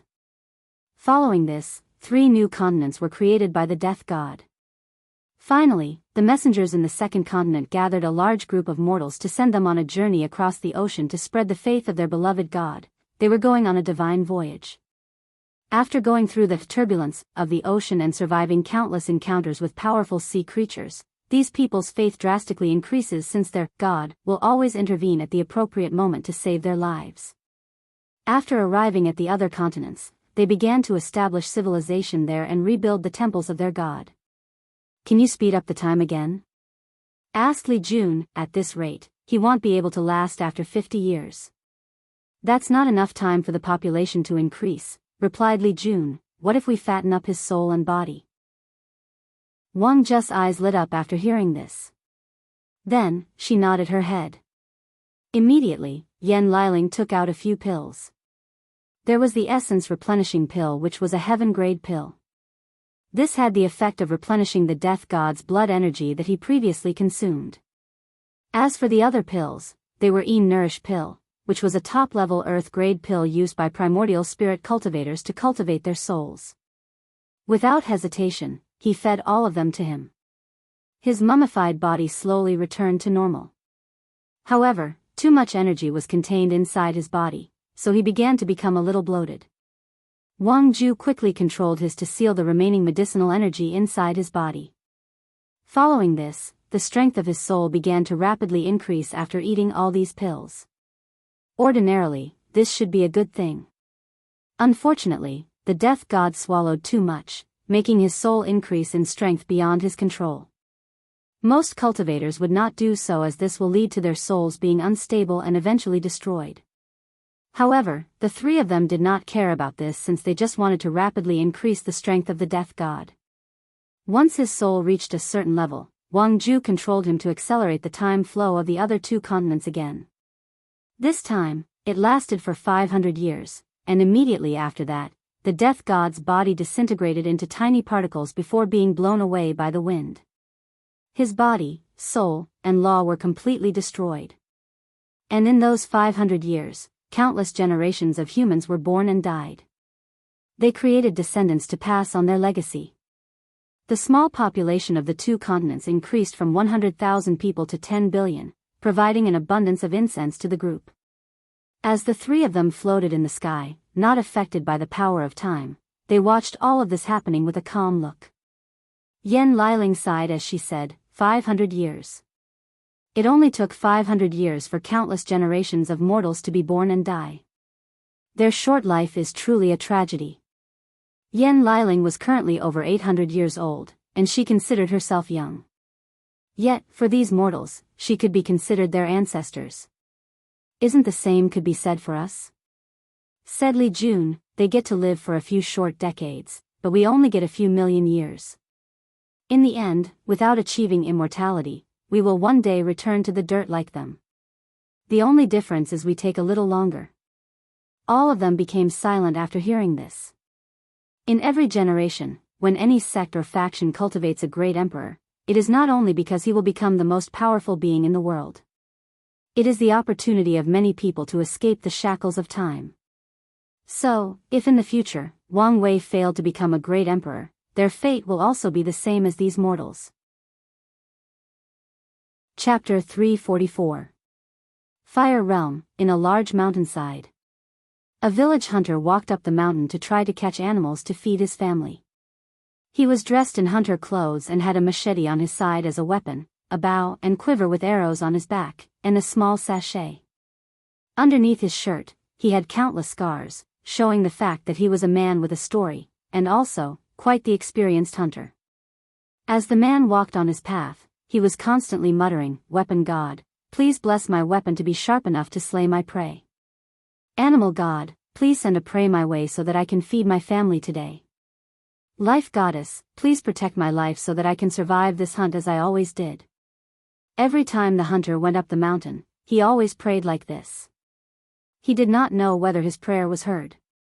However, he still believed given the fact that he had survived for so long. The hunter was familiar with the surroundings, so he quickly found the trail he usually used and followed. This path had the highest chance of finding prey. Along the way, he will also look at the plants on the ground. Once in a while, he would recognize one, took it, and placed it on the sachet he carried with him. In that way, the hunter walked for more than an hour before he finally encountered two rabbits. With great expertise, he pulled his bow and two arrows at the same time. He pulled the string with all his string and as swiftly as possible, swish. Swish. The two arrows flew with tremendous speed and force, and each one hit a rabbit in the eye. These two little creatures did not have the time to react. The hunter rushed to his prey to check. He removed the arrows from their heads, then took out a string to tie the two rabbits on his body to carry. Then, he hurried to leave this place as he feared that the scent of the blood would attract other animals. For him, these two rabbits were enough to feed his family for at least 3 days. If they stretched their meals, it could last for a week. Unfortunately for the hunter, fate seemed to have other plans for him. While he was rushing home, he heard a roar that sent chills down his spine. He raised his head to see a large boar that was more than 5 meters tall. Devil animal? The face of the hunter displayed great fear as he knew that devil animals were the enemies of humans. And only with the protection of the gods that humans could have such a safe place to live and prosper. Without hesitation, the hunter rushed in a random direction. He discarded all his weapons, herbs, and even the rabbits. He knew that his priority was to save his life first.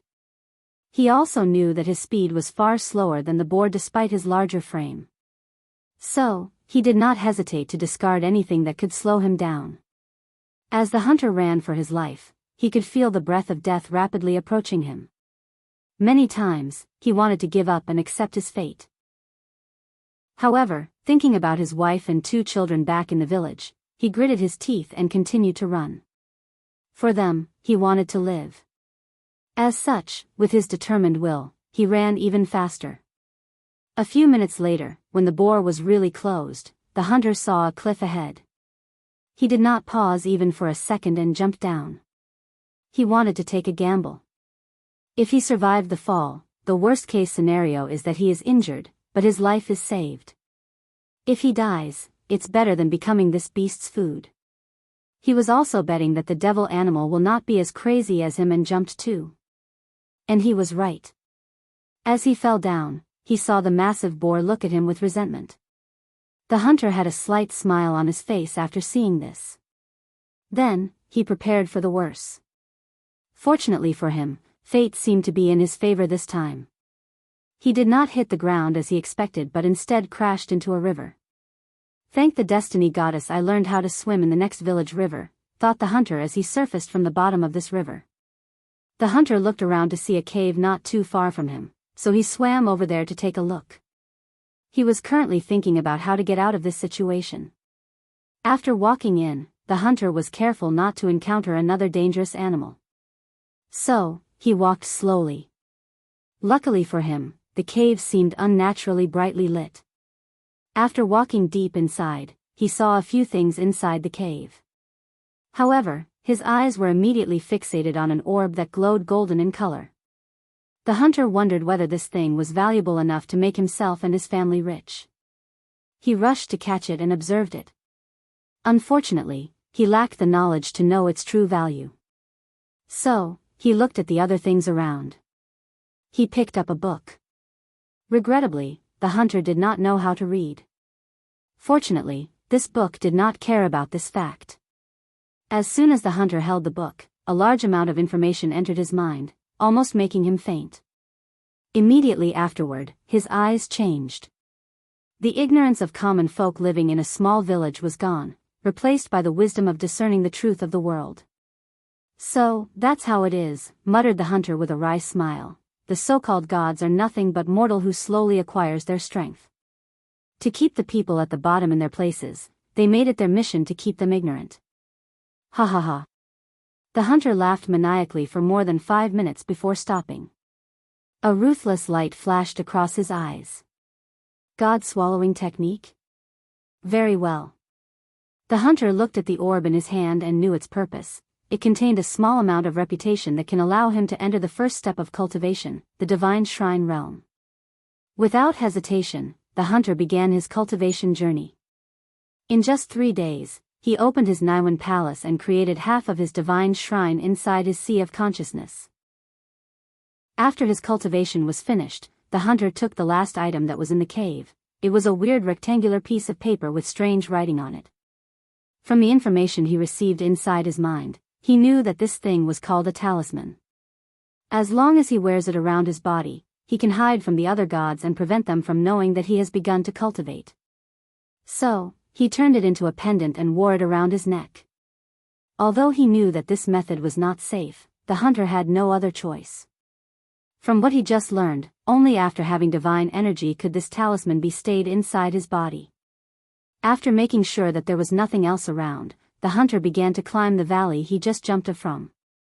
After entering the divine shrine realm, his body reached the peak of human limits. Although not extraordinary, it was more than enough to climb this tall slope. After climbing up, the hunter did not immediately return to his village but searched for the previous large boar to hunt. Previously, he was afraid of what the gods called devil animals. Now, he knew that these things were nothing but animals that absorbed the spiritual energy in this world and evolved. Unfortunately for them, they do not have a complete cultivation system and could only absorb energy passively. As such, their growth is limited. Plus, the gods use them to control mortals and also cultivate.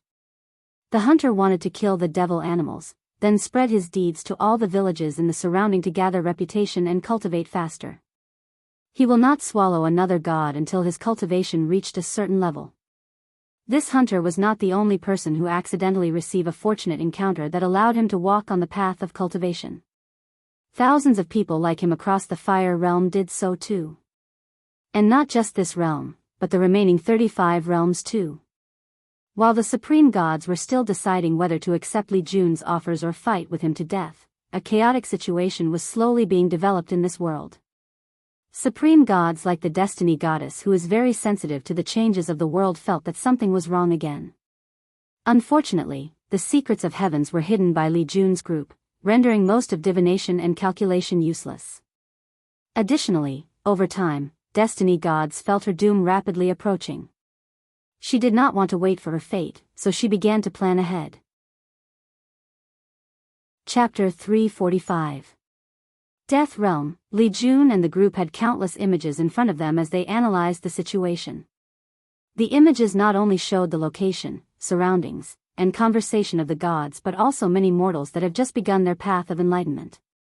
I have to say, conquering this world has not been effective resource-wise, said Tai Gand. Given all these mortals so many heaven-grade talismans, and even a few saint talismans, it does not seem to be worth it. To hide these people from the eyes of the gods, mainly the supreme gods, the talismans are given to them were at least heaven-grade since these supreme gods are considered void-shattering realm powerhouse. And when it came to very sensitive gods like the Destiny Goddess, Li Jun and the others had to be careful and used saint-grade talisman. In the future, if we have to use so many resources to conquer a middle thousand world, of course, it will not be worth it, commented Yen Liling. However, since this world is special and we want to be as fast and as efficient as possible, it is worth it. True. So, what's next on the plan? We need a distraction. Right now, the world has just entered the beginning of a chaotic situation. With the talisman, we can temporarily hide these people. However, as they grow more powerful and swallow more gods, the supreme gods will catch their attention and set out to eliminate them. We need to distract them. Li Jun then looked at Wang Jun and nodded. She took out a communication talisman and began to give orders. Fire Realm. Fire God was heavenly abode. The fire god was inside his temple, sitting on a fiery red throne. Flames of different colors surrounded the halls, giving the hall a more joyous atmosphere. His eyes were closed as he absorbed incense that looked like a golden thread. Underneath his robes, a few sword scars were slowly healing as he absorbed more. Nevertheless, his face still looked pale. Thinking about the reason he was in his current situation, the fire god gritted his teeth for a few seconds before continuing what he was doing.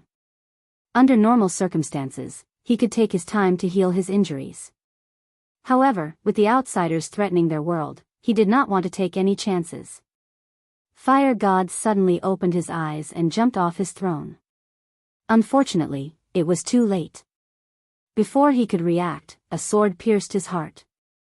His years of battle experience and instinct made him dodge to the side, avoiding a fatal position. However, the sword managed to cut off his right hand, making golden blood gush out. The fire god instantly controlled his body to prevent further loss of blood. Unfortunately, he discovered that his healing ability was hindered. He watched the person that attacked him. Outsiders? The man was dressed in tight black clothes that covered everything but his eyes. Although his clothes looked plain, countless runes could be seen engraved on them if looked with spiritual powers. A shadow-like cloak was emanating from his body. The fire god remembered that person instantly came out from his shadow to attack him, and he did not even notice it. Knowing that he should be omnipotent in his abode, the fire god immediately felt that something was wrong. Then, his face became somber. He discovered that the amount of law power that he could control was drastically reduced. Additionally, the room he was in was sealed, preventing him from contacting the outside world or using the power of the abode to teleport away. How did you manage to infiltrate my abode? Unfortunately, the person did not say a single word. Plus, the situation quickly turned dire.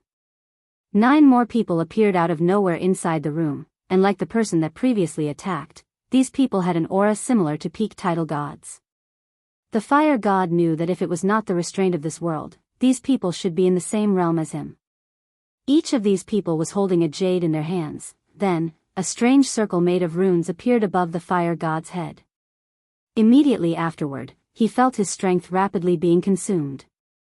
Without hesitation, he rushed to the person closest to him trying to eliminate him. Unfortunately, the 10th person that was not part of this formation rushed to stop him. A flame spear appeared on the remaining hand of the fire god and clashed head-on with the assassin. With the power of law, the supreme god had a slight advantage and pushed him backward. Unfortunately, his access to the law was weakening drastically. On top of that, his divine energy and soul were also slowly being drained. What made him even angrier was the fact that his opponent displayed no desire to fight him head-on. but wanted to buy enough time until he was too weak to retaliate. "Cowards," roared the fire god. "Why don't you fight me like real men?" Unfortunately, the assassin merely sneered after hearing and did not even respond to his taunt. As an elite assassin, he was trained to not only be a strong fighter in head-to-head confrontations but also to use any means to achieve his goal. So, he did not care about this pitiful god's words. 30 minutes later, the fire god's strength was reduced to a true god level or supernatural realm. However, the assassin did not immediately kill him. He waited a few minutes later when the latter was reduced to a mortal before cutting off his head. The fire god died full of grievance. He wanted to lure his enemy in and used a secret method to burn his blood and soul to use a powerful attack. Unfortunately, it was in vain. Once he died, one of the people in the formation said, "For someone who controls the law, this person was too weak." The others agreed with him. As part of their training, they have watched recordings of people who control law and even fought many of them, including fire law beings. One of the basic tactics of these people is to raise the heat in your body to an unbearable level. That way, you will either combust and die, or if you can resist this attack, your strength would be reduced drastically.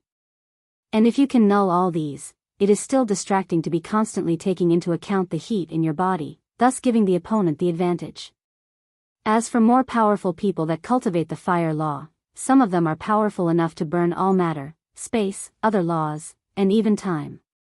Or they can use the mutual restriction of the element to begin to control the other 5 elements, or at least, add some magical abilities to their fire law. Another path forward would be to cultivate the fire law to the extreme until you can turn it into pure yang law, which is more advanced. And if the pure yang law is cultivated to the extreme, you can reverse yin and yang to gain insight into pure yin law, finally, cultivated yin yen law. Compared to these methods, the way that these supreme gods used or controlled law is too rudimentary. "Let's not waste time here and continue our mission," said the assassin who killed the fire god.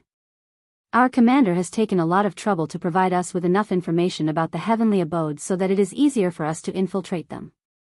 Let's not waste her effort and delay the young master's grand plans." This group then proceeded to the next target, and they were not the only group sent on assassination missions. The earth god was assassinated by poison. The dark god died from a powerful curse after discovering a mysterious item. He was too sure of his ability and did not think such a weak curse on the item could help him. The thunder god died while having fun in bed with one of his subordinate gods. His primordial yang was instantly sucked dry, killing him without having the time to respond. The goddess of dream was secretly fed a pill that made her enter a perfect illusion. Until her soul scattered and she died, she never woke up from that illusion. Many of them died because of the sudden betrayal of their closest subordinate. Supreme God Conference. All the gods looked around and first noticed that the projection of everyone more or less had some injuries, or looked like they just had a battle. Then, they looked around and realized that only 20 people showed up. "So, without counting the death god, 15 of us were killed in this assassination attempt?" said the life goddess with a hoarse voice. No one answered her. No one expected the current outcome. Many people assumed that the outsiders would remain quiet for a while after taking over the death god's territory. This should have given them enough time to prepare and plan ahead. Chapter 346. After being quiet for a few minutes, the destruction god suddenly said, "Is this really the dusk of the gods? The end of our era?" No matter answered him as they do not know the answer to this question. Over their long years, they have suffered a few invasions, but nothing like this. Usually, their invaders, with the limitation of the word, are defeated by them after a few confrontations. Additionally, these gods are usually used to the form of warfare involving head-on confrontation of 2 armies.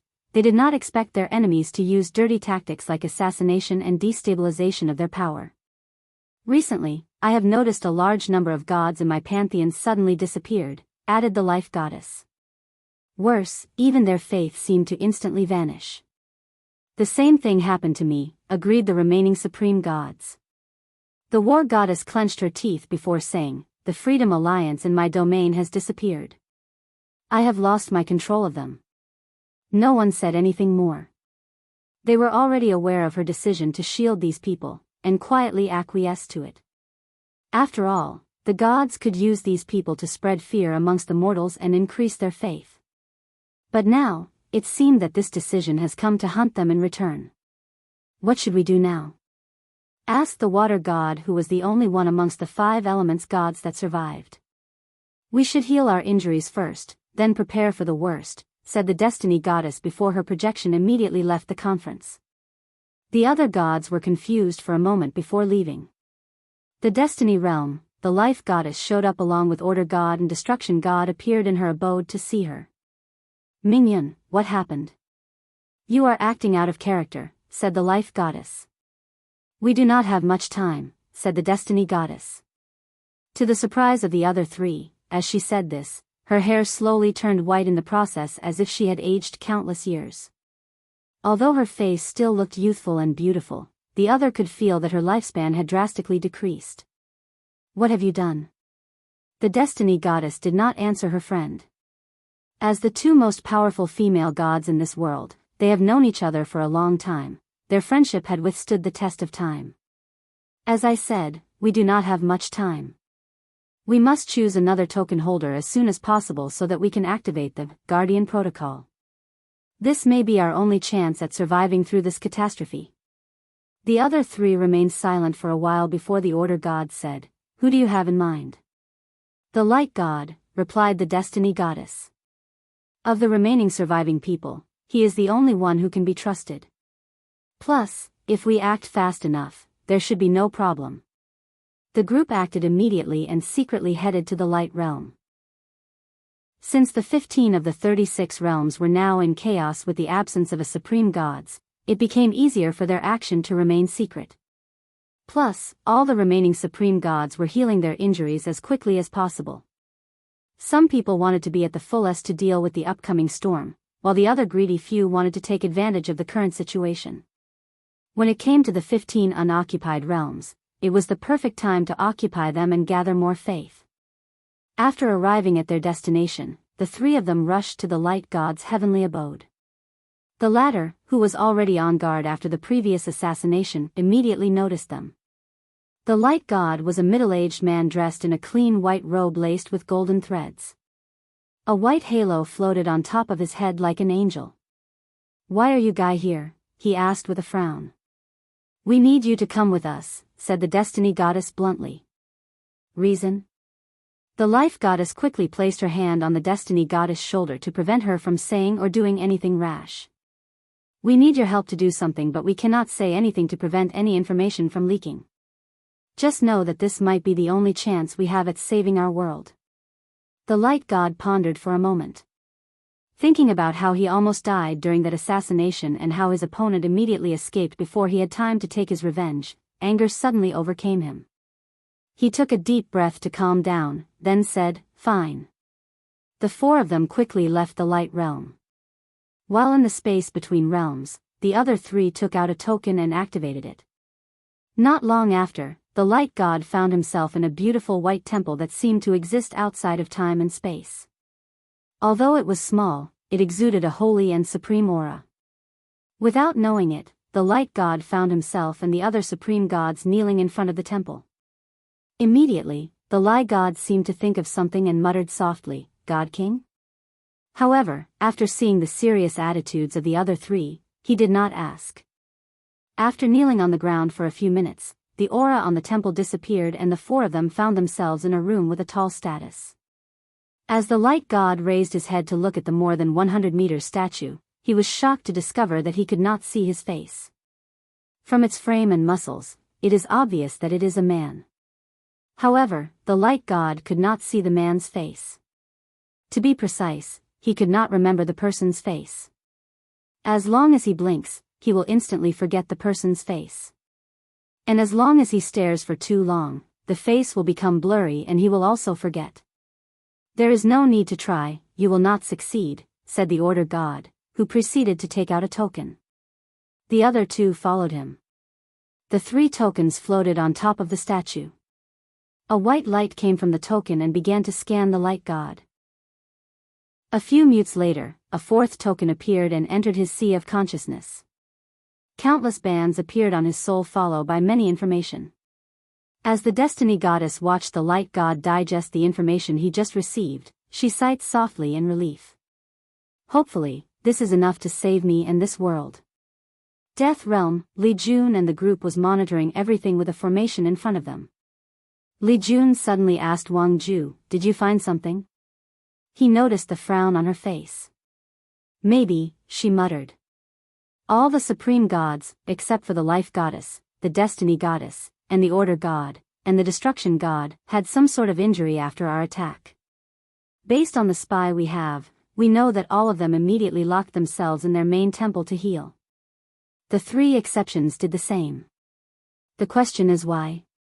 Why did they enter seclusion when they were not even injured? So, you suspect that they are planning something? Well, it is logical since they cannot watch us slowly destroy everything they hold dear, replied Li Jun. Let's observe for a while before making our next move. Anyway, the current situation is in our favor. A few months passed. The group continued to watch the chaos of the 35 realms. Under their support, the Freedom Alliance became more powerful as they used the Devil Scripture to swallow more gods. On top of that, the people who secretly receive cultivation techniques also began to grow rapidly through attacking and swallowing other gods. Today, Li Jun called the other people for a meeting. "Why are you calling us?" asked Tai Gang. "I need you to prepare. We are going to attack the Destiny Realm." Tai Gang immediately became excited, while Yan Liling frowned. "Isn't this a little rush? The current situation is to our advantage. We can slowly wear out the other supreme gods before we attack them. Normally, that would be the case. However, the devil nature of the scripture has begun to affect the people of the Alliance and the new gods. They have begun to kill each other to swallow the other's powers." "So soon?" said Yan Liling. According to their plans, this would not be an issue until much later on. Then, they would use special pills that could alleviate these symptoms to control these people. "Yes. More importantly, I have a whim that something is wrong. If we do not act as fast as possible, there might be other variables, most likely coming from these 3 supreme gods." The group quickly came to a decision and began to prepare. Once everything was done, they used a transmission array to secretly enter the Destiny Realm. Unfortunately, as soon as they arrived, 20 gigantic palms descended from the sky, each of them powered by law. Chapter 347. Li Jun's face became ugly after seeing this attack. He hurriedly waved his hand as his instinct kicked in. An ocean of blood manifested to surround the group and blocked the attack. Boom! The Destiny Realm shook slightly, scaring the mortal. Blood slowly dripped from the corner of Li Jun's mouth. Although he blocked most of the attack, it was too sudden, so he was slightly injured. He wiped out the bloodstain from his mouth with the back of his hand before raising his head to look at the sky. Fury could be seen in his eyes. He had to admit that his pride was a little affected after being planned by the gods. However, he quickly calmed down. As a person born from a powerful world, it is normal to have some sort of innate superiority over other people born in weaker worlds, especially given his status and standing in his world. However, his education has taught him to never look down on people, especially enemies.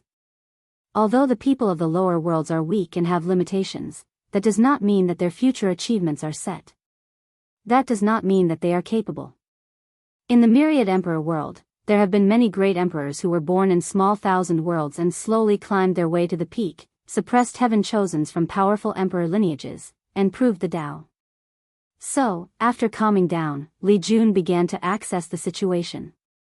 He saw the remaining 20 supreme gods coming out of a space tier. He glanced at the white-haired Destiny Goddess and instantly guessed that the current situation might have something to do with her.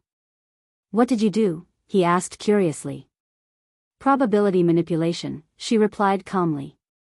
"I slightly modified the future to one that is more advantageous to me." Li Jun immediately understood many things after hearing this. The reason that the devil nature of the people who used the God-swallowing technique suddenly manifested. The reason he suddenly had an impulse to attack the Destiny Goddess even though waiting longer was to his advantage. All of that was probably because of this divine ability. I have to say, that is quite the ingenious method. However, judging by your current state, you must have paid quite the heft price, said Li Jun with a calm smile. All of that for a trickle of blood. The destiny goddess sighed inwardly. She did not expect that these people were protected by the power of fate. This drastically increases the price she had to pay for this technique. More importantly, she underestimated the power of these outsiders. More than 20 supreme gods sneak attacked them, and just one of them was enough to block their full blow. You have not won this war yet, said the destiny goddess. She waved her hand and another space tear appeared. This time, a large army came out. They covered the sky, making it seem as if it was cloudy weather. And it was not just her, but the other supreme gods did the same too. After seeing this, Li Jun frowned. He could guess the plan of the destiny goddess. Since individual power was not enough to kill them, she wanted to use numbers. And this plan was feasible. Although Li Jun had the confidence to be victorious in a fight with all 20 of them, it would be very dangerous if he was surrounded by a large army and slowly tired out. After all, if his origin essence runs out along with his stamina, he will also be helpless. Not to mention the fact that his power was quite limited in this world. So, without hesitation, he also summoned his army, the Slaughter Legion. Tai Gang followed behind him and did the same. The space ring on their finger was capable of holding living people, so they carried their legions with them in case needed. As soon as the two of them summoned their legions, they did not waste time and ordered them to form an array. Blood-colored light flew from the Slaughter army and rose into the sky before turning into a vision of a shield with a few weapons drawn on it. As soon as the vision appeared, the aura surrounding them dramatically increased. Unlike the Undying Legion, whose main advantage is their ability to share vitality to prevent their death, the Slaughter Legion can absorb Slaughter Chi to increase their defense, speed, attack, and overall regenerative ability. So, the more they fight, the stronger they became. After Li Jun used a formation, Tai Gang did the same as well. His legion, however, had a skull on top of its head. As for the gods, although they did not have formations, they had heavenly abode. All the void gods and above used the faith in their abode to boost the strength of their army. Finally, the two sides clashed. The gods' army was also well trained and disciplined, especially the legion led by the goddess of war.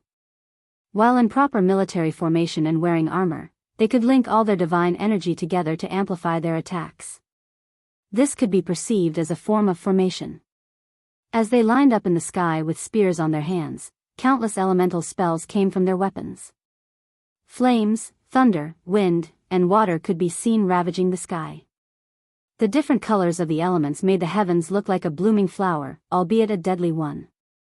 The Slaughter Legion immediately surrounded themselves with shield spells to defend before rushing straight into the enemy line, as direct confrontation was in their favor. Once they reached a certain distance, the god army increased their elemental attacks to prevent them from reaching close to them. However, under the command of their leaders, they used another different attack, Frowny Face Blood Riot. The gods soon found that blood in their bodies was not under their control. Many of them started bleeding from the different orifices of their body, the vitality on them slowly fading. All of them immediately used their divine energy to calm down their rioting blood. However, the Slaughter Legion took the opportunity to reach their enemy. Then, a massacre began. Golden blood dropped from the sky. The gods felt one by one like scattered sand. The sky became gloomy as if mourning for the loss of these beings. Despite being outclassed in terms of number by at least 20 times, Li Jun's army still had the advantage. The reason for this was not only because they were better trained, but also because of the cultivation level of these people. In the god system, demigods who are equivalent to divine altar realm can fly. Meanwhile, only supernatural realm cultivator, which is equivalent of true gods, can fly. So, both Li Jun and Tai Gang's legion are composed of supernatural realm and above cultivators. However, the gods have many demigods in their fold. While the Slaughter Legion was decimating its enemy, the same could be said for the Undying Legion, if not more. These guys had no concept of defense and only attacked their opponent without any reservation. Then, there is their immortality. Many gods have stabbed their opponents' hearts, cut off their limbs, and even their heads. Some had half of their bodies explode, with their blood and internal organs displayed all over the sky. Then, a few seconds later, they returned to normal. This brought great fear to the opposing side.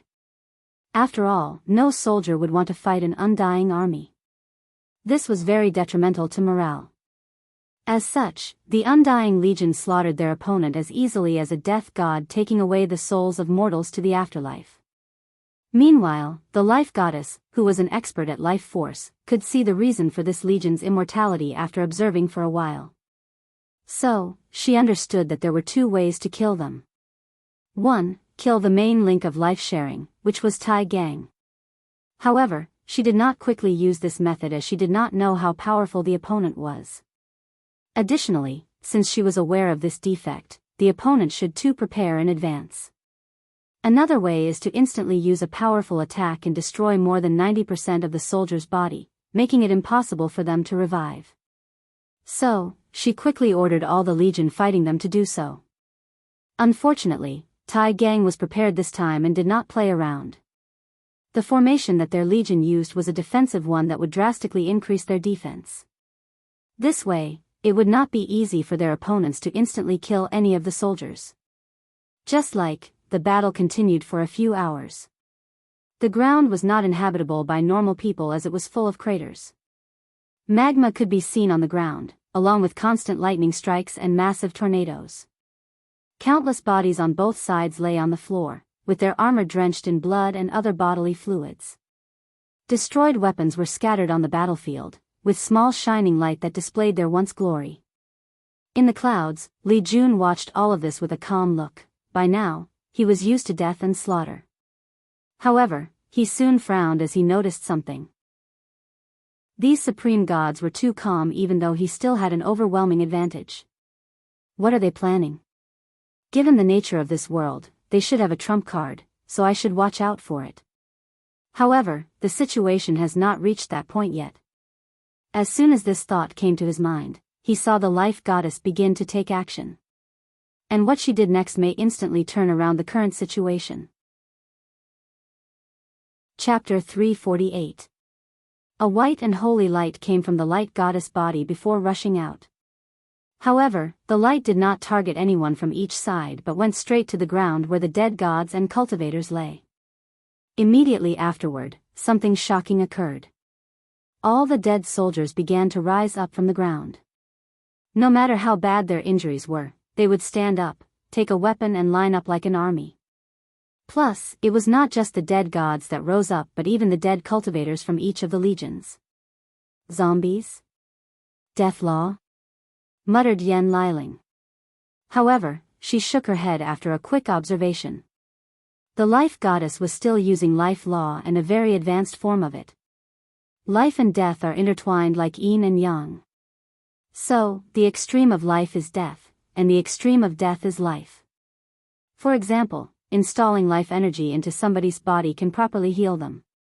However, if that energy is too much for them to handle or higher than their capacity, that person would instead die.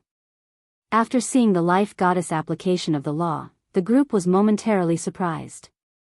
They could see that if she was not restricted by this world, with her talent, she should have understood life and death law, and maybe evolve it into reincarnation. After mentally sighing to himself, he began to observe these zombies. He could tell that the Life Goddess took their remnant soul after being broken to animate their bodies. Additionally, she controlled the blood energy and resentment of the battlefield to strengthen their bodies. During the confrontation with the two legions, the zombies immediately had an advantage. Just like Tai Gang's army, they had no fear since they were incapable of such emotion. Stabbing or chopping part of their bodies did not stop them from moving forward. More importantly, their bodies were now more powerful than any magical weapons or armor. It took the soldiers more effort and power to kill one zombie. As a veteran commander, Li Jun could see that eventually, his men would be tired even if they won this battle. Their stamina and origin essence was draining at much rapid rate. Should I begin the battle with the supreme gods? No, not yet. They have not been pushed to their limits yet. He then ordered both legions to start using spiritual attack. Since all the soldiers were in the supernatural realm and had access to their souls, this was possible. Immediately, positive results could be seen. The zombies only had remnant souls, not complete ones. As such, they were susceptible to spiritual attacks. Many of them started to die at a rate visible to the naked eye. And these zombies did get back up afterward. The soldiers were elated after seeing the result. Unfortunately, that elation did not last long. Not long afterward, their new tactic ceased to be effective. They could feel a shield around the soul of these zombies. It was like they all suddenly had a soul-protecting treasure. Although the soldiers were confused, Li Jun and the others immediately traced the source of this sudden change. It was one of the 20 supreme gods, the god of soul. He was a handsome young man with an extremely pale complexion, wearing a white robe. However, it seemed impossible to determine his clothes from his skin. He had a vertical scar on his forehead that looked like a third eye. The soul god is the one that protected the zombies. What do we do now? Asked Tai Gang secretly through divine sense. How about you stall the supreme gods while we massacre their army? Suggested Wang Ju. Not yet, replied Li Jun. Let's use the cavalry first to test out the hidden means of these people. A space vortex appeared not far from Li Jun and Tai Gang as they summoned something from their space ring. Soon afterward, another army appeared on the battlefield and caught everyone's attention, and not just because of their number. All the soldiers of this group stood on top of a gigantic eagle 40 meters long and a wingspan of about 120 meters. The soldiers seemed to be glued on top of the eagle. To be precise, they seemed to be one and the same, bonded together. Each of them had long spears in their hands. These soldiers did not waste time after arriving. After receiving instructions, they rushed towards the god's army and started devastating them. The demonic eagles would tear apart anyone who stood on their way with their sharp claws. They would then use their speed and aerial maneuverability advantage to escape being besieged. Additionally, the soldiers on top of their heads would also send powerful attacks. Bodies began to fall on the ground at a rapid pace beyond the gods' expectations. Additionally, they saw another group that appeared on the ground. They seemed to be chanting some kind of mantra. As they do so, the resentments of the fallen soldiers began to disappear. After their death, the soldiers were immediately led to reincarnation. So, the divine ability of the life goddess no longer worked. They could no longer resupply their zombie army with new soldiers. What should we do now? Asked the supreme gods through soul communication. Do we want to fight them head-on? No. Their leader seemed very powerful and can skip realms to fight. It's too dangerous. That's right. The reason we started this fight in the first place was to use number advantage to wear him out. I did not expect that their army was so powerful. There is no point of complaining or arguing, said the life goddess. War goddess, it's time for you to use the same tactic during the War of Annihilation. No problem, she replied. However, we should be prepared for the worst, as we may have to fight head-on in the end. The war goddess connected to her heavenly abode. A space tier appeared in front of her and the others. Then, a bunch of tall individuals with blue and purple skin came out wearing golden armor and holding a variety of weapons. The shortest amount of them was 10 meters tall, while the tallest was over 100 meters. This was a giant army. After seeing this, Li Jun frowned deeply as he tried to remember some information. From what they know about this world, a very long time ago, before the age of the gods, there was another race in this world, the giant race. That race used to be the protagonist of this world, as even the world used to be referred to as Giant Supremacy World. Humans and demons were considered minorities, thus had little power. Despite the size of the giants, they were considered a peaceful race. They did not wantonly kill or mistreated the other races. However, conflict soon erupted between the human race and the giant race simply because humans reproduced too fast. As time passed, they needed more resources to survive, let alone strive. Although the giants were peaceful by nature, it did not mean that they would allow another race to rule their world. So, the human race suffered a catastrophe as the majority of them were killed in a war. Because of how far this world is to the myriad emperor world, the origin system never actually reached this place. So, the cultivation of humans was basic and involved imitating the bodies of giants. So, they had no chance of winning. After that war, the giant race began to monitor the human race and laid out rules on the amount of their population. Everything seemed to be going well until the individual known as God King came into this world. He was very partial to humans and began to preach to them and spread the God cultivation system. Although he did not do anything to the giant race, he also prevented them from harming the human race. After the God King left the world, humans were now a prosperous race under the protection of the gods. A new war then began. Unlike the previous ones, this one was a one-sided slaughter with the power of the supreme gods. Unfortunately, as the victors of this war, humans did not extend the same level of empathy towards the giant race and exterminated them. The only remaining few thousand were collected by the war goddess, enslaved and trained as soldiers for her army. After seeing the legion made of giants, Li Jun pondered whether he should show another one of his trump cards, which were a legion armed with powerful origin boats. These boats had powerful formations on them powered by many soldiers. Their destructive ability was simply catastrophic in a war like this. However, after thinking about it for a moment, he chose otherwise. The situation of the battlefield can change at any moment, and he no longer wanted to play this game of tit for tat. Since the supreme gods did not use their final trump cards yet, he would force them to do so. After all, they were not the only ones hiding their ability. Although he was cautious, it did not mean that he was timid. So, Li Jun ordered the others to begin to attack the army as he locked on to the supreme gods. Please read the author's thought. Chapter 349. Li Jun did not waste time as he immediately used his signature move. He threw his spear with absolute strength, causing countless sonic booms on the air. The spear turned into a red light, leaving scars on the space itself as it traveled forward with unstoppable momentum. The faces of the supreme gods became terrible to look at.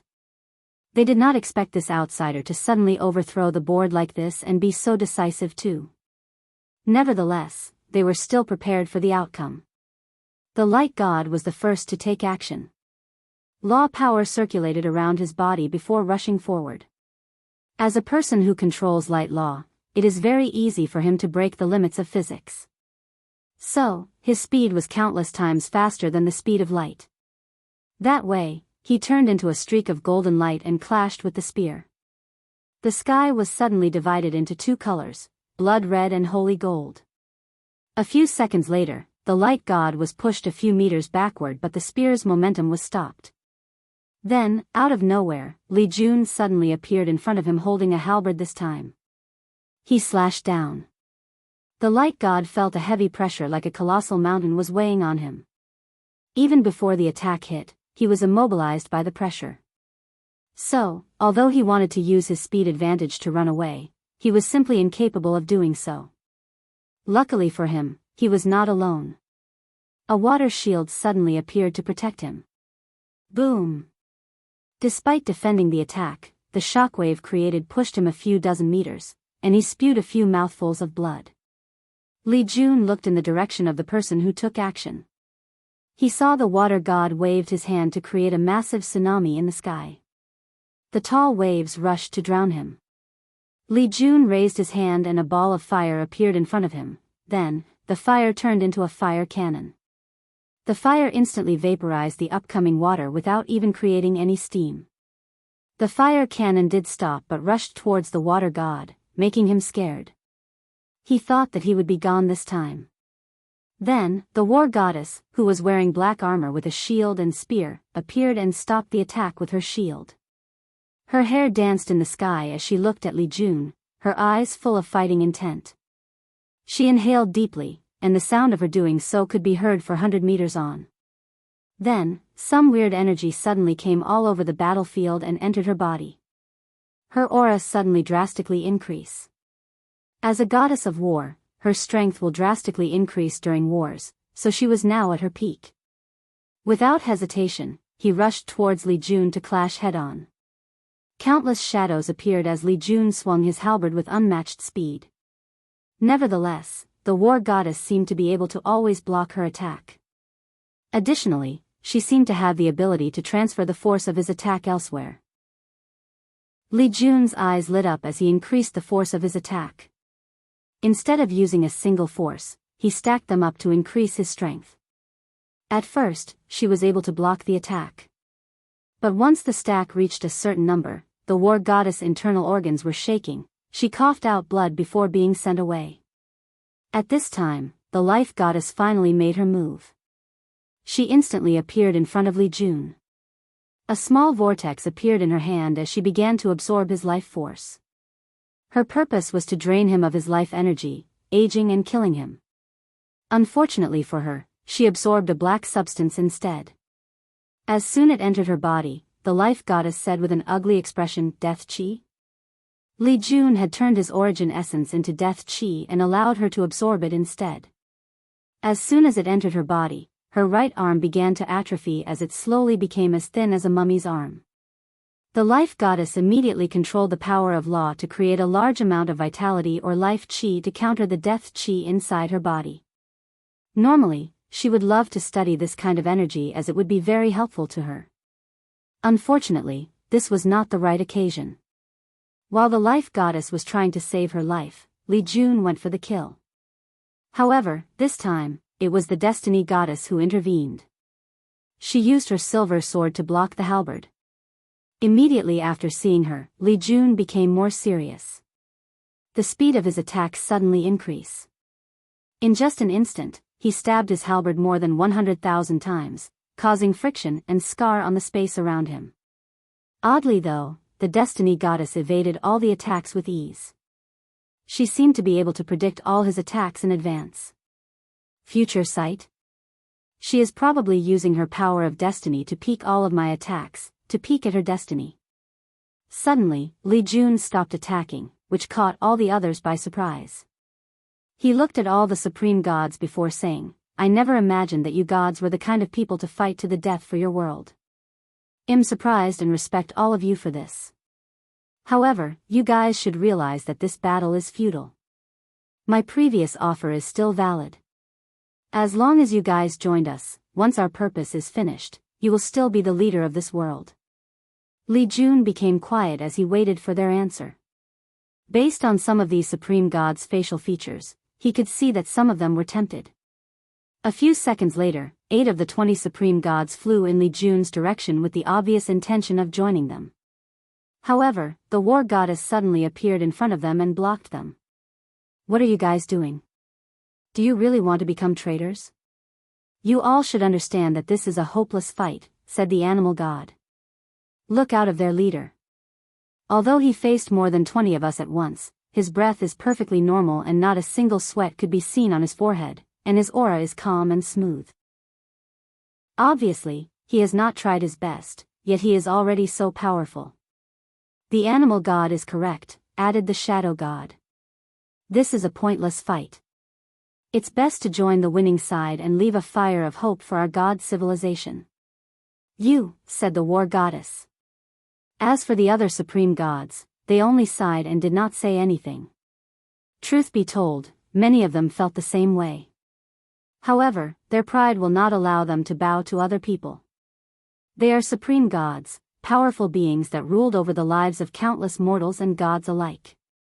No matter who it was, they refuse to bow their heads to another person, even if that person is stronger than them. "Fine," said the war goddess. "All of you have brought this upon yourself." The 8 traitors gods immediately became alert after hearing this. Unfortunately, it was too late. A large mouth suddenly appeared behind these people and instantly swallowed them.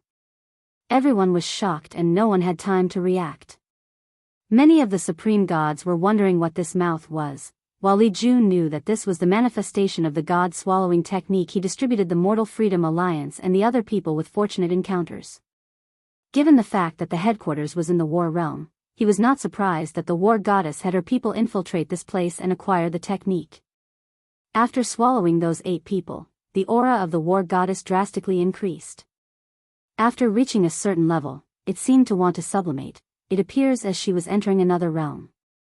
Unfortunately, she failed.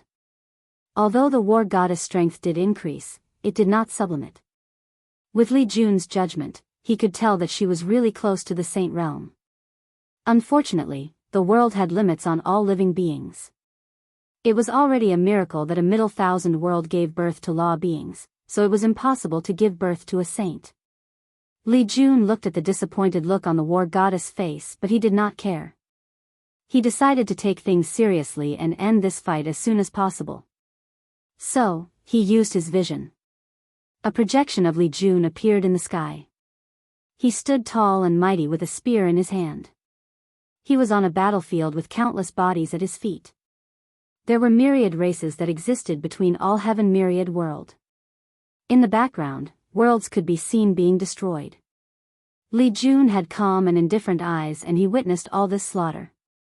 As soon as his vision manifested, the aura on his body also increased as his strength increased by a factor of 9. The aura revealed by his body made the entire world tremble. You're tuning into the Biyao's Wuxia Chronicles YouTube channel. Don't forget to subscribe and join us on this journey to catch the most captivating stories.